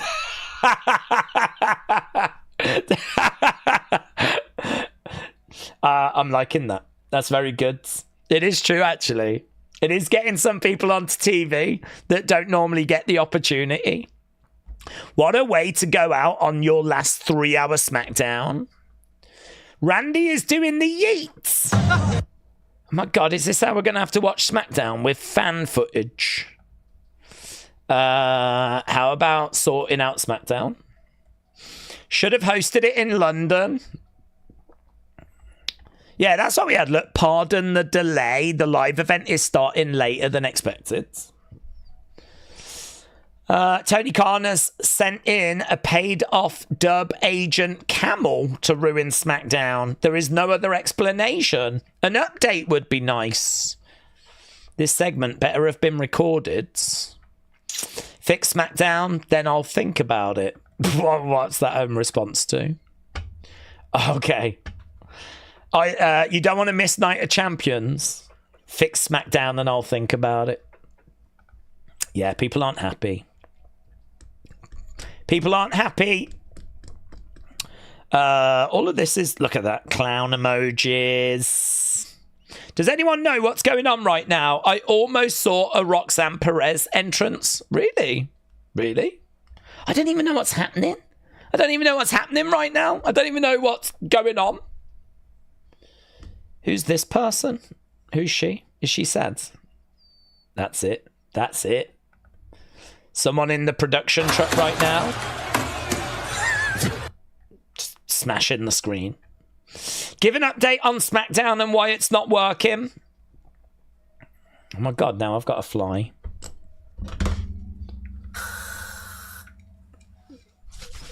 There we go. Dealt with. The good news is that from next week, it'll only be 2 hours of repeated ads. Yeah, oh my God, that's true. If they don't bring it back, we got 3 hours of this video. Next week, it'll only be 2, because we do go back to 2 hours next week, apparently. Sorry to anyone that has to use Netflix tomorrow for Night of Champions. This SmackDown is absolute shiz. Still not back, kids. Still not back. Should we send WWE a message just to let them know? Hi at WWE. Not sure if you are aware, but hashtag SmackDown isn't showing. Huh? Who's Ethan? Ethan, why is that done you? I put WWE. Hi, WWE. Not sure if you were, but SmackDown isn't showing. Lots of people are quite angry about it. So... Oh, Jesus Christ, that blooming video. Let's fix it. Otherwise, I and many others will start watching AEW instead. Lol. Not really.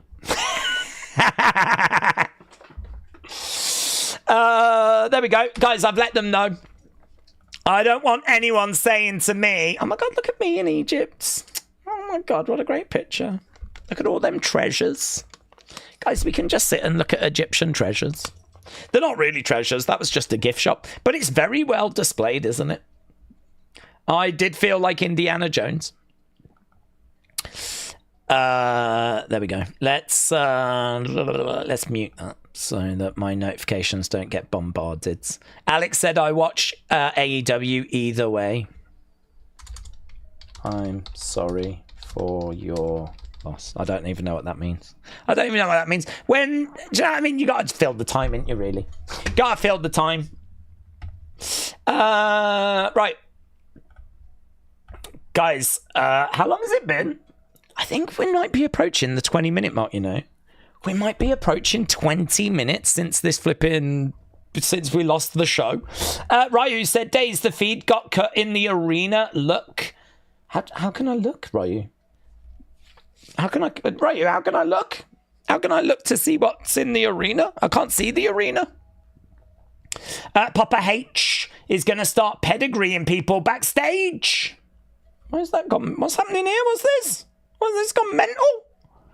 Jesus, it's not even WWE that have got their own. We've got our own problems as well. Look at this going and popping off. Nine Dark Holiday said, now Saudi, there's no way. This is no way to show you want Mania. That's true, isn't it? That's true. This is not a great advert for Saudi shows, is it? To be honest. Yeah. You're going to have to work hard to convince people that WrestleMania and other shows are going to be fine coming from Saudi. This isn't really a great way of going about it. I'm worried, said Harvey. Don't be worried, Harvey. The Iron Sheik has come out and hijacked the show. Made by Dawn said, I've sent a tweet to WWE. Good. I think everyone should. Just in case they're not aware, you know. WWE have tweeted. Oh my God, they've tweeted. Guys, have they? Guys, my tweet did it. Oh my God. They hadn't until I sent the message. Guys, you're welcome. You are so welcome. I should have done it earlier. I blame myself. I should have done it earlier. As soon as... Oh, God, guys, look at this. Now they've responded. I mean, it's not a direct response, but, you know, pretty much. Oh, my God. Right, let's see what they've got to say, shall we? WWE says, to our international audiences watching SmackDown on Netflix, that's us. That's us. They might as well have said Wrestling Days community. They might as well have said that. Oh, my God. That's so exciting for us. We apologise to us. It's a direct apology from WWE to us. This is the best for any technical. What are you on about? We're apologising for any technical. You might have some no one can watch SmackDown. WWE. It's not just any technical difficulty. It's like a pretty major technical. It's not that the sound dips out every now and again. There's no picture, and there hasn't been for about half an hour. Sorry for any little technical problems you might have experienced. What, like no show? Like no wrestling? No show? That problem. Sorry for any technical difficulties. Should be back up and running shortly. How confident are you about that, though? How confident are you about that it's going to be back? I think someone at WWE sat in the headquarters has just put that out to try and calm people down. I'm not sure they've got any information that it is actually going to be back shortly. Because it's honestly, this is half an hour now. This is a serious interruption. Guys, we could have new champions and not even know about it. Oh my God. What if the Wyatt 6 have won the tag? What if the Wyatt 6 win the tag titles and we don't even get to see it? What if it's happened? They probably have gone to a match by now. And there's 3 title matches. So what if there's a title match and we don't even get to watch it? Oh my God, this is such a botch. I thought that them apologising directly to us as a community would make me feel better, but it's made me feel worse. I actually feel worse. There's Seth, there's Speeds. TikTok mother rucker. Yeah, people aren't thrilled. Wrestle Night, thank you. I've been listening to this SmackDown music for 20 minutes and it's giving me a headache. Please fix it. Hater. We're back! We're back! We're back! Here's Michael. We apologise.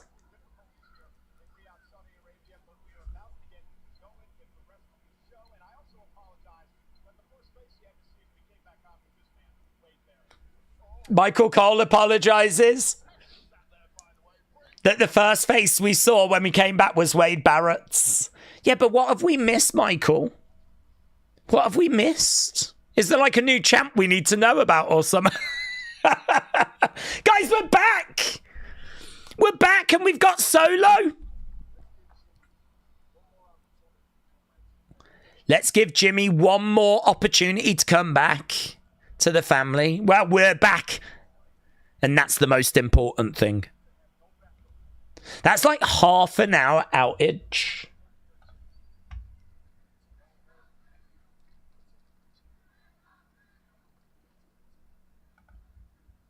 I don't know what they're chanting. What are they chanting?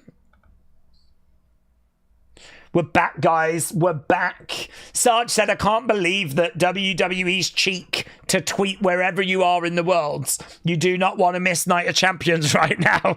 Yeah. That is cheeky, isn't it? Guys, whilst you can't watch SmackDown, don't forget, you might not be able to watch Night of Champions tomorrow. These are the times you might not be able to watch it. Guys, please make sure you tune in so you can be bitterly disappointed at these times tomorrow. Right, Jimmy is making his way down, but I don't know who he's facing. I don't know what we've missed. I just don't know. I don't know what's going on. Big Jim's making his way down. Can't Michael Cole bring us up to speed? Guys, this is what you missed. Mastaba AK said, how much cable did the camel eat? A lot of it by the length of that delay. Yeah, didn't go well at all, did it, that? No way are they going to commercial break now. Commercial break? Oh my God. Oh, oh, come on. Come on. You've got to applaud that troll job. That is next level. That's not a troll job that you look down on. Come on. That's a troll job that you appreciate. To have us go away for half an hour, bring us back for a couple of minutes, then go, right, yeah, no commercial break. I think it's commercial break time. We're back to commercial break. We'll be right back. Oh my God, everyone around the world right now is like, no! Oh my God, this flipping music again. Oh, that's so good. It's so good. Going away for half an hour and then you go back and then like just minutes later go to commercial break. Oh, it's so good. Honestly, someone needs to win a Slammy. Slammy for best troll moment. Yeah? Best troll moment. WTF, there won't be a bigger WTF moment than WWE going back after a half an hour interruption to then pretty much immediately go to commercial break. If there are other wrestling companies, I don't even want to know about them. I don't even want to know that they exist. I don't know why I need to be mistreated like this. Other wrestling companies, they treat you too good. They're like so desperate for you to love them. WWE does everything in its power to drive you away. Everything in its power. Oh, you like tables? Slap some Slim Jim sponsor logos on them then, shall we? Oh, you like Jay as champion? Not anymore. Took the belt off him. Oh, you want to cheer John Cena on his final year? How about we turn him heel? Oh, you want to watch SmackDown? Don't think so. Oh, you're back now. How about an ad break? It's so good. I think the reason why I appreciate it is because this is how I would run my wrestling company as well. Just constantly throwing shade at the fans. Constantly pushing up ticket prices. Constantly slapping logos in any space I can find. And charging you more for it. And getting away with it. Getting away with it. Come on. You've got to... Come on. So good. All these other companies, they're so desperate for you to love them that you've got to appreciate WWE not giving a flying flip. There is something cool about that. There is something cool about that. Jared said, seriously, when is WWE going to let Cody talk? Yeah, my God. What a really adventurous way of stopping Cody Rhodes from talking. They're just finding new levels, aren't they? New ways of Cody to not talk. They've had loads of people interrupting and then they've just cut his whole segment. This should turn him heel, actually. After this, he should turn heel. This should be what makes him snap. So good. JB said, it was an arena issue. Nothing broadcastable was missed. Oh, what? They just completely paused the show, did they? What are they going to do later then? Because you can't have half an hour of dead time later. So what are they? If there was nothing that was recorded, then what is it that they're going to have? What they're going to do? Here we go. Bell has sounded and we are underway. So it was what does that mean? An arena issue. Technical issues. WWE scrambles after a 30-minute broadcast disaster. WWE informed Cody and Randy about the technical difficulties. It seems like the Randy and Cody segment is going to happen later. Right, we've actually got like some footage here. What's this? I wanted to come out here and ask you something I should have asked you a minute ago. I'm going to ask you now. It's working? I don't know. Is it working, Berkeley? Not working? Not working. Here's the question for tonight and for tomorrow night. Who's going to be the loudest fan in here? Oh, that's what we did, was it? That's what we did. Is it working? Oh, it's not working. Okay. Who's going to be the loudest fan in the... What about the local team, eh? What about those Riyadh Raiders? Yeah!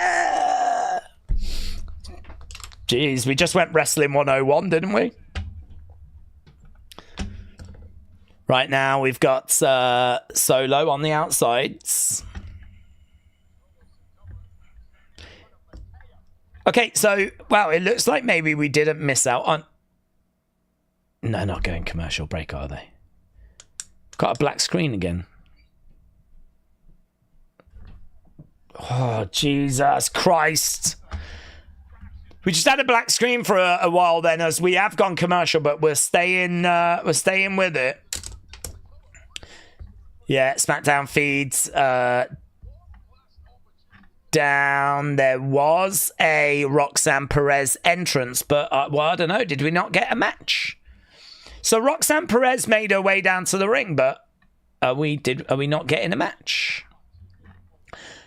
Randy did some yeeting with the live crowd whilst the feed was down.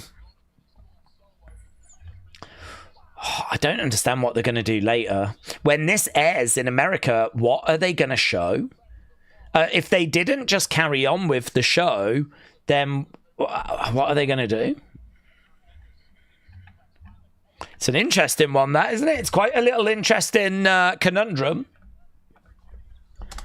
So, this is Jimmy against JC, by the way. Cody heel turn coming up tomorrow. He's going to be peeved with Netflix, said Steven. It is very frustrating. But we are underway with Solo. On the outside, talking to Jimmy. We're at commercial break, but staying with the action. Ben said, Daze is taking shots at AEW. You're playing double duty with a later stream. You do it for the fans, says Ben. Yeah, we are. We're back later. I can't wait to see what the broadcast's going to look like later. That'll be really interesting. Half an hour is a sizable amount of time, isn't it? It's like, what, 1/6 of the show? That's a sizable chunk. So, I wonder what they're going to fill that time with. You can't just remove it unless... Because that would mean SmackDown will only go 2.5 hours instead of 3. Plus, we were kind of already started with the promo, and then it kind of went during the promo. So it's going to... I don't know what the hell they're going to do. Big boots. I woke up to check on this, and I caught all the chaos, said Jennifer. I wonder if they changed the order. They might have Cody Orton segment near the end. Honestly, I think they probably should have just carried on with the show as normal. Maybe they could have moved some stuff around and done some of the least important stuff, you know? The kind of stuff you might have done in the middle of the show, just move it to the front. Certainly not done any of the title matches, but shoulder up there by Jimmy. I think they'll do some backstage stuff, said Word of Wrestling. That's a lot of... I suppose they don't have to do it all in 1.5 hour chunk, do they? So, yeah, they could film a load of backstage stuff, but just dot it throughout the show. So space that half an hour out. So rather than like a half-hour backstage segment, do a little backstage, you know, couple of minutes, then go to this match quicker, then do another backstage thing, and then go to the next match. And you know what I mean? Like, have that half an hour spaced out throughout the show. So it's going to be... I'm really interested to see what they do later. I don't even know if I can watch it, though, because I'm going to have to watch the Netflix version, because I can't watch the USA version. There's a little flicker as well. There's been a couple of times where the screen has had a bit of flicker. Shots coming in. Chop coming in. It's going to be a fun one to rate this, isn't it? Shot there by Jimmy. Still getting some glitches, said Bradley. Yeah, I saw that. Boot there by Jimmy. Jimmy with a big kick. JC goes down. We should talk about Iran-Israel conflict. WWE is afraid of that. I don't think they're afraid of it. If they were afraid of it, they wouldn't have gone over there. But I think they're in a ceasefire as well at the moment, aren't they?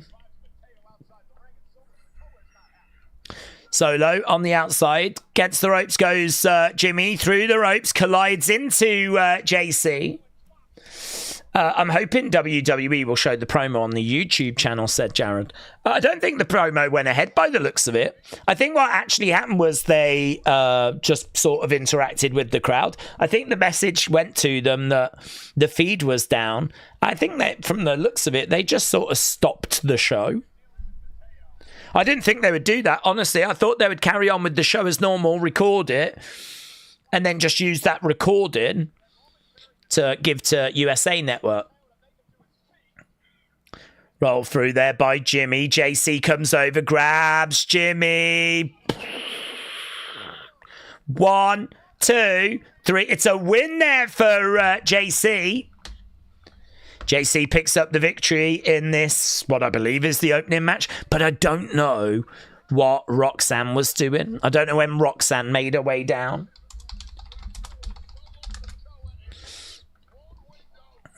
What's that move called? Is it round the islands or something?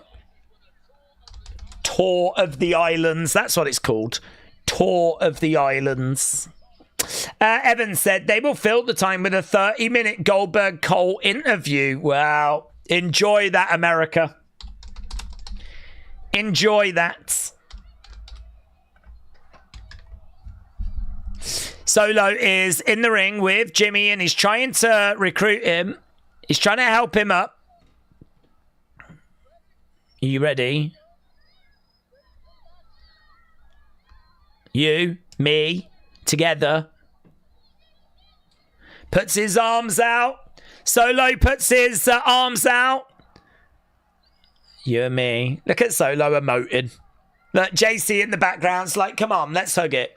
Oh, he slaps him. Jimmy slaps Solo. JC then knocks Jimmy down. These shots don't look great.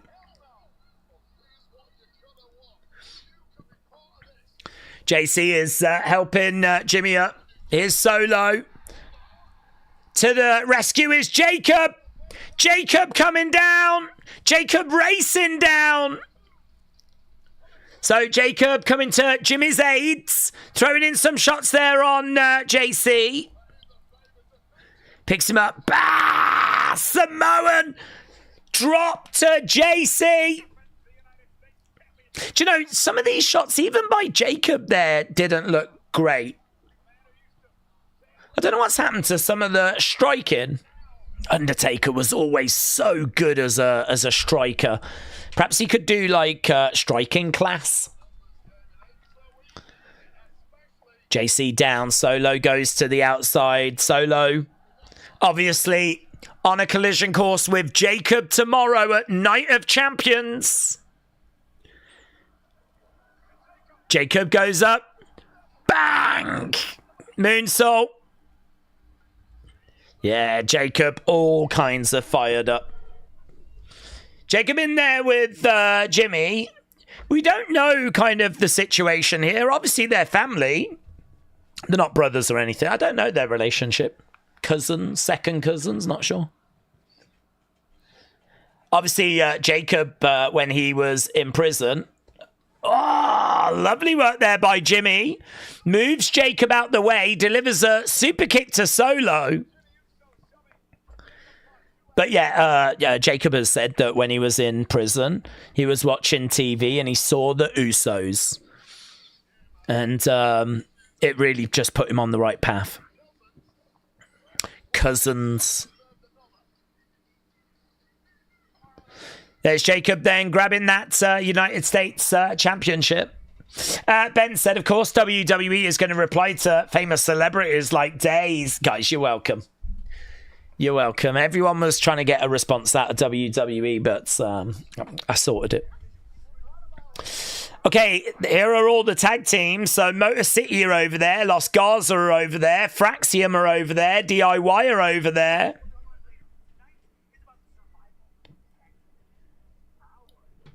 Tonight is about the survival of the tag division.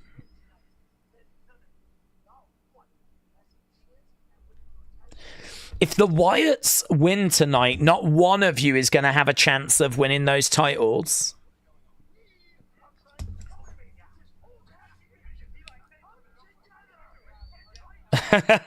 Johnny just pointed to Axiom. He's like, look, he likes it.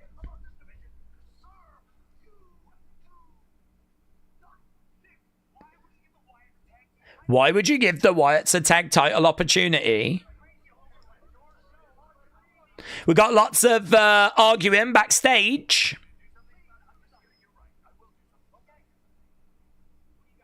What are we doing? Here's Andrade.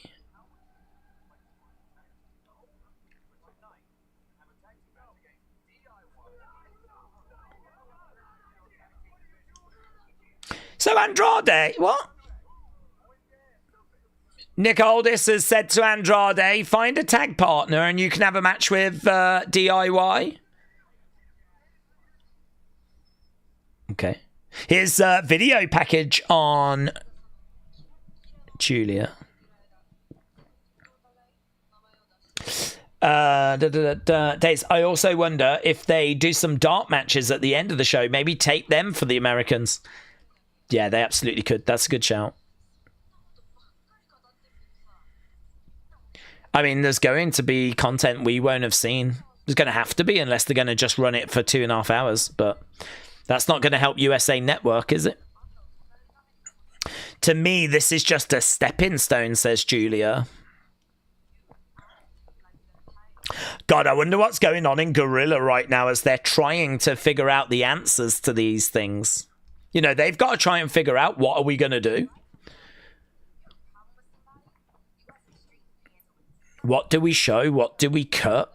Like, we've only got 2 hours now for the international fans. Or actually, have we, in all fairness? Or do you just sort of carry on where you left off? Perhaps you just do the normal show now? No one, you know, you can go as long as you want on Netflix. That's an option, isn't it?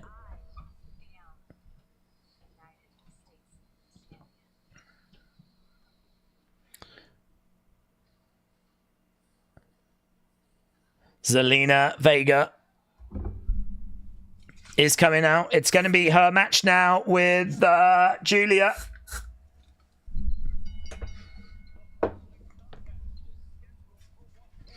Okay, so here is Zelina, and she has got some special entrance gear again. She's kind of, I think, been inspired by Mr. Iguana by the looks of it. What is that? Zelina Vega making her way down. Oh, right. It's been inspired by a King Cobra. I don't think it looks as good, to be honest, as her the flag one she was wearing.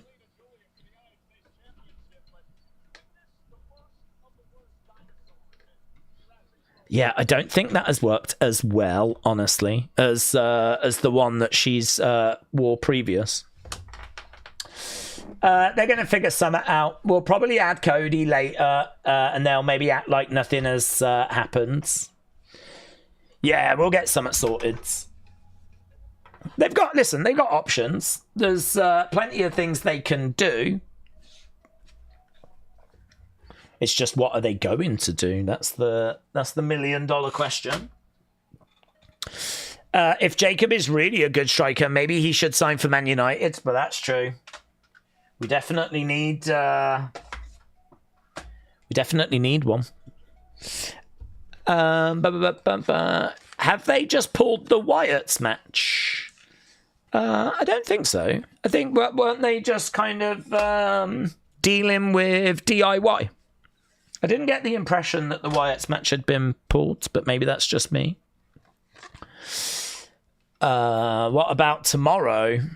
Well, hopefully, whatever issue has kind of resulted in the drama tonight, hopefully they can have it resolved by tomorrow. I thought it was MPED from commercials for technical difficulties. The problem is they're going to have is USA Network, said Jennifer. Who have we got here out of Giulia and Zelina? Good question. I think I might be leaning to Giulia, honestly. Daze, does the blackout bring down the halftime scores? I don't know, honestly. I don't think it will bring it down. I don't know what we're going to get. I don't even know when halftime is. I mean, do we just act like that 30-minute timeout didn't happen and we just now do the normal show? And the show on Netflix goes longer? I mean, I don't know. Maybe they'll fill it with the Triple H promo. That normally lasts about half an hour, says Nick. Okay, Zelina has made her way down. She's in the ring. Oh, here's Giulia. Yeah, I mean, if you want to know how mid Zelina's music is, just compare it to Giulia's now. I mean, Giulia's just instantly grabs your attention.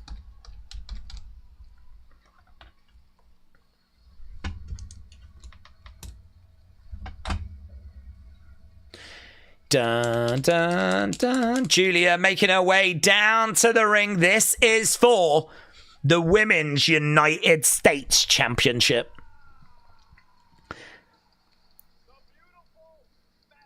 The beautiful madness.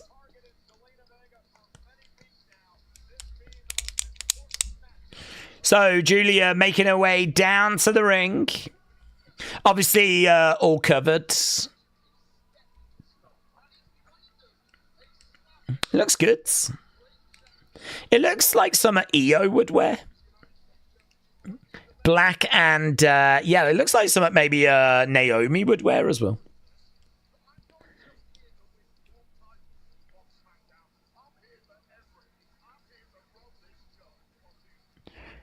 Yeah, this should be a good match. Looking forward to this one. Maybe when they send this to USA, they'll just have 30-minute commercial break. I don't think they'll do that, but if you have a commercial break that's like too long, I mean, you're just going to lose viewers, aren't they? They're not going to hang around for that. So, yeah, they'll either just carry on with the show as normal and it'll just overrun on Netflix here, or they'll film like some dark matches and chuck them in, or they'll do some backstage stuff and chuck that in. I mean, they've got options. What I'm very confident about is that you're not going to see the exact same broadcasts that we've just seen on international Netflix. They're not just going to have like a screen for half an hour. Okay, here we go then. Giulia versus Zelina. Zelina grabbing the leg of Giulia, taking her down.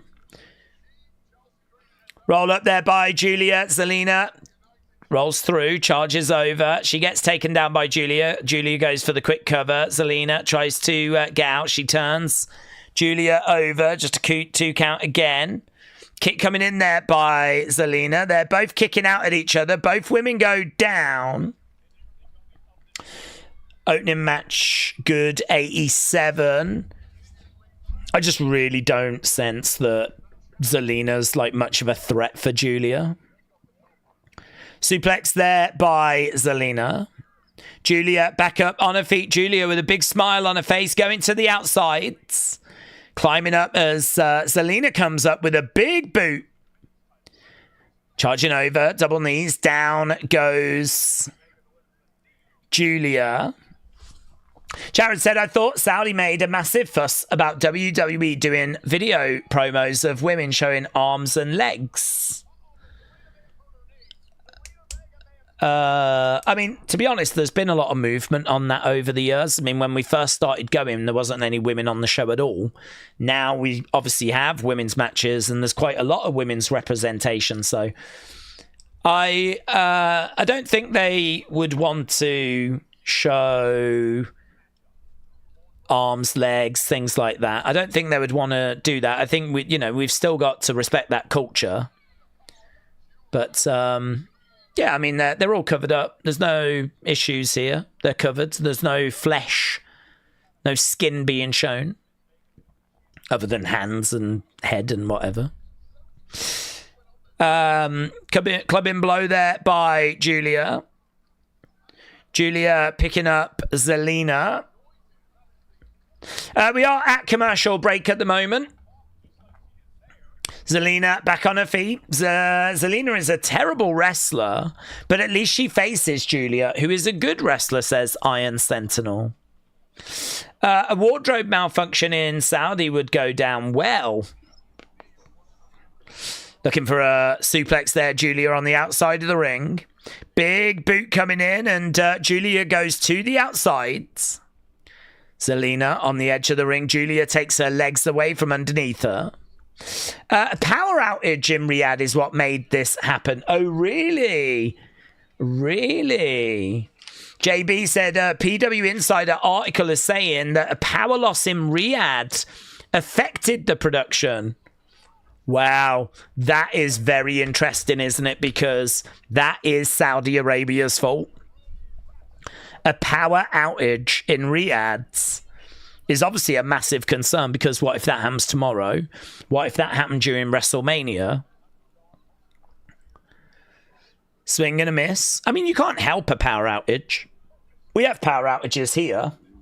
I'm sure you have them in America and everywhere. You can't, you know, no one wants them, but I don't know. Is there not like a backup generator at the arena? Like, that's pretty crazy, isn't it? Kick out, shoulder up.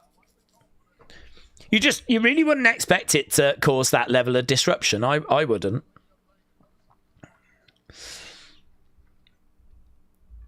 Okay, we are coming back from the commercial break. I'm just going to show the picture of Zelina, because I know many of you are not watching. That's what she was wearing. I don't think it worked, really, to be honest. I don't think it looked anywhere near as impactful or as anywhere near as good as when she had that Puerto Rican flag. But that's, you know, it's one of those where she had an idea, she had a vibe. And I appreciate the effort. She could have not done it, you know. Roman Reigns SEN said commercial break after commercial break after commercial break after commercial break. Giulia gets taken over. Giulia over against the ring steps. Double knees there by Zelina. That's a big spot. Giulia getting driven against those ring steps, thrown back in the ring. Isn't Saudi Arabia like the richest country in the world, and they can't get the electric straightened out, said Nightmare. If they made it a proper hood, it would have looked better, said Iron Sentinel. Tonight's commercial break is sponsored by Smackdown. It does feel that way. Clothesline there by Zelina. Right, you lot really do think that Giulia has got a great opportunity in this match. Giulia with Zelina picks her up. Oh, that was kind of interesting. She grabbed her arms and she kind of kicked back at her legs, and Giulia sort of went face first into the knees of Zelina. Double knees there by Vega. Vega's just really chucking herself around. Cannonball in, senton in, Thez press in, Meteora in. It's all Zelina at the moment. Zelina going to the outside. She's climbing up. Giulia coming over. Big boot there by Giulia. Giulia looking to climb up. She's got Zelina over in the corner. She's gone under the arm. She's going to look for like a superplex up there. She's got her up. Ooh! I think she might have lost her footing a little. She did get enough of it. She's got Zelina up. No joy. Zelina, kick to the midsection. Zelina. Oh, code red. 1, 2. Oh, that's really good. Giulia getting her feet on the ropes. I mean, like, she was bent over and she had to, like, try and find a way of getting her feet onto the ropes. That was really good. That code red with the foot on the rope there by Giulia. Zelina is up. Ooh, Giulia moves out the way. Giulia charges in, knee strike. Zelina down. Giulia might look to put her away. Bang, connects. Giulia is in control. She's going to scoop her up. She's got her up. Bang, drives her down. Giulia for the win. 1, 2, 3. We got a new champ. Giulia does it. Giulia wins. I think she's got some blood. It might be a bit of blood in her mouth. Can't quite see, but we've got a new women's United States champion. Giulia does it. She puts Zelina away. You lot expected it. I thought it had a chance of happening. It was far from guaranteed. But, yeah, she's going to make a really fun United States champion. Ronan said, make that division great again. A. Jobson says, and new. Metal Mama said, I thought it was a horrible match, though. Zelina's reign was horrible. But does Giulia deserve it? There we go, Giulia. I think she'll make a fun champ. She's a really good in-ring competitor. Lots of pyro going off.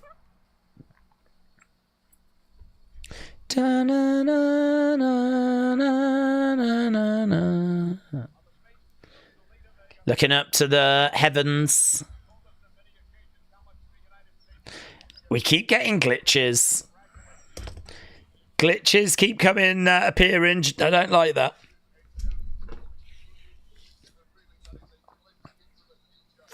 Wade Barrett said, that feels like a glimpse into the future. Giulia is good in the ring and she's got a good mic presence. MK said, the crowd is dead for the women's match.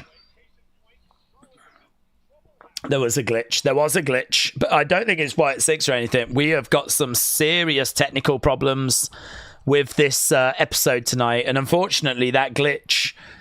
it really could result in this show just going to a black screen.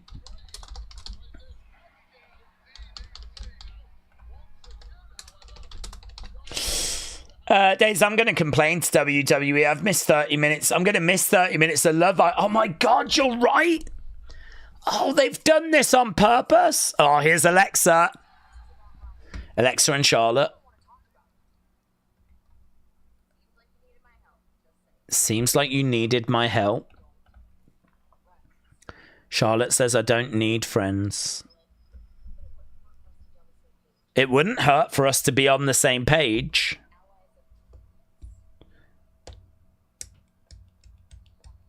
Think about it. Allies of convenience. But there we go. I mean, it does feel like we're edging closer towards Alexa Charlotte, which I was certainly not expecting that when Alexa returned. Jared said, do you think we're going to cash in tonight, or is it too early? No, I'm not expecting a cash in personally tonight. Well, certainly not tonight. I mean, maybe tomorrow when we get... Hang on, when's the Tiffany match? Is that tonight, is it? Yeah, no, I'm not expecting... I think she'll try, but I don't think she'll succeed. Asuka and Jade next, said Word of Wrestling. Dean said, is there a second stream later? There is. Yep, we're doing a second stream later. It's going to be really weird, though, because... I mean, I'm going to watch the Netflix archived version, and I don't know. It's going to be weird, isn't it? Because I'm not going to watch it on USA Network, so we might be out of sync, and it might be a bit problematic, and don't know. I don't even know how long this show's going to go for, honestly. I mean, it might be an hour and 40 minutes, or we might... Do you know what I mean? We might just be carrying on past the scheduled end finish point. Cash in tomorrow, said Joel. I'm not expecting a cash in this weekend. I think she'll try, but I don't think she cashes in this weekend. Nita Nitro, hello. I hope this promo doesn't get cut, says Kieran. I hope Asuka is going to win just to see that Io Asuka match, said Iron Sentinel. Well, to be honest with you, buds, she doesn't need to win to get that, because I think we could get that anyway. She doesn't have to win. I mean, like, if Jade wins, then I think it'll be Jade against Tiffany at SummerSlam. But that still means that Io needs an opponent. And so that person can still be Asuka. So I agree. I'd love to see Asuka Io, but I think we can get that match anyway. A. Jobson said USA Network pays WWE 1.4 billion to air SmackDown. They're not going to let anyone steal their thunder by airing the show early without paying for the rights. This is true. Shauna said, I believe this is the first women's cash-in that's going to fail. Who do we think is going to win tomorrow out of Cena and Punk? I think Cena is going to win. Do we think Seth is going to cash in tomorrow? No, because I think if he cashes in, it might be in the Gunther Goldberg match. That's Saturday night's main event.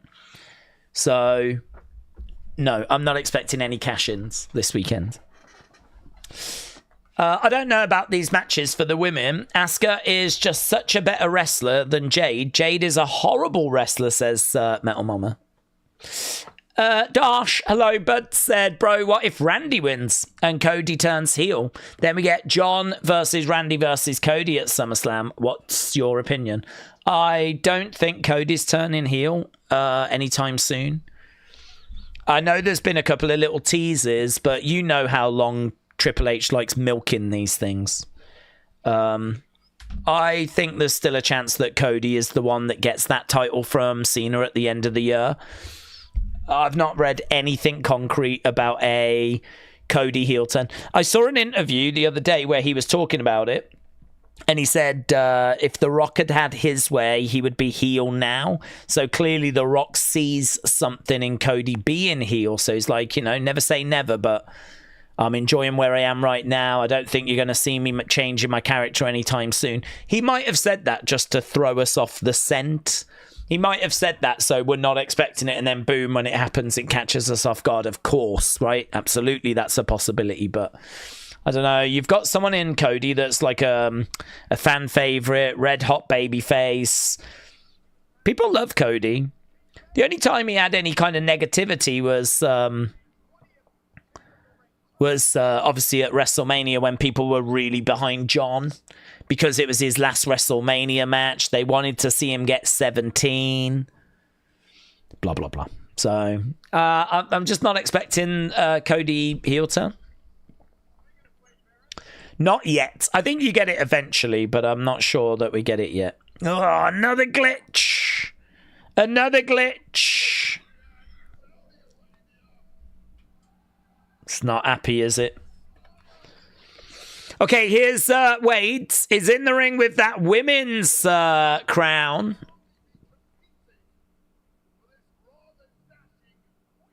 The Queen of the Ring crown looks so nice.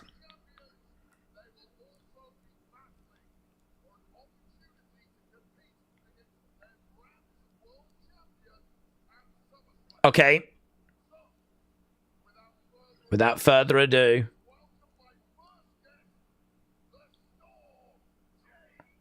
Jade Cargill coming down.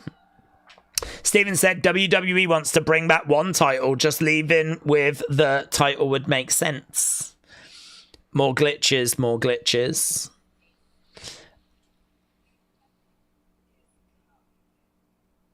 Okay, Jade making her way down.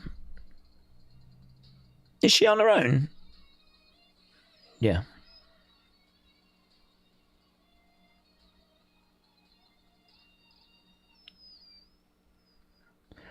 I'm waiting to see what she's wearing. Ooh, that's impressive. It's a bodysuit. And it looks all really like metallic, kind of android kind of vibe. Looks really good, actually. Looks really good. Okay.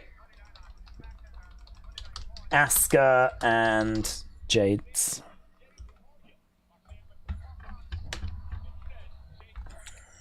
I don't think there's a picture yet.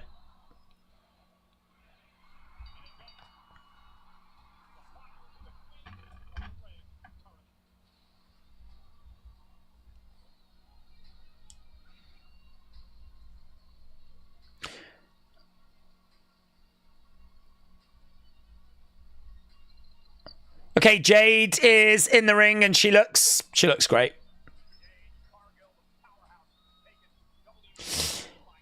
One thing I like about the girls being covered up is the creativeness that goes into the gear. I agree.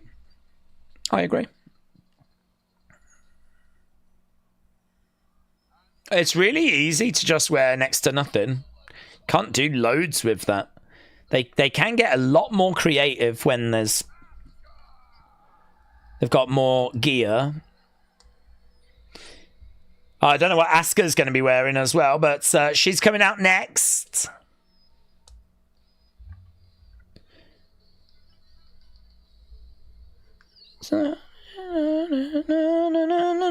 Oh, she's in a little casual wear, actually, like jeans and a coat, and she hasn't got her face painted or anything, has she? Oh, she's got a little bit. Yeah, but it's not like, you know, the mask and all that stuff. She's not in any wrestling gear or anything like that. So, Asuka making her way down to the ring. WWE is trying to overload the generators, says Jennifer.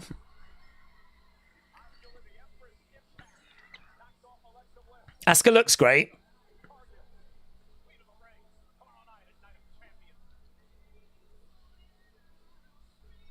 Look at that massive screen that's got like Asuka written in giant letters. That looks so good.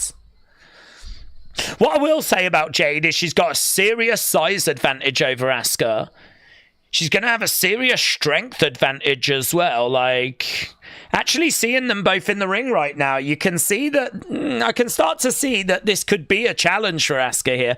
I mean, she's going to flip him, out-wrestle her into next week. There's no challenge there, but...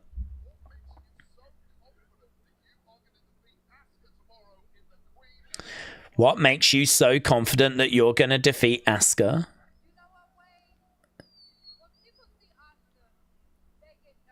When people see Asuka, they get nervous.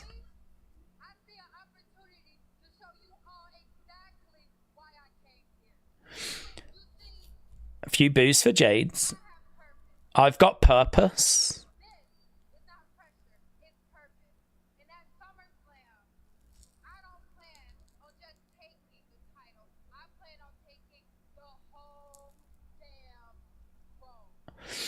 I don't plan on just taking the title. I'm going to take the whole throne, says Jade.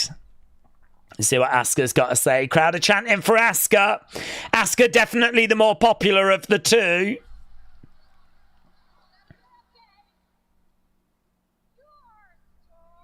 You're strong. But power is not everything. You're strong, but power is not everything. I've got skills and experience. Do you know who I am?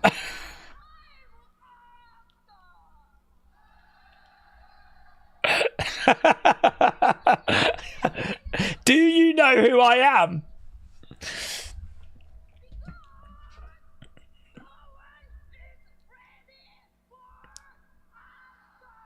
No one is ready for Asuka. Oh, hello.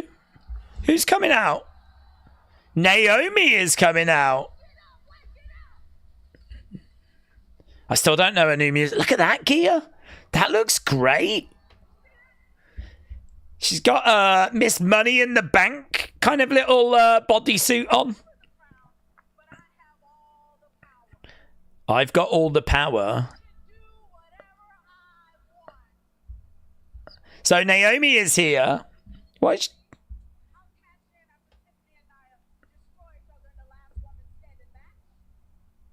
Shut the F up, Chance. Shut the F up. Shut the F up. Shut the F up. Yeah, people aren't... Look at... Naomi just looked at the crowd and went... They're having to flipping mute that on Netflix as well. Shut the F up.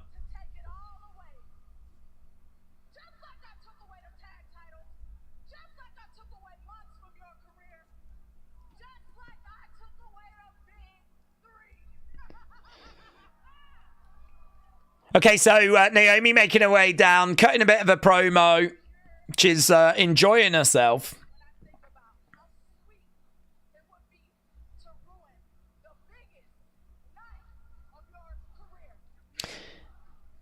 You suck is the chant from the fans.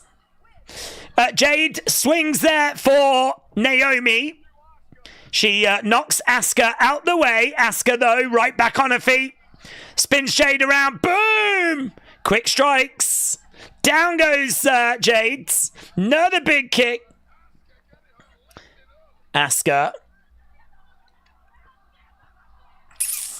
Asuka standing tall over Jade. 24 hours before Night of Champions.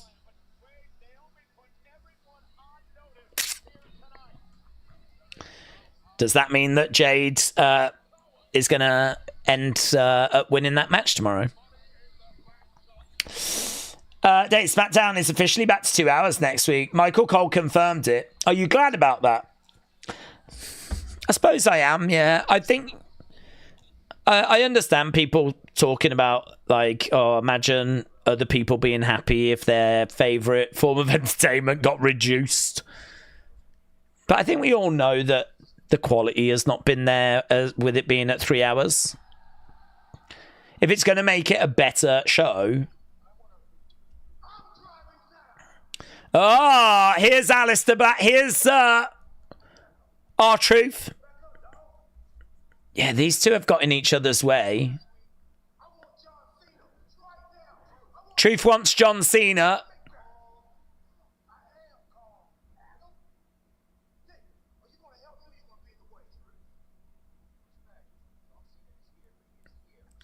Another glitch. I'm here for John Cena, says R-Truth.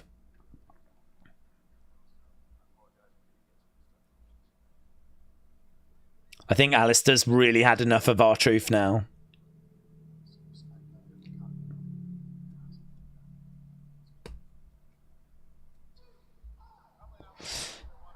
Okay, DIY making their way down. They're going to be taking on Andrade and a mystery person. Glitches, lots of glitches tonight. Yeah, lots of glitches. It's not Wyatt 6.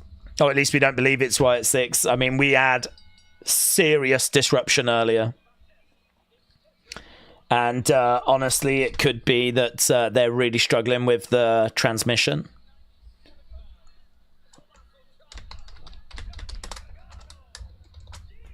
DIY versus Andrade and a mystery person then.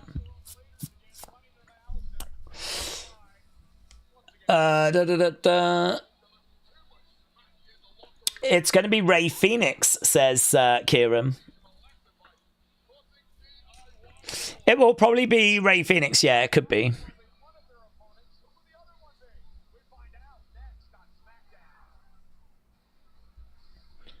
Okay, we are going to commercial break.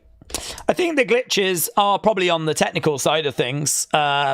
Speaking of Wyatt 6, though, I do love them, said Anita.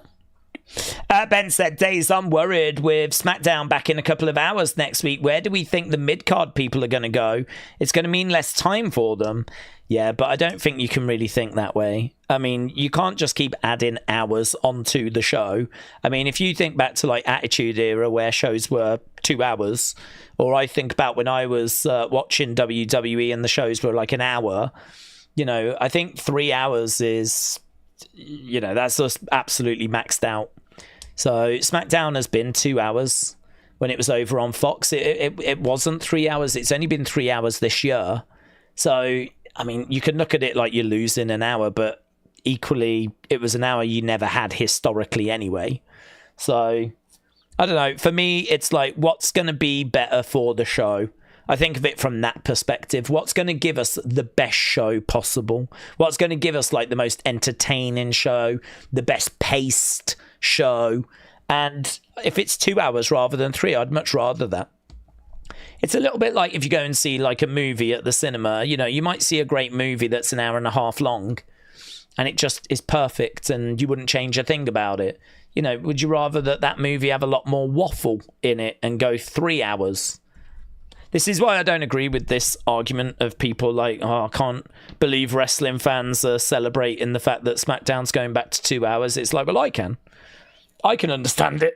It's not that hard to understand. We want the best show possible, the most enjoyable show possible, and that does not necessarily mean making it longer and longer and longer and making it 3 hours.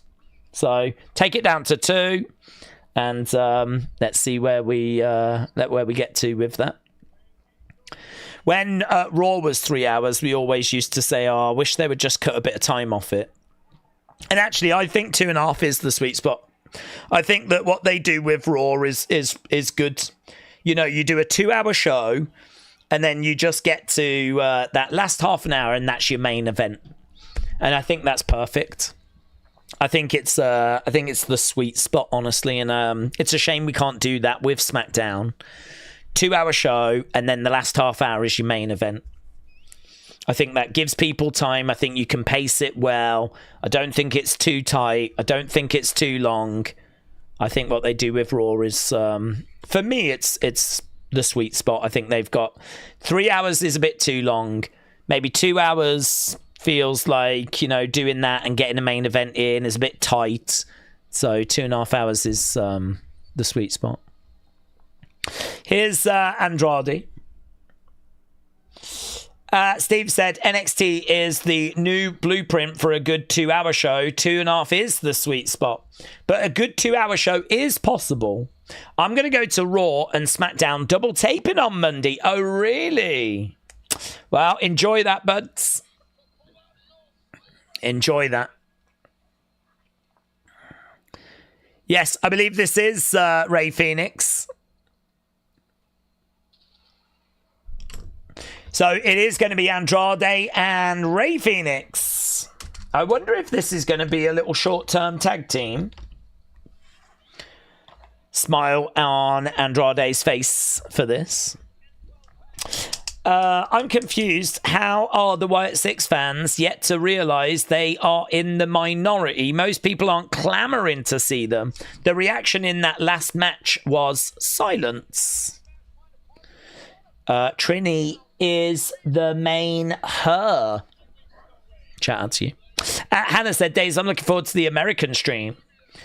We acknowledge you. Hannah, shout out to you.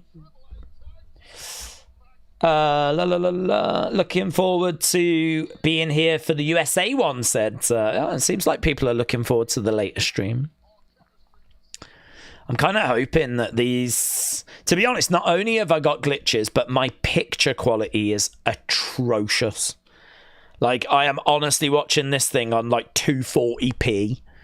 My picture quality is terrible. I know that my internet is not the strongest here anyway, but this can't be right. I don't know what other people's picture quality is like, but mine is just absolutely horrific. Metal Mama said the quality is horrible. Oh, really? You've got it pretty rubbish as well? Well, to be honest, I'm glad I'm not alone. Sometimes it'll click and it'll look okay. Like I'm looking at it right now and it looks okay. But sometimes it's really blocky and like 240p would be a treat. Crowd are chanting Johnny Wrestling as we are underway with match number 3. We've still got the Wyatts coming up. We've still got John Cena coming up. We've still got Tiffany coming up. We've got this match as well. And I don't know what we're doing with Cody against Randy. I think that's coming up later as well. No, you're right. The pitch quality is shiz, says James. This is so bad. There's no way you can give this... there's no way you can give them WrestleMania. I mean, not that there was much doubt anyway, but there's no way you can give them WrestleMania. With power outages and poor picture quality and It just sucks, doesn't it? It really flipping sucks. I mean, don't forget, we're battling non-stop commercial breaks as it is. I mean, for the wrestling that we do get, we certainly don't need there to be any drama or, like, you know, bad picture quality or whatever.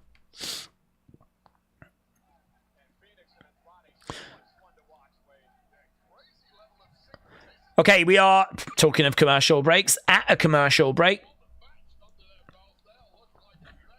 And we are underway with Phoenix going for a cover there on Tommaso. I'm going to watch someone else's stream of the show on TikTok, says the Beach Kevin. Well, I hope they've got a better pitch quality than what I've got right now. Nickelodeon is 10 times better than Netflix, says K-pop lover. I don't know if it's Netflix or if it's because we're in Saudi, or I don't know what the issues are. I have no idea, but there are issues. The way WWE made it sound like a Netflix issue with their post, said JB. I don't know if it's Netflix. I mean, they said apparently streets are saying there's a power outage or was a power outage in Riyadh. I'm looking though at people that are getting screen grabs. And honestly, people have got picture quality way better than me. Way better. I'm looking at some of these screen grabs and it's just... they don't look too bad. My pitch quality is nowhere near this.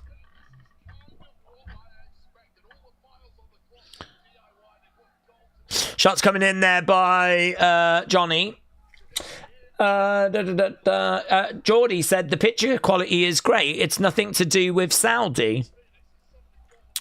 My pitch quality is great, says Edwards. Perhaps it is my end then. Anita said the glitches and pitch quality could be weather related. It's 100 degrees in Saudi Arabia, and when fiber optic wiring gets hot, it expands and it might make it a little fuzzy. Oh. Right now we've got Tommaso in there with going for the cover. 1, 2, shoulder up. My pitch quality is okay, but I do keep losing audio sync, said By the Bonfire. Really? I've not had that problem. I'm in Canada and the image is amazing, said Stephen.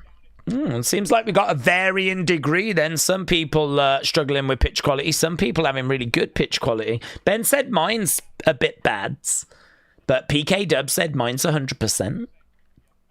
Another little glitch, said Steve. Right now we've got Phoenix. Big boot there to Tommaso. Tyler said mine looks dusty. Perhaps you need to dust your screen, but kick coming in there by Phoenix. Down goes Tommaso. We're back from commercial break then. DIY against Andrade and Phoenix. Andrade on the outside. Crowd are quite into this, actually. They're making noise. Johnny dragging Andrade off the edge of the ring. Knee to the back of the head there by Tommaso. 1, 2. Kick out by Phoenix. Kick out by Phoenix. Right now we got Tommaso. Chop coming in. Oh, Phoenix going over and down. We've got Andrade coming in. Oh, hello. Now I've got some talking over the top. What?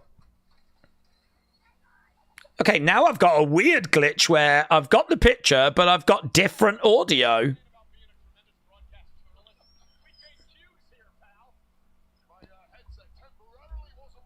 Oh, right, and Wade Barrett said his headset wasn't working temporarily as well.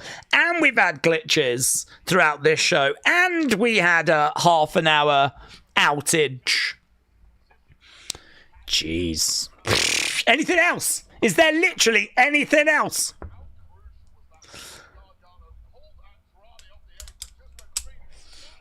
It was a trailer for Jurassic Park. This SmackDown is a mess, said Dave. Now that's advertising, said TJF. Kieran said, this is awful.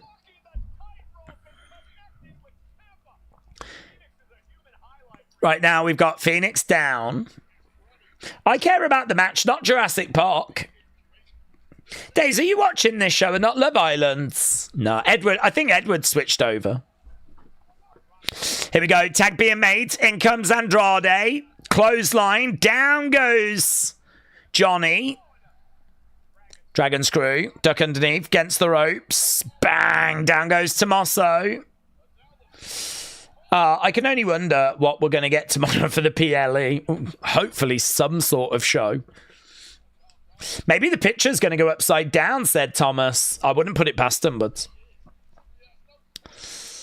again, charging in. Bang! Double knees there by Andrade. Johnny on the edge of the rings. Oh, man. Do you remember Johnny and Andrade down in NXT? Oh, my God. It was so good. It was so good. Johnny down. Andrade. 1, 2... Mate, these two would bang. If we had Andrade and Johnny in a singles match in a feud, oh, jeez. Crowd are chanting, this is awesome. They're really into this. Considering it's a bit of a... Well, it is absolutely a nothing match. Big boot there by Andrade. Andrade up and... Oh, lands on his feet. Goes back. Tommaso comes in. Picks him and... Oh! Lovely work. Going for the cover. 2. Kick out by Andrade. It's very fast paced. I mean, it is a good match.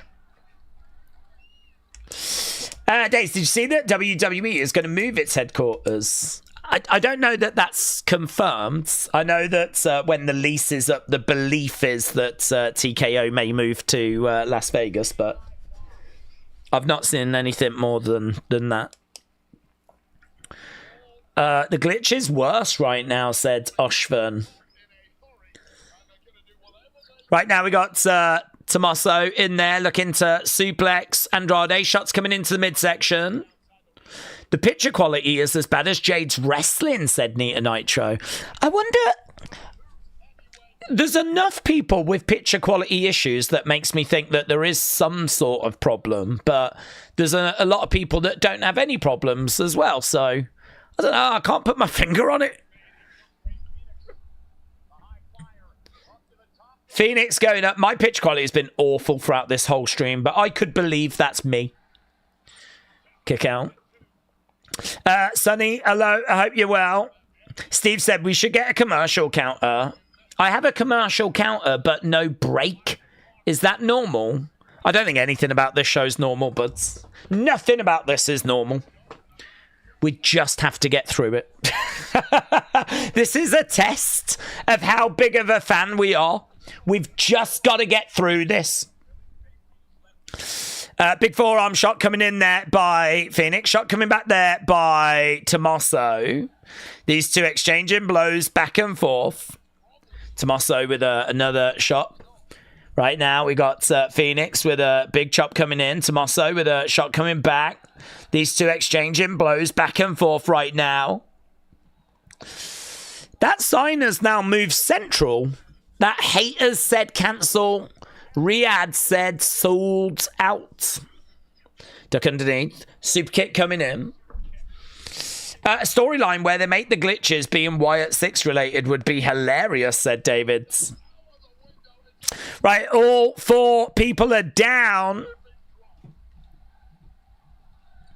Very vocal crowd. I've got to give it to the crowd. They are very passionate, very invested. They're a very, very good crowd, actually. They're a very, very good crowd. Jurassic Park trailer audio played during the tag match. Yeah, okay, so it wasn't just me. This has not been a good show, says Kian. Saturday night's main event, too many ads. Smackdown. Hold my beer. Okay, right now we've got Johnny going up. Right now we got Andrade going up.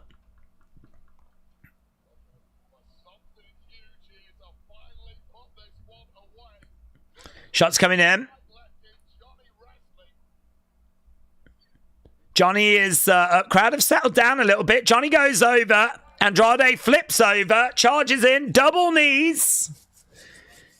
Throws Johnny out the way. Andrade going up, looking for a moonsault. No, didn't get it. Kind of got it too.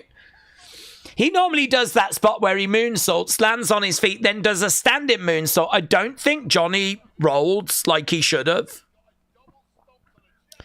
Yeah, referee was just checking on Johnny there. A little bit of a botch in that. Johnny down. Andrade down. Rey Fénix. Suicide dive like a bullet out of a gun. I'm really surprised at this match that they've given it the amount of time they've given it, but it is good. And the crowd are really adding to it as well. Yeah, it is electric. Forearm shot coming in. Wade Barrett says, what an absolute unexpected treat. I mean, honestly, maybe the highlight of the night so far, like, pretty good little Asuka promo and a new United States champ. But this match is easily the best match by a mile. Oh, kick out by Johnny. Anna said, Daze, we've paid our dues, surviving the Vince Nightmare era shows. I don't want to keep surviving again. Can we just enjoy for a change? Anna, I hear you, my friends. I hear you. But you've got to think about those newcomers that have not paid their dues. We're having to pay their dues now. We've paid ours. Just getting through the pandemic era was us paying ours. But Anna, I hear you. I hope you're well, buds. Ooh. Roll through. 1, 2. Johnny. Oh, I thought he was going to get it then, you know. Kick coming in there by Fénix. No, takes him over. Nice. Johnny's up. Tags in Tommaso. I really feel like DIY should win this. Bang. Oh, dumps him down. Going for the pin. 2. Kick out by Fénix. Yeah, I feel like DIY should win because of the fact that they are a proper tag team, whereas Fénix and Andrade are not. Andrade's going to make the save, and he does. The crowd are going wild. Have they been drinking? I don't think they've been drinking. Shot coming in there by Johnny, and again, going against the ropes. Johnny, big boot, into a back elbow by Andrade. Crowd are chanting, this is awesome. It's fast-paced. It's a million miles an hour. Coming in, charges into the corner. Fénix moves out the way, jumps up. Kick coming in there by Fénix. Tag being made. He's going to put him away. He's got him up, and he looks to drive him down. Lovely work. Here's Andrade. Bang. That's surely doing it. 1, 2, 3. And it is a win for Andrade and Rey Fénix in a very entertaining match.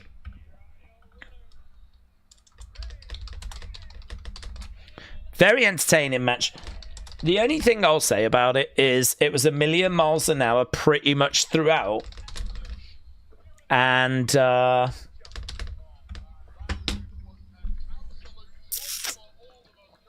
criticism of like Young Bucks matches and Lucha Bros matches was that they're a million miles an hour. Just go, go, go, go, go. Do a move, do this, do that, kick out, go, go, go, just go, go, go. And I don't know if maybe it just, if you do a match like that, like, got to be a bit careful with like how many kickouts there are and how much, how long it goes for.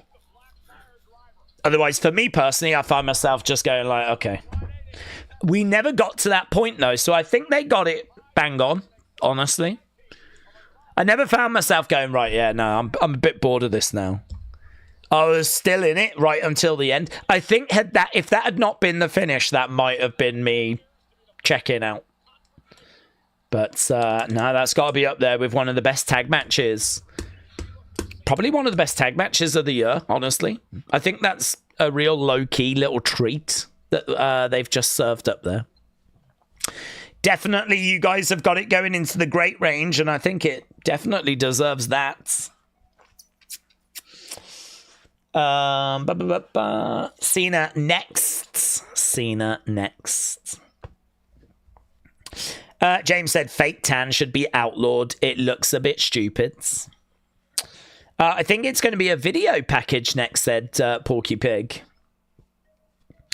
Dawny said, this is awesome. It's one of the most overused chants in wrestling. Well, the crowd really made that match as well. I mean, the action was fast-paced and, you know, the work they did in the match was top draw, top tier. But that crowd was so into it. They were so passionate. They were so invested. Really good.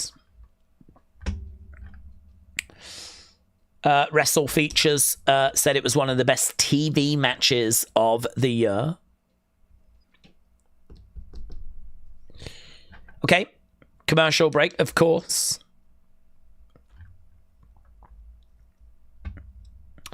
Definitely they're using adverts to claw back time for USA Network. Our breaks are between 1 and 2.5 minutes. USA Networks is almost going to be 4. That's interesting.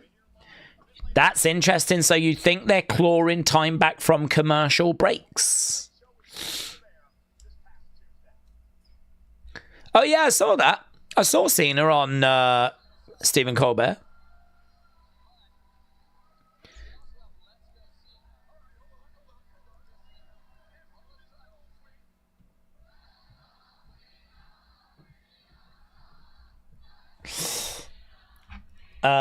Maybe Punk has sold his soul to The Rock, said Jessica. They're only doing 1 minute ad breaks. They're definitely trying to put something else into the show. I think they're just trying to get, I think people are probably right. They're just trying to get back on track.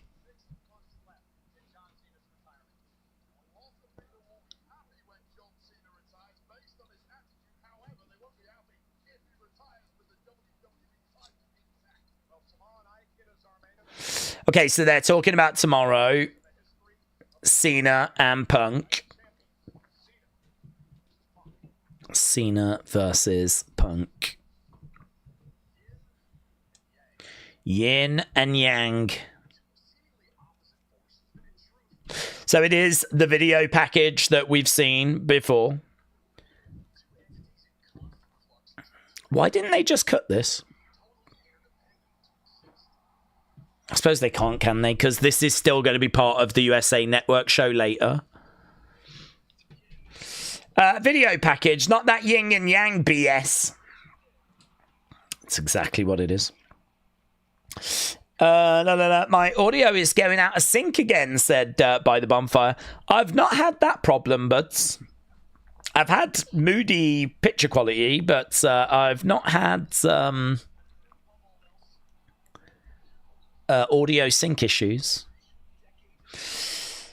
Punk Cena main event. I don't know if he's on the show tonight. Yeah, I think they are both on the show. And actually, CM Punk said, I think you're really going to like what I'm going to do.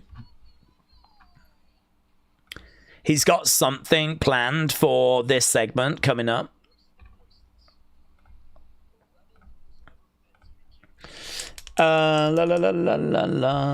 Never believe if you said 5 years ago we would get Cena Punk one last time, said Word of Wrestling. James said Brighton have rejected 50 million bid for Pedro from Newcastle. Oh. I wonder if Brentford are going to accept our bids. Obviously, we're still trying to get, I don't know how you pronounce his name. Buemo, is it? Something like that. It'd be good. He scored like 20-odd goals last season, didn't he, for Brentford? So it'd be good if we could bring him in. Plus, also, I feel like that's been dragging on a bit. I'm ready to look at other things. Who won, Giulia or Vega? It was Giulia, but Giulia got it. Nick said, my Netflix has crashed. I'm just not going to bother with it. I'm just going to listen to Daze instead. Really? That's so... that's frustrating. I've not... it seems like people have got loads of different issues with Netflix. Carl said United drag out every transfer they do. We need Gyökeres. Yeah, well, I don't know. I don't know what they're going to. I don't know what they're going to do. Honestly, I don't know who's next. I don't know who we're looking at after the Brentford guy. I'm definitely sick of hearing about that transfer, though. I'd like to get that done. My Netflix has been fine since the first 30 minutes, says Callum. Steven says mine's fine. Icarus said, oh my god, are you talking about a proper sports? Occasionally. I don't know how many times I've seen this flipping video package as well. It's hard to like get excited about it when I've seen it so many times.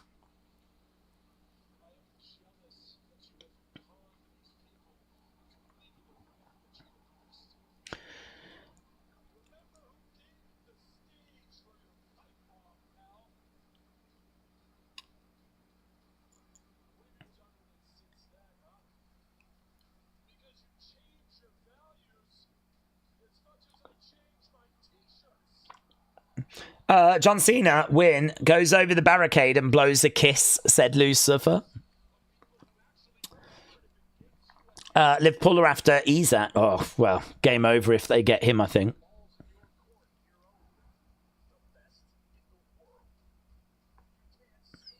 I mean, they'd have a great defence, great midfield, and they'd have a great strike force as well. As Salah, Isak. Oh, God, it'd be game over, wouldn't it?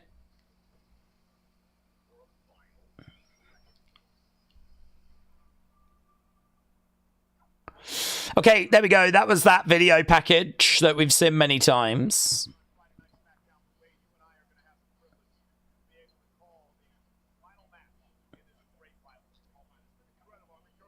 Hey! Oh, hello. What's this? Mystery hooded person.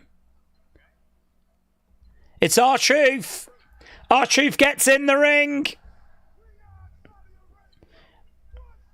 Riyadh, what's up? I am Ron Killings. I am the truth.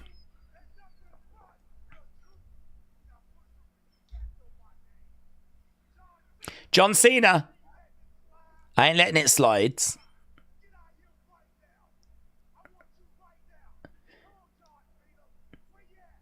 R-Truth calling out John Cena. Oh, Alistair Black's in the ring. Alistair Black is behind Ron Killings, R-Truth, Black Mass. So there we go. I mean, he's been interrupted a few times by R-Truth. It looks like R-Truth now has got something.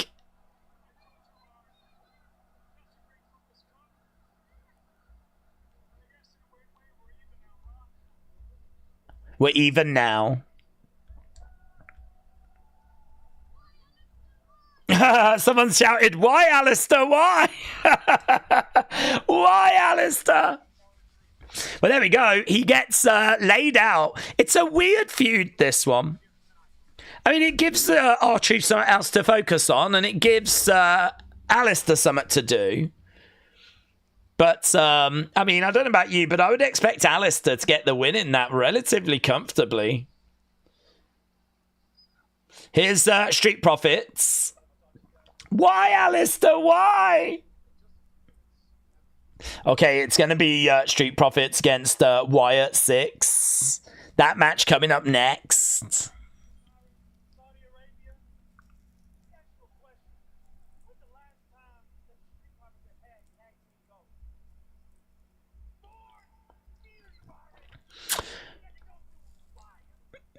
Yeah, it's true, man.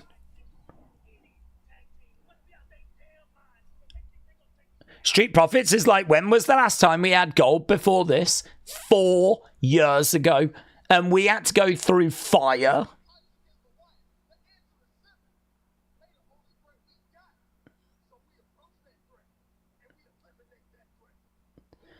Angelo Dawkins said the only threat we've got are the Wyatts. That's why we've given them this opportunity. Here's BFAB.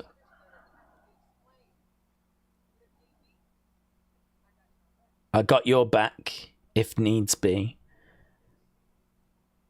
This is interesting. So, what does that mean? If Nikki gets involved, BFAB's going to get involved. Does that mean that Nikki's going to move on to a bit of a feud with BFAB? Even though she's been fully focused on Candice? I don't know. I don't know. Let's see where we go. Okay, let's end the poll for DIY against Andrade and Rey Fenix. 51, 27, 17. Great. 68. Street Profits making their way down to the ring. Tell you what, a Wyatt 6 entrance on a stage this big's going to look pretty sick, isn't it?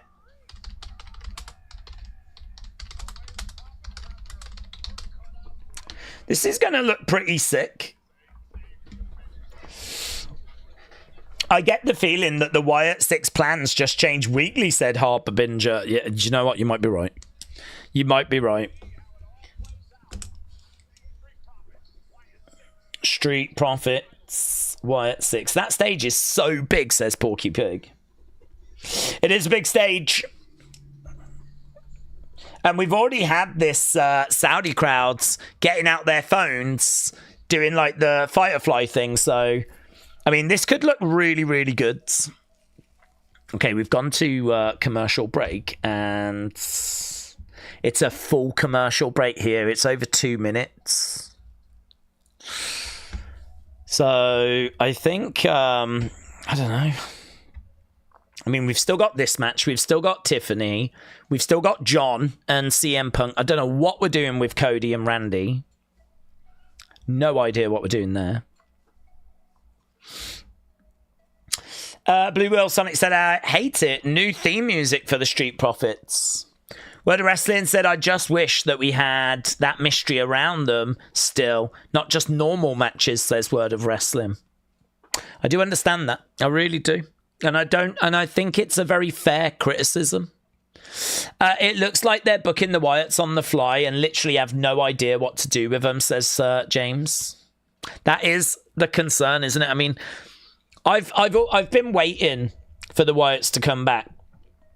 And I've been happy to wait because when they come back, I was quite confident that, you know, it'll be worth the wait. We'll have good stories. We'll have satisfying, creative, and, you know, we can dig into backstories, dig into the characters. And we've kind of come back and just not done that. Instead, we've gone a very different direction. And, yeah, you know, you've got Nikki looking after, like, she's going to go after Candice, and now there's no mention of that anymore. And now BFAB's popped up and said, I've got you back if you need it, and I don't know. Let's see where it goes. I mean, perhaps it is all part of a big plan. Perhaps this is something that has been mapped out and we're just not quite seeing it at the moment, but let's see. Let's see if they can get these titles. Didn't they have a long enough break at the start of this thing? Yes. But they, you know, Netflix still need to show their commercials, don't they? You would actually think that they would just get a load through during that interruption at the start. I don't know if Netflix was doing that. I don't have an ad level one. I've got one without the ads, so I don't know what. I don't know if they were showing people adverts during that break. Okay, here we go. We're coming back.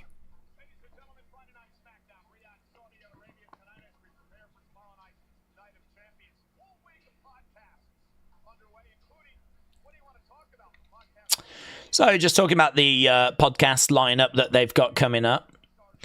Street Profits in the ring. We're just going to get the Wyatt 6 coming out. I'm guessing it's going to be the full Wyatt 6. I'm guessing it's not just going to be the 2 guys. What do you want to talk about?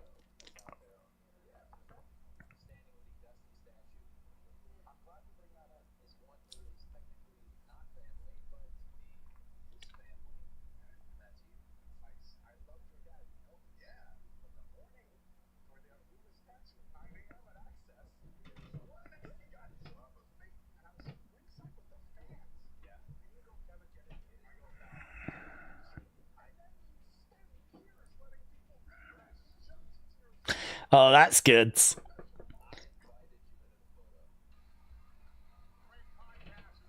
So there's a picture of Dusty's statue being unveiled, and Kevin's in the ring. Apparently Cody invited him in the ring and then went around kind of making out that Kevin had jumped in of his own accord. Okay, here's Damien backstage with Alistair.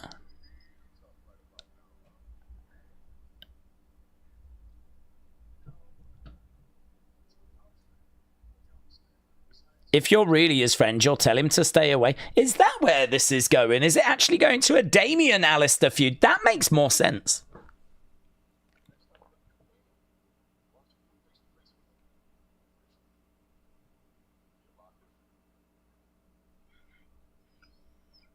Alistair.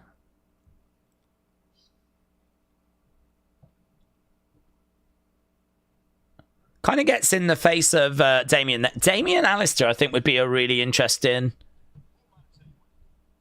feuds. Here's Carmelo. No sign of the Miz.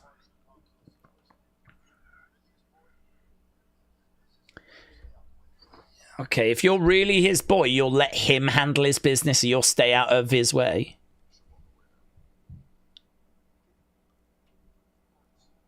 Truth hurts. Yeah, no sign of the Miz there. Carmelo backstage. Well, there's a lot of unnecessary drama there, isn't there, really? There's a lot of unnecessary drama.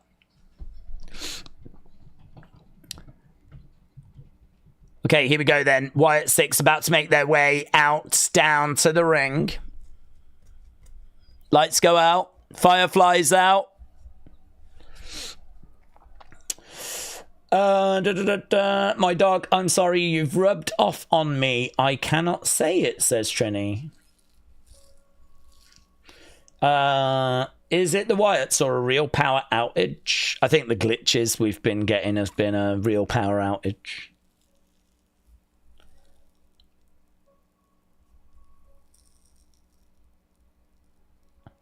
Okay, we've got the rocking chair. We got the lantern. We got the piano playing. Dun, dun, dun. Yeah, it looks like it's the full complement. We've got Nikki there and Rowan, Howdy.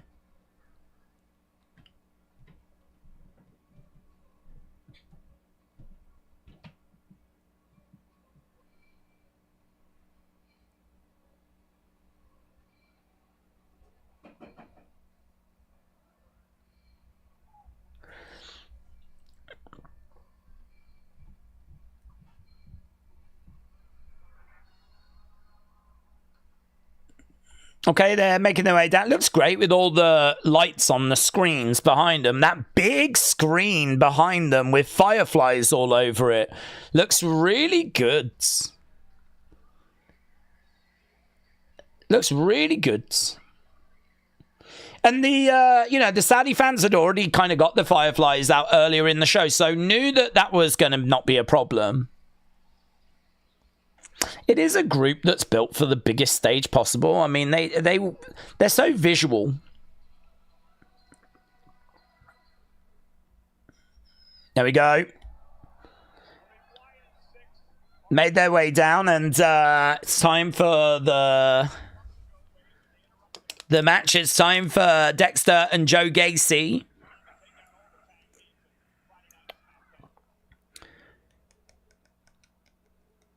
They're chanting or singing. He's got the whole world in his hands right now. Gacy over the other side. I can't wait tonight when I can see that, said Christopher. Oshvin, I said, I think the Wyatts might lose now. Adam said, something that really annoys me is that Rowan always stands the side of Howdy where the lantern he holds covers his face. If he walked the other side... I get you. I get what you're saying. Loomis is in there, them starting us off against Montez. Loomis over the top, against the ropes. Loomis again. Oh, drop kick. Down goes Loomis, goes over. Tag being made by Gacy. Montez charges over. Shot coming in there by Gacy. Gacy stepping in the ring. Spinebuster there by Loomis. Yeah, Loomis isn't legal. Loomis was going for the cover, but realised, so quickly ran out the ring. Gacy came in as Dawkins grabs his leg, drags him off of Montez. Right, we've actually got all the other tag teams around ringside. DIY have come down. Los Garza have come down. Motor City have come down. Duck underneath there. Gacy against the ropes. Clothesline. Well, what's Howdy and Rowan doing just sitting there? We've got all these tag teams around the ringside area. We're out here for your own goods. I wish they would show us Howdy and Rowan. I want to know what they're doing. I mean, clearly this is not a good sign for the Wyatts. Having all the other tag teams out that they've attacked. Kick coming in there by Loomis. Daze, the Dreads are back, said TJF.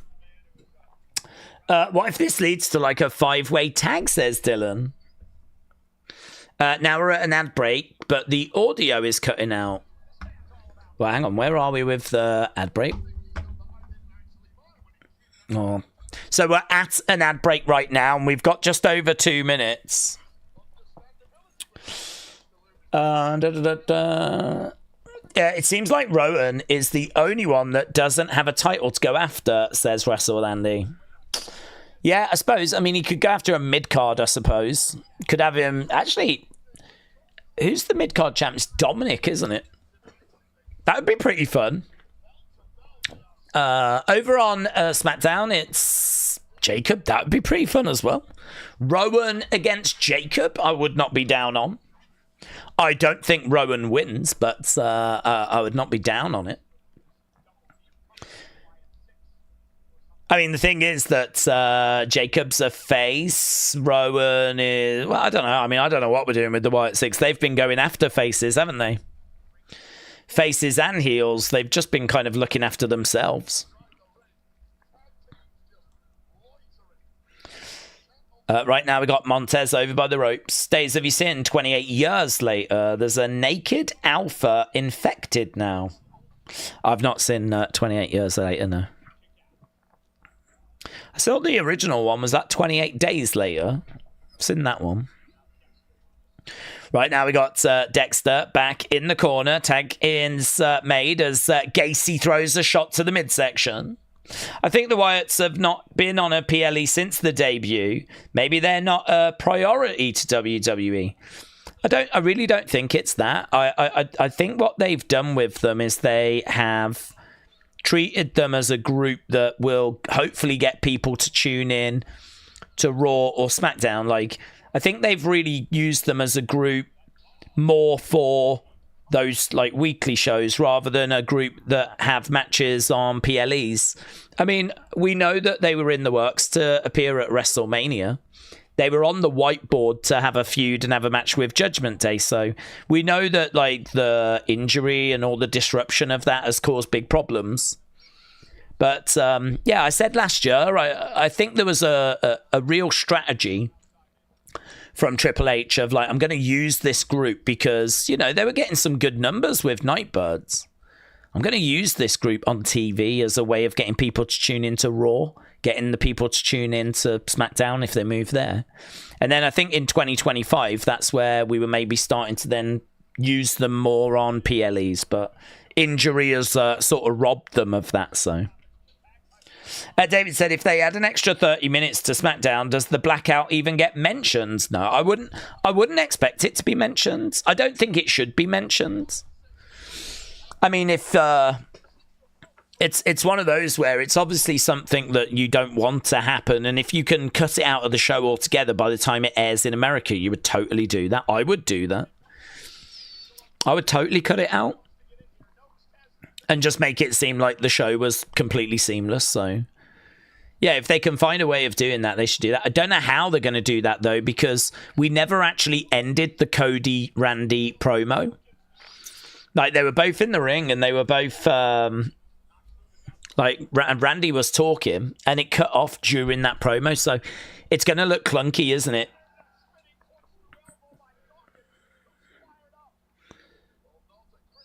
Bang. Big clubbing blow there by Dawkins. Gacy. Headbutt there by Gacy. Dawkins goes down. Tag being made. In comes Dexter. Dexter going against the ropes. Gets tripped over. Now we've got Las Garza getting involved. Las Garza on the outside getting involved. The referee should get rid of them now. Referee saw that Dexter just got pulled out the ring, so he's got to remove those two from ringside. And what's Rowan doing? Why is now DIY pulling out Dawkins? Now we've got... Oh, what a waste. What a waste of time. What a waste of time. Now we've just got all the tag teams getting involved. I mean, it was always a possibility that was going to happen, but... Right now, we've got all the other tag teams getting involved. Match has just been thrown out. Now, Rowan's coming in, even though they should have got involved the second Los Garza got involved. This is the stuff that I find really frustrating. Why would Rowan stand there and watch... let Dexter Lumis get pulled out the ring by Los Garza and not do anything?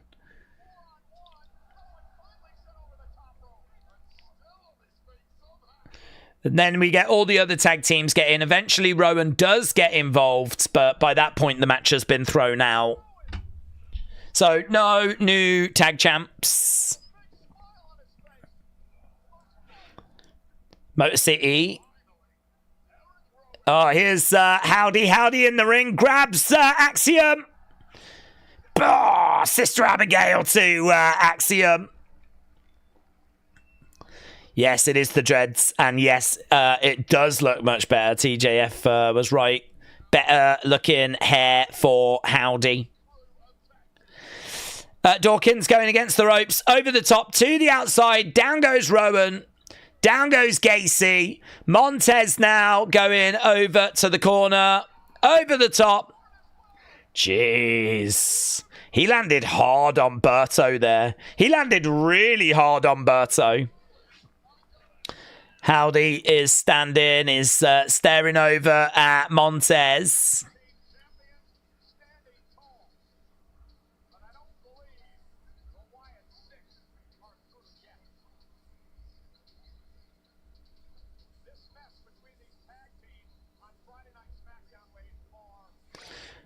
So, Howdy looking over at the Street Profits.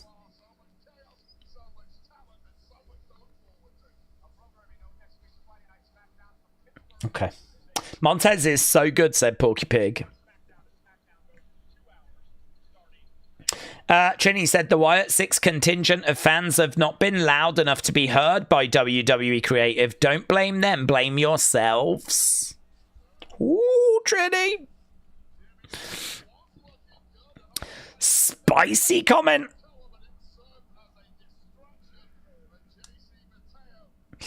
What are we building to? Maybe a 6-team tornado tag match? That makes no sense, said By the Bonfire. Boomers for Life said, what a waste of time that was. At least we got a Sister Abigail from Howdy. That was bad, said Band Eat Tree.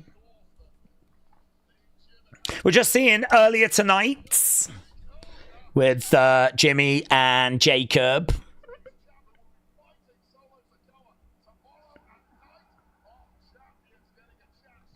Why can't WWE just book the Wyatt 6? I'm getting so fed up with it. Do it justice or not at all, said Stomper Power. Thika said, I love the Wyatts, but this is not good nor okay. Scottish Nightmare said, when did the blackout happen? It was about 10 minutes into the show. We went down for about half an hour. Here's Jacob. Here's Jimmy. Jimmy and Jacob.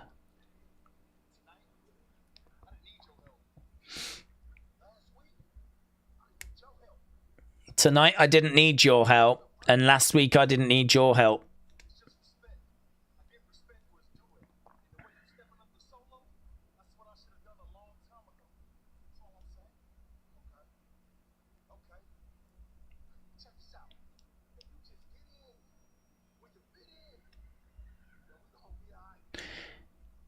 If you just get in where we fit in, then we're going to be all right, Big Jim.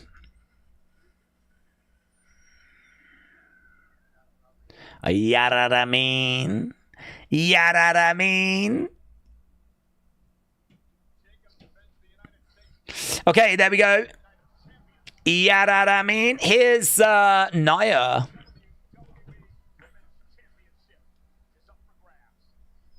Nia making her way down to the ring. She's going to be taking on Tiffany.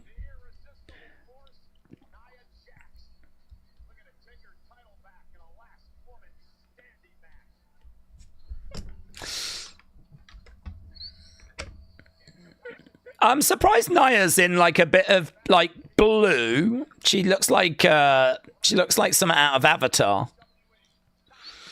I'm surprised it's not in. She's not all in black. Something darker, like for a heel. Looks all right. Right, we've gone to commercial break. We have gone to commercial break. What the actual hell? I am beyond furious with that Wyatts match, said Celtic Echo. Nia Jax main event in the show, said JB. Well, we've still got Cena and Punk. That gear's not nice, says Edwards. Daze, they said they will kick off tonight's show with Solo backstage. So I guess that's how SmackDown is going to start tonight for US. Oh, really? It'll start with that little backstage thing with Solo and... So they're just going to cut that whole chunk out, are they? So what does that mean? Does that mean that we're going to add on a little bit? Like, are we going to add... How are we going to do that? Because how are we going to do Cena and Punk? And then, what, are we going to go into Randy Cody? How are we doing that? Like, wouldn't it have made more sense to have done Cody Randy now, then do the match, and then do Cena Punk if we are going to overrun? Because you can't just... Surely you're not going to just completely cut Cody Randy, are you? I mean, if you're going to cut all of that out, that means that you're short on time. So where are you getting your extra half an hour from?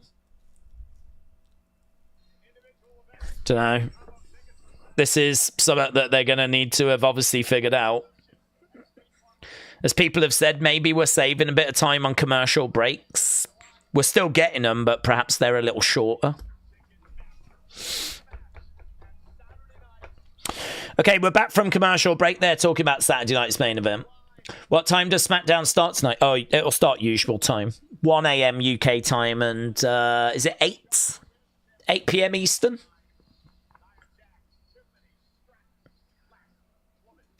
Nia in the ring.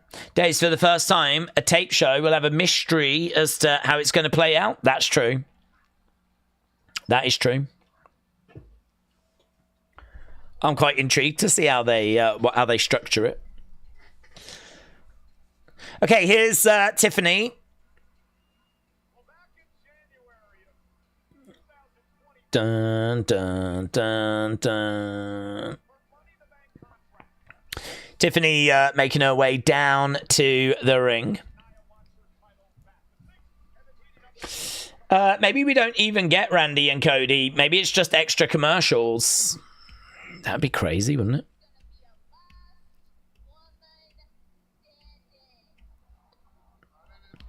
Yeah, this should be pretty fun. Nia and Tiffany in a last woman standing match. Okay, keep getting your votes in. Obviously, it's going to be really interesting to know, what did you think of that Wyatts match? Are you angry about it? Was it fine? Maybe you even liked it.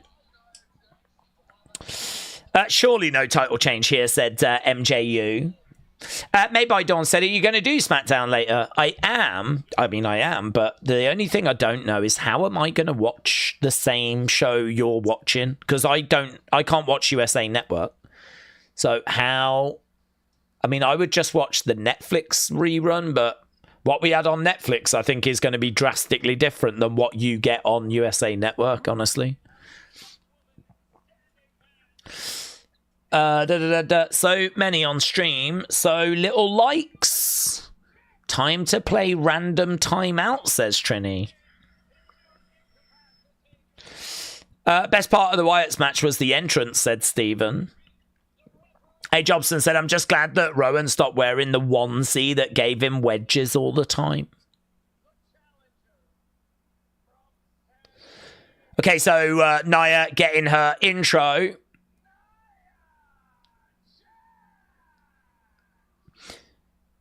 Tiffany is in like a white bodysuit with a bit of pink down the side. She's got Tiffy time written on it.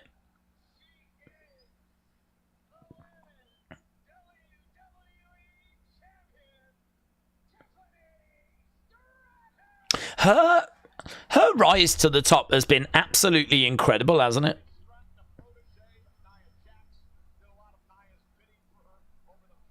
If Tiffany was in NXT along with Giulia, Stephanie, Jordan, I still wouldn't say that Tiffany was the top woman.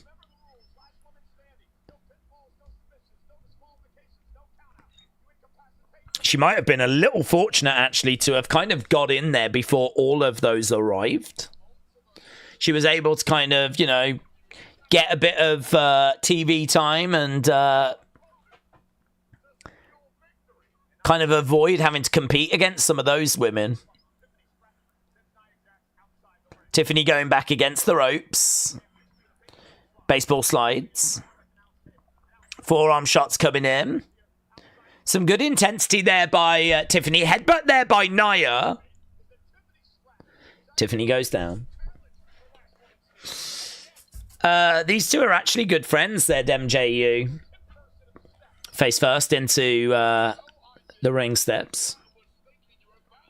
Coming in.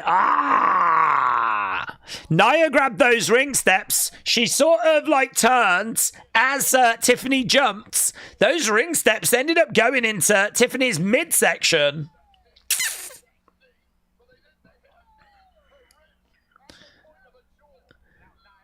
Nia going into Tiffany, into the edge of the ring. Right now, she's taking the top off the commentary table.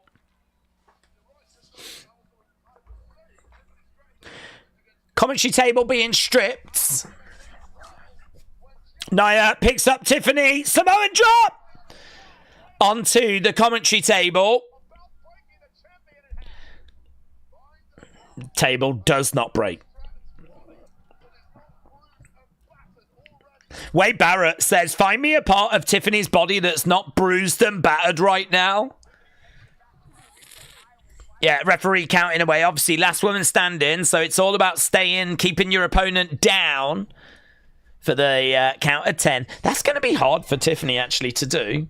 It's going to be hard for her to be able to do that. Keep Nia down for a count of 10.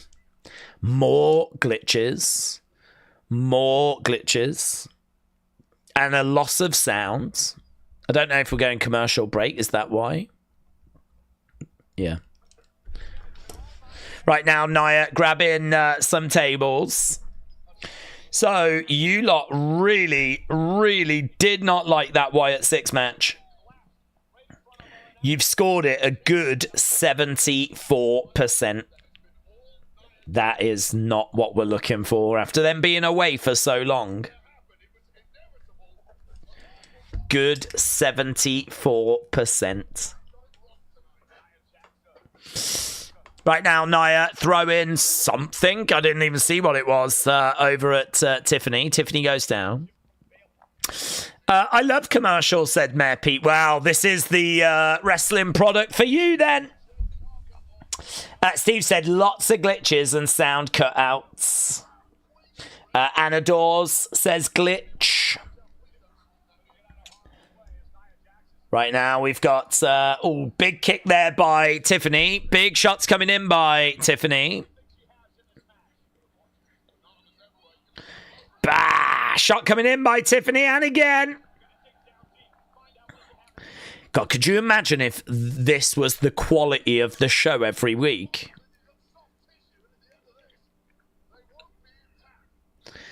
Tiffany over by the barricades. Nia coming over with a kendo stick. You suck, Chance. To be a score, I almost give all the matches. They were great. It was worth it, says Dawn. Geordie said it feels like people are watching Netflix for the first time. They always cut the sound out before a commercial starts.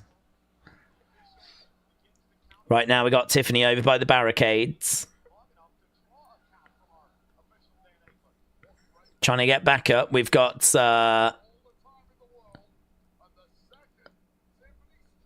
Nia going back under the ring, grabbing a chair.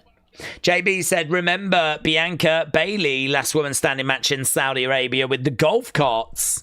That was great. Yeah, was it Bailey? Who was on the roof? Was it Bailey on the roof?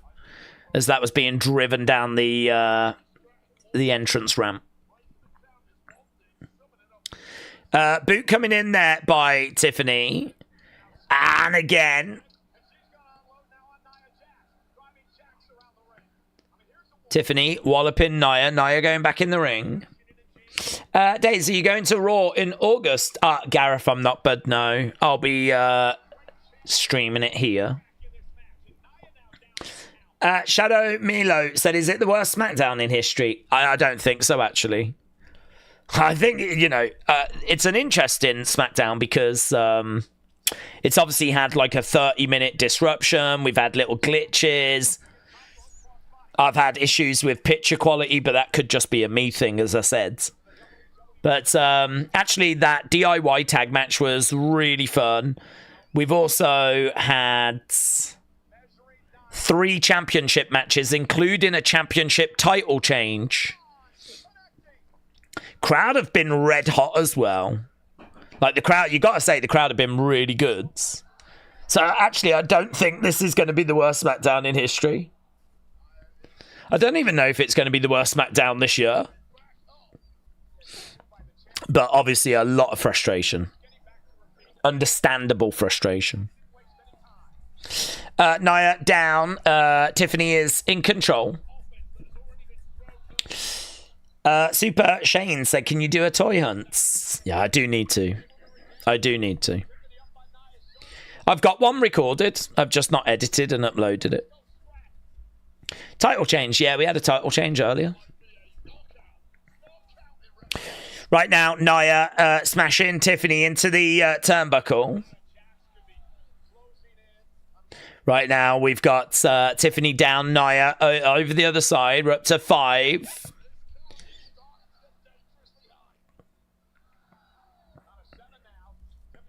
She's trying to get back up to her feet as Nia comes over, collides into Tiffany. Tiffany goes to the outside. Shadow said, I'm kind of new to the channel. I would love to see a toy hunt. I used to do them quite a bit, but with the pandemic, it was not possible. And then at that point, like, my collecting just sort of really settled down because, all of a sudden you start missing series. And it's just one of those where you just like, you've got so much you need to catch up with that it just becomes a bit overwhelming. And it's like, oh, do you know what? I think I'm kind of out of it now.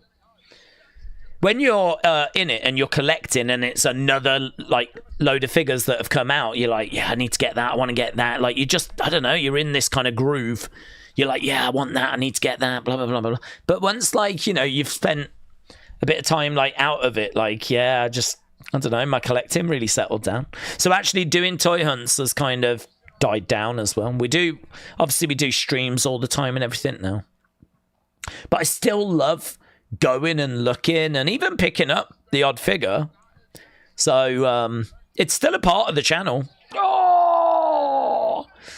Nia just sort of like fell off the edge of the ring on purpose onto Tiffany, driving her through a table. I gotta say, that table breaking, I wonder if that's the strategy.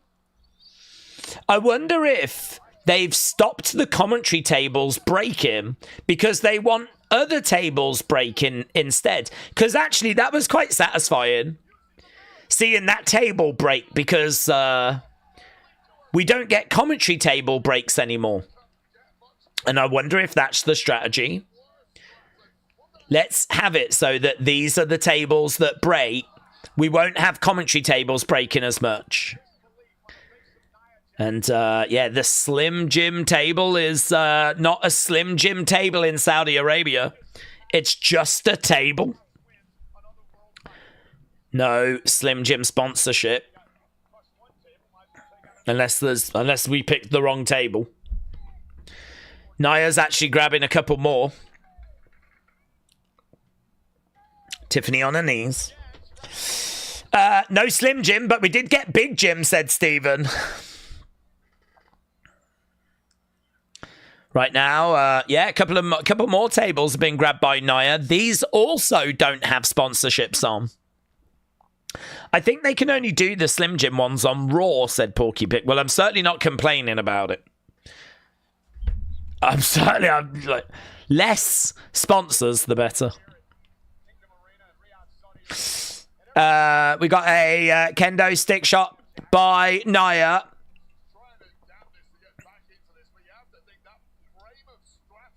Okay, we've got Tiffany getting back up on her feet. There's been a few times where Tiffany has looked like she's out of it, but she always manages to get back up. I just don't have much drama in this match because I really, really do not expect Nia to actually get the victory here. After everything I did for you, said Nia, she's got Tiffany and she's taking her up the entrance ramp. Where's she going? She chucks her down. Why has she dragged her all the way up there? What's she looking to do? Charge over into the Titantron.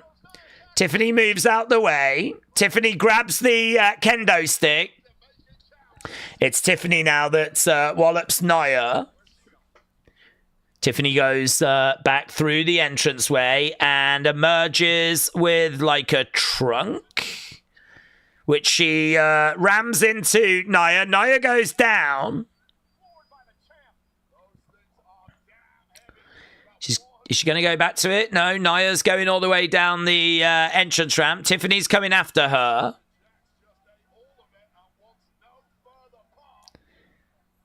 This is a bit weird, isn't it? Tiffany charges after Nia. I mean, we were literally just watching Nia walk down the ramp with Tiffany walking behind her for a, for a moment. This is wrestling. Right now, we've got another table getting set up. Anna said, this match is a bit of a mess. Gaming said, this is terrible. I don't even know what this is, said Porky Pig. Yeah. This, not a classic at the moment, but I don't know. Let's see. We've got some tables around. Tiffany goes down. Joe said it's a terrible match. Super Shane said, I love the videos. Thank you, my friends. Okay, we got some kids in the front row as Nia grabs Tiffany, hurls her over into the barricades. Why is the match still on, said Christopher. Right now we got Tiffany with a chair, jabbing it into the midsection. Across the back there of Nia. Coming back from commercial break. It's a Saudi match. I don't expect much, said Scottish Nightmare. Anna said, I never watch it, but I wish I'd watch Love Island like Edwards. Anna, do you mean with Edwards? Right now, Nia dragging Tiffany over into the corner. Nia going up. Annihilator. Grabbing a chair. Putting the chair onto Tiffany. Surely this puts her away if she hits this. Goes, an Annihilator onto a steel chair. Fair play, though. Nia is taking her time. So, maybe if she'd pinned her straight away, she would have got it.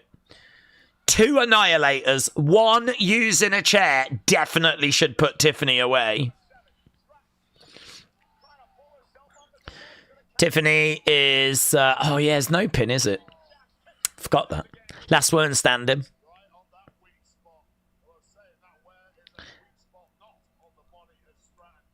That's fine. I can believe that Tiffany was able to get up after 10 or before 10. I can buy that.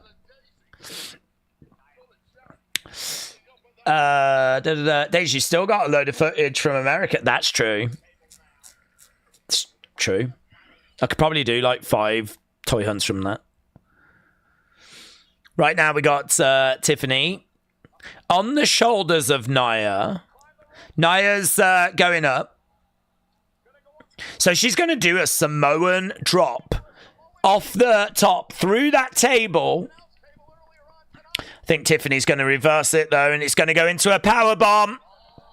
Yeah. Powerbomb. Boom! Gets it! Tiffany powerbombs Nia through the table. Both women are down. I'm guessing Tiffany going to just beat the count, maybe. Up to 5. Nia's moving, actually. Nia rolls. 8, 9. Oh, they're both up. Wow. They're both up. It actually looked like Nia was going to get up first, but... who's coming down?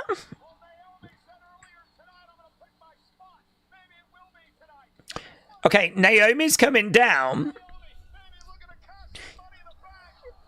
I don't think she succeeds. Kick coming in there by Tiffany. She hits Naomi with that briefcase. Hits Nia with the briefcase. Oof. Nia is on top of Naomi. Tiffany goes up for the prettiest moonsault. Gets it. Gets it. Yeah, there's no cash in. Do it, said by the bonfire. The match needs summer.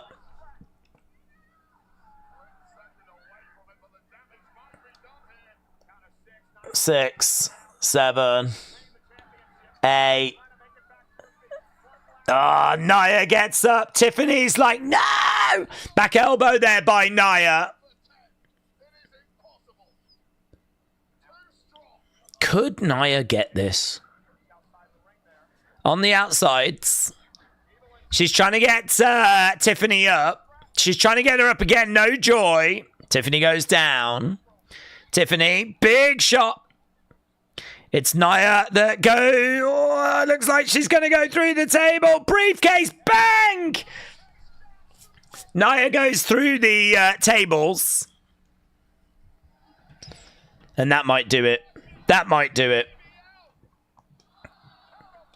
Referee is counting away. I don't think Nia's going to answer this. 8, 9, 10. There we go. Tiffany gets it. Tiffany wins.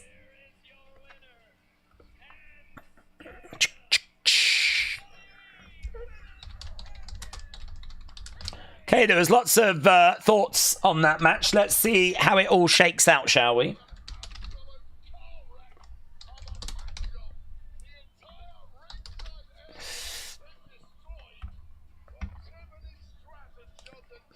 The Beach Kevin said that was an awesome match. Waste of time out of 10. TJF said it was a crazy match. Shadow loved it. Nitro said it was more like a train wreck, Wade, but okay. So, a real split opinion there. So, briefcase used Nia going through those tables, ending the match.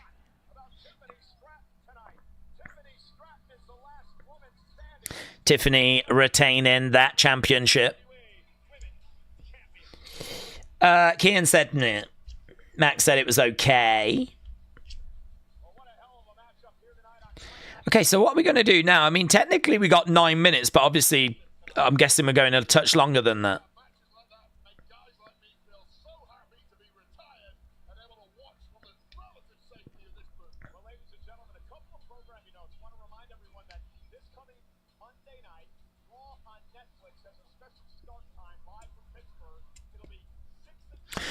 Yeah, an early start time for Raw because they're recording SmackDown as well, aren't they, after?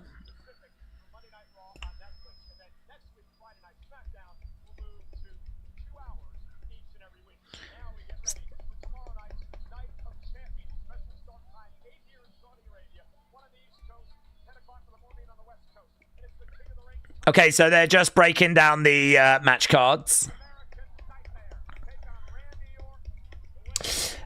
Could scores be low because people just don't like Saudi shows, says William. I don't honestly, I don't know. I mean, DIY Andrade Phoenix got great. So people were certainly into that. It's I suppose it's a question worth asking. Edward said, right, I'm going to go watch Love Island now. See you all soon. Enjoy it, buds. Enjoy it. I hope your two favourites get off with each other. I mean, like, if that happens, do you, like, start cheering or something? I don't know.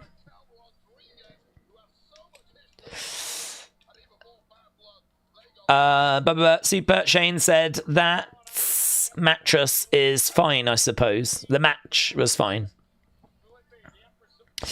Daze, are you going to watch the new Squid Game season? I've not fully watched season 2, to be honest, so I need to kind of... I got about halfway through. I need to just finish that off.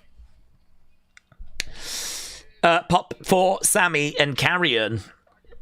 It's not a bad little card, honestly, tomorrow. It's not a bad cards. Jennifer said, sent Daze a little Mandy Cora gift for stream difficulties. What does that mean, buds?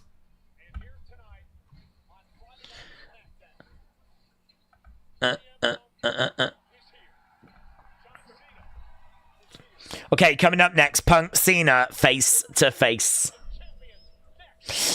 Sarge said, I remember when Night of Champions used to have champions actually face off against each other. Counting zeros every day. Hey. Okay, we've gone to commercial break. Get your scores in. There was lots of varying opinion on this one.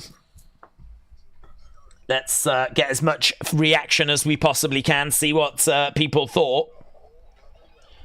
What did you think? I love WWE, just not certain bookings, said Stephen. Carl said, I watched both seasons of Squid Game and I am ready for the third. Anna said, I voted bad.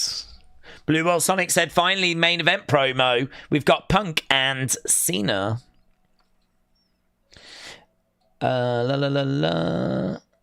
Squid Game season 2 is good, but season 1 was better, said Lost in the Woods.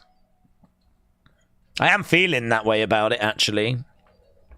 I did feel like it was very watchable, very entertaining. I enjoyed what I saw of 2, but it's hard to beat the shock of 1, isn't it? Like when you're seeing things for the first time. What happened to the Randy Cody segment? Did they just scrap it? Said Kian. I mean, I'm guessing so. I mean, it's hard to see them doing Cena. Hard to see them doing Cena and CM Punk and then do Randy Cody after. I'm guessing that we just gave time to other things like that tag match. And I'm guessing that we've just filled our time elsewhere. Jared said, when I checked Raw for Monday, it still said 1 a.m. ? It is a different start time, so hopefully they fix that. Wait until the end of season 2. There are twists. Oh, okay. I've never watched Squid Games, and I don't plan on, said Sarge. They could do Randy Cody in like a dark segment and maybe just put it in first, or maybe they'll scrap it. Dexter Resurrection in July, said Stephen. Edward said, I couldn't get into season 2. I think it's a little bit difficult because it's hard to remember all the different characters and who's who. And, you know, when you're watching it and it's the games, that's obviously easy. But it takes a few episodes before we actually get back into the games in season 2. So, but no, I found it fine. I was all right with all of that. And I don't know. As I said, I only got about halfway. Daze, are you going to the 100 this year? Said Spartan. I'm sure I will, buds. I'll let you know when I do, if I do. I'm pretty sure I will. I haven't bought any tickets or even looked into it yet, but yeah, I've been the past few years to Birmingham, and I'm sure I'll end up going to at least one of their home games. But I haven't looked at the schedule or anything, so if I do, it'll probably be one that's on a Thursday or something like that, something that's like less disruptive. James said, I think the technical difficulties at the start of SmackDown have just disrupted the show, and now they've had to move it round. Yeah, I agree.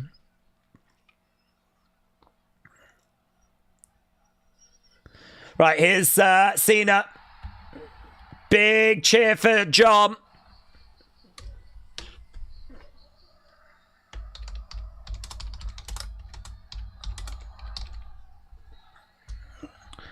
Wow. John Cena sucks loud chants. Dude, they've been cheering him all day.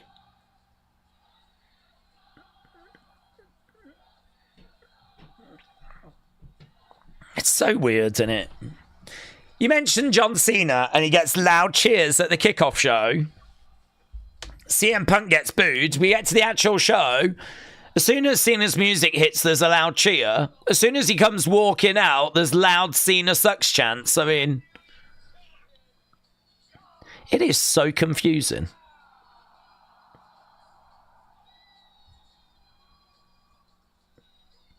If we find it confusing, I find it confusing. God only knows what the wrestlers feel.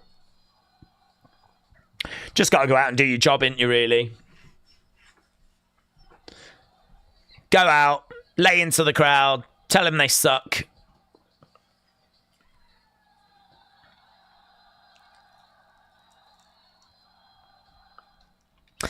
Kills the music.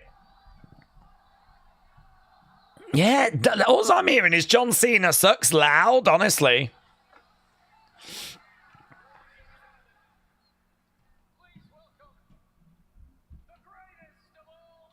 Please welcome the greatest of all time.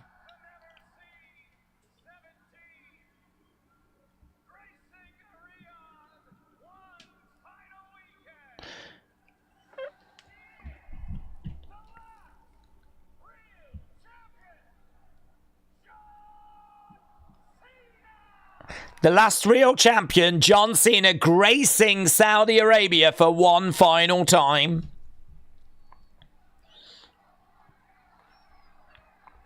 Cena gets a microphone. This is going to be a really interesting segment. See what he's got to say here.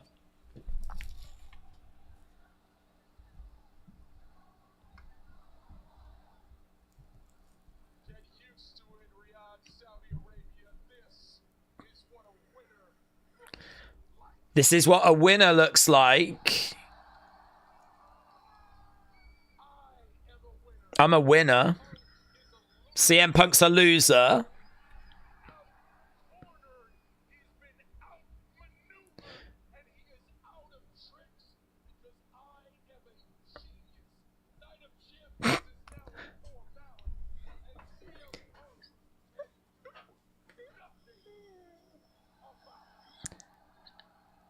Why? How? What? Why is he so confident he's going to beat CM Punk? Oh my God! Oh my God! Look at this! Punk life! We got Punk life! We got Punkonomics! We've got Punkonomics! Oh my God! We got a big graphic on screen saying Punk life! No, mate, is he gonna... Come on! Oh, look at him! Oh my God! Oh my God! Yes! Yes! Drug free! I'm here for Punkonomics! No way, man. No way. Look at John. He's absolutely shocked. He's absolutely shocked. I think we all are. Oh, man, this picture quality as well. It's still not totally back for me. But even with a slightly blurry image, the attitude is undeniable. This is going to be fun, man. This is going to be fun. CM Punk did say earlier he had something special. Dude, he wasn't lying.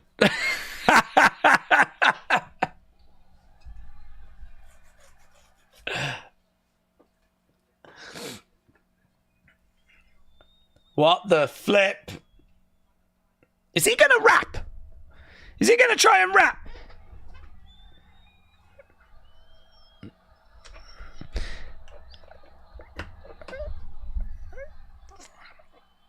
So good.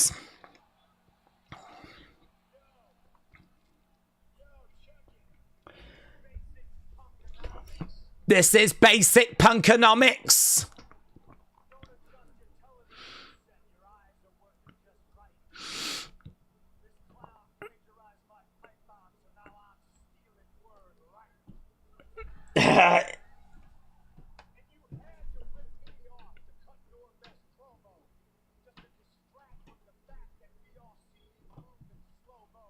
Oh, that's a good line. You had to...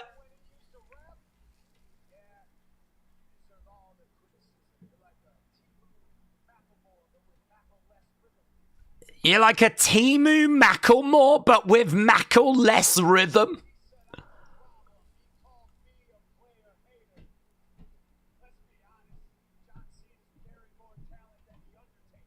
John Cena has buried more talent than The Undertaker.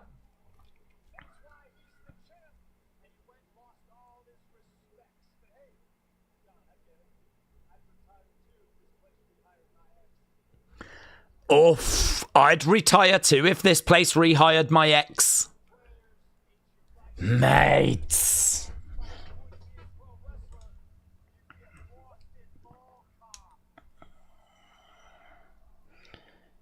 Mate.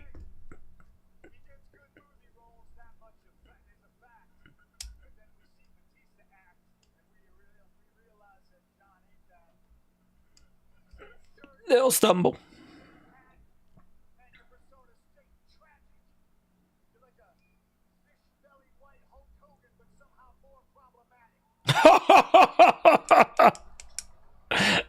He said you're like Hulk Hogan, but more problematic. Wow, he's roasting him. There's some amazing lines in here.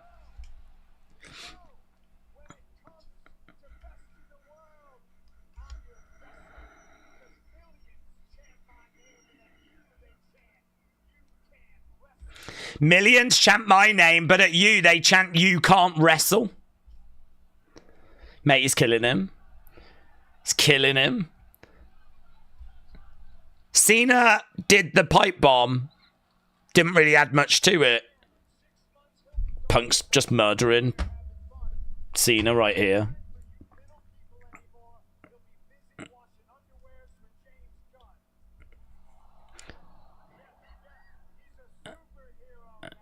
He's a superhero now.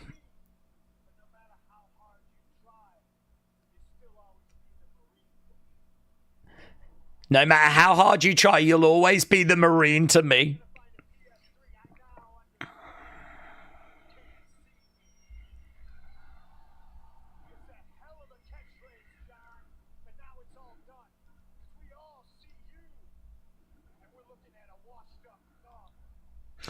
We all see you, and we're looking at a washed-up bum.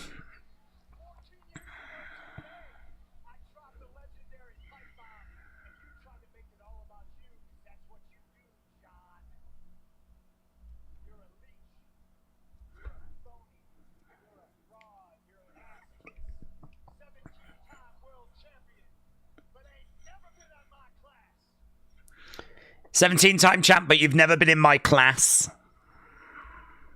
CM Punk chants. CM Punk chants.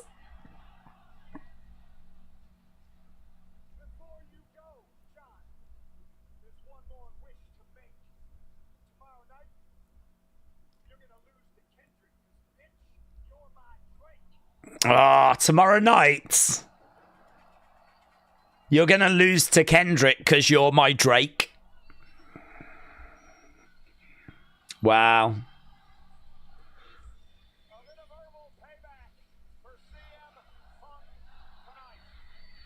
Great.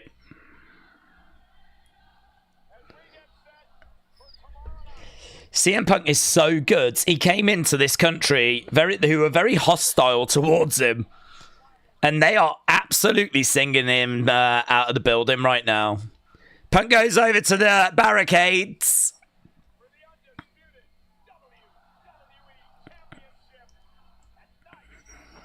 Boom. Joel said, and just like that, Punk is over in Saudi. I tell you what, that's going to be a pleasure to watch again and listen to again. It was so good. It was so good.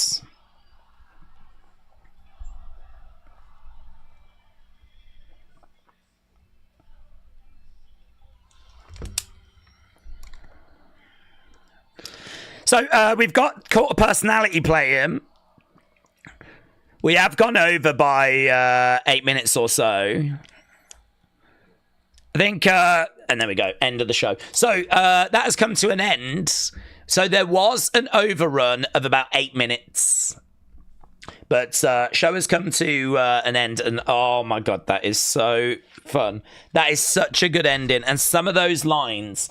I mean, I was looking at Punk and I was like, oh my God, look at him. He looks so cringe. But that's part of it, isn't it? That's part of it. I mean, he looks like an old guy trying to look cool and hip, but that's the statement that he's trying to make, that is what John Cena is doing as well. I mean, he is ripping off John Cena and showing like how cringe he is. But some of those barbs, some of those lines, so good. So good. He did say, didn't he, during the kickoff show, like, I've got some fun stuff, man. I think you're really going to like this tonight. He was right. Metal Mama said, God, that was great. Loved it. So good. Smackdown has now gone off the air, said Blue Will Sonic. John looked peeved, said Cruel Creed. Nia Nitro said that was brilliant. Spartan said that promo was cinema. Kian, though, said I'm going to give the show a 4. Well, we're not going to do opinions now, and we're not going to do thingy now. I'm going to wait for the American one. So yeah, it's going to be really interesting to see how this scores. I'm really interested to see how they chop this up and what it actually looks like when it airs. Honestly, I mean, I don't even know what they're going to do with it now on Netflix. Are they just going to archive it as it is? Or are they going to edit it, get it down to 3 hours and use that and give that to USA? I hope they do that. Otherwise, my episode is going to be out of sync with USA Network, and it could be really messy later. So, yeah, we're back later. I'm going to jump away now because we are actually back later. We're going to be doing another watch along later as we watch the American coverage. So, yeah, we'll be back later. We'll obviously, no spoilers or anything for those that haven't seen, but definitely looking forward to watching that tag match again. Looking forward to watching the closing segment again. Looking forward to seeing how they carve the show up. So it's actually going to be quite an interesting rewatch, this, to be honest. Blue World said overall, I'm giving this like a B+. It's going to be like the USA streams, like the after party, says Hannah. Abdul gives it 10 out of 10. Brentford have rejected the bids. Really? Oh. Well, maybe we can go back in with one more. Just hopefully that'll do it.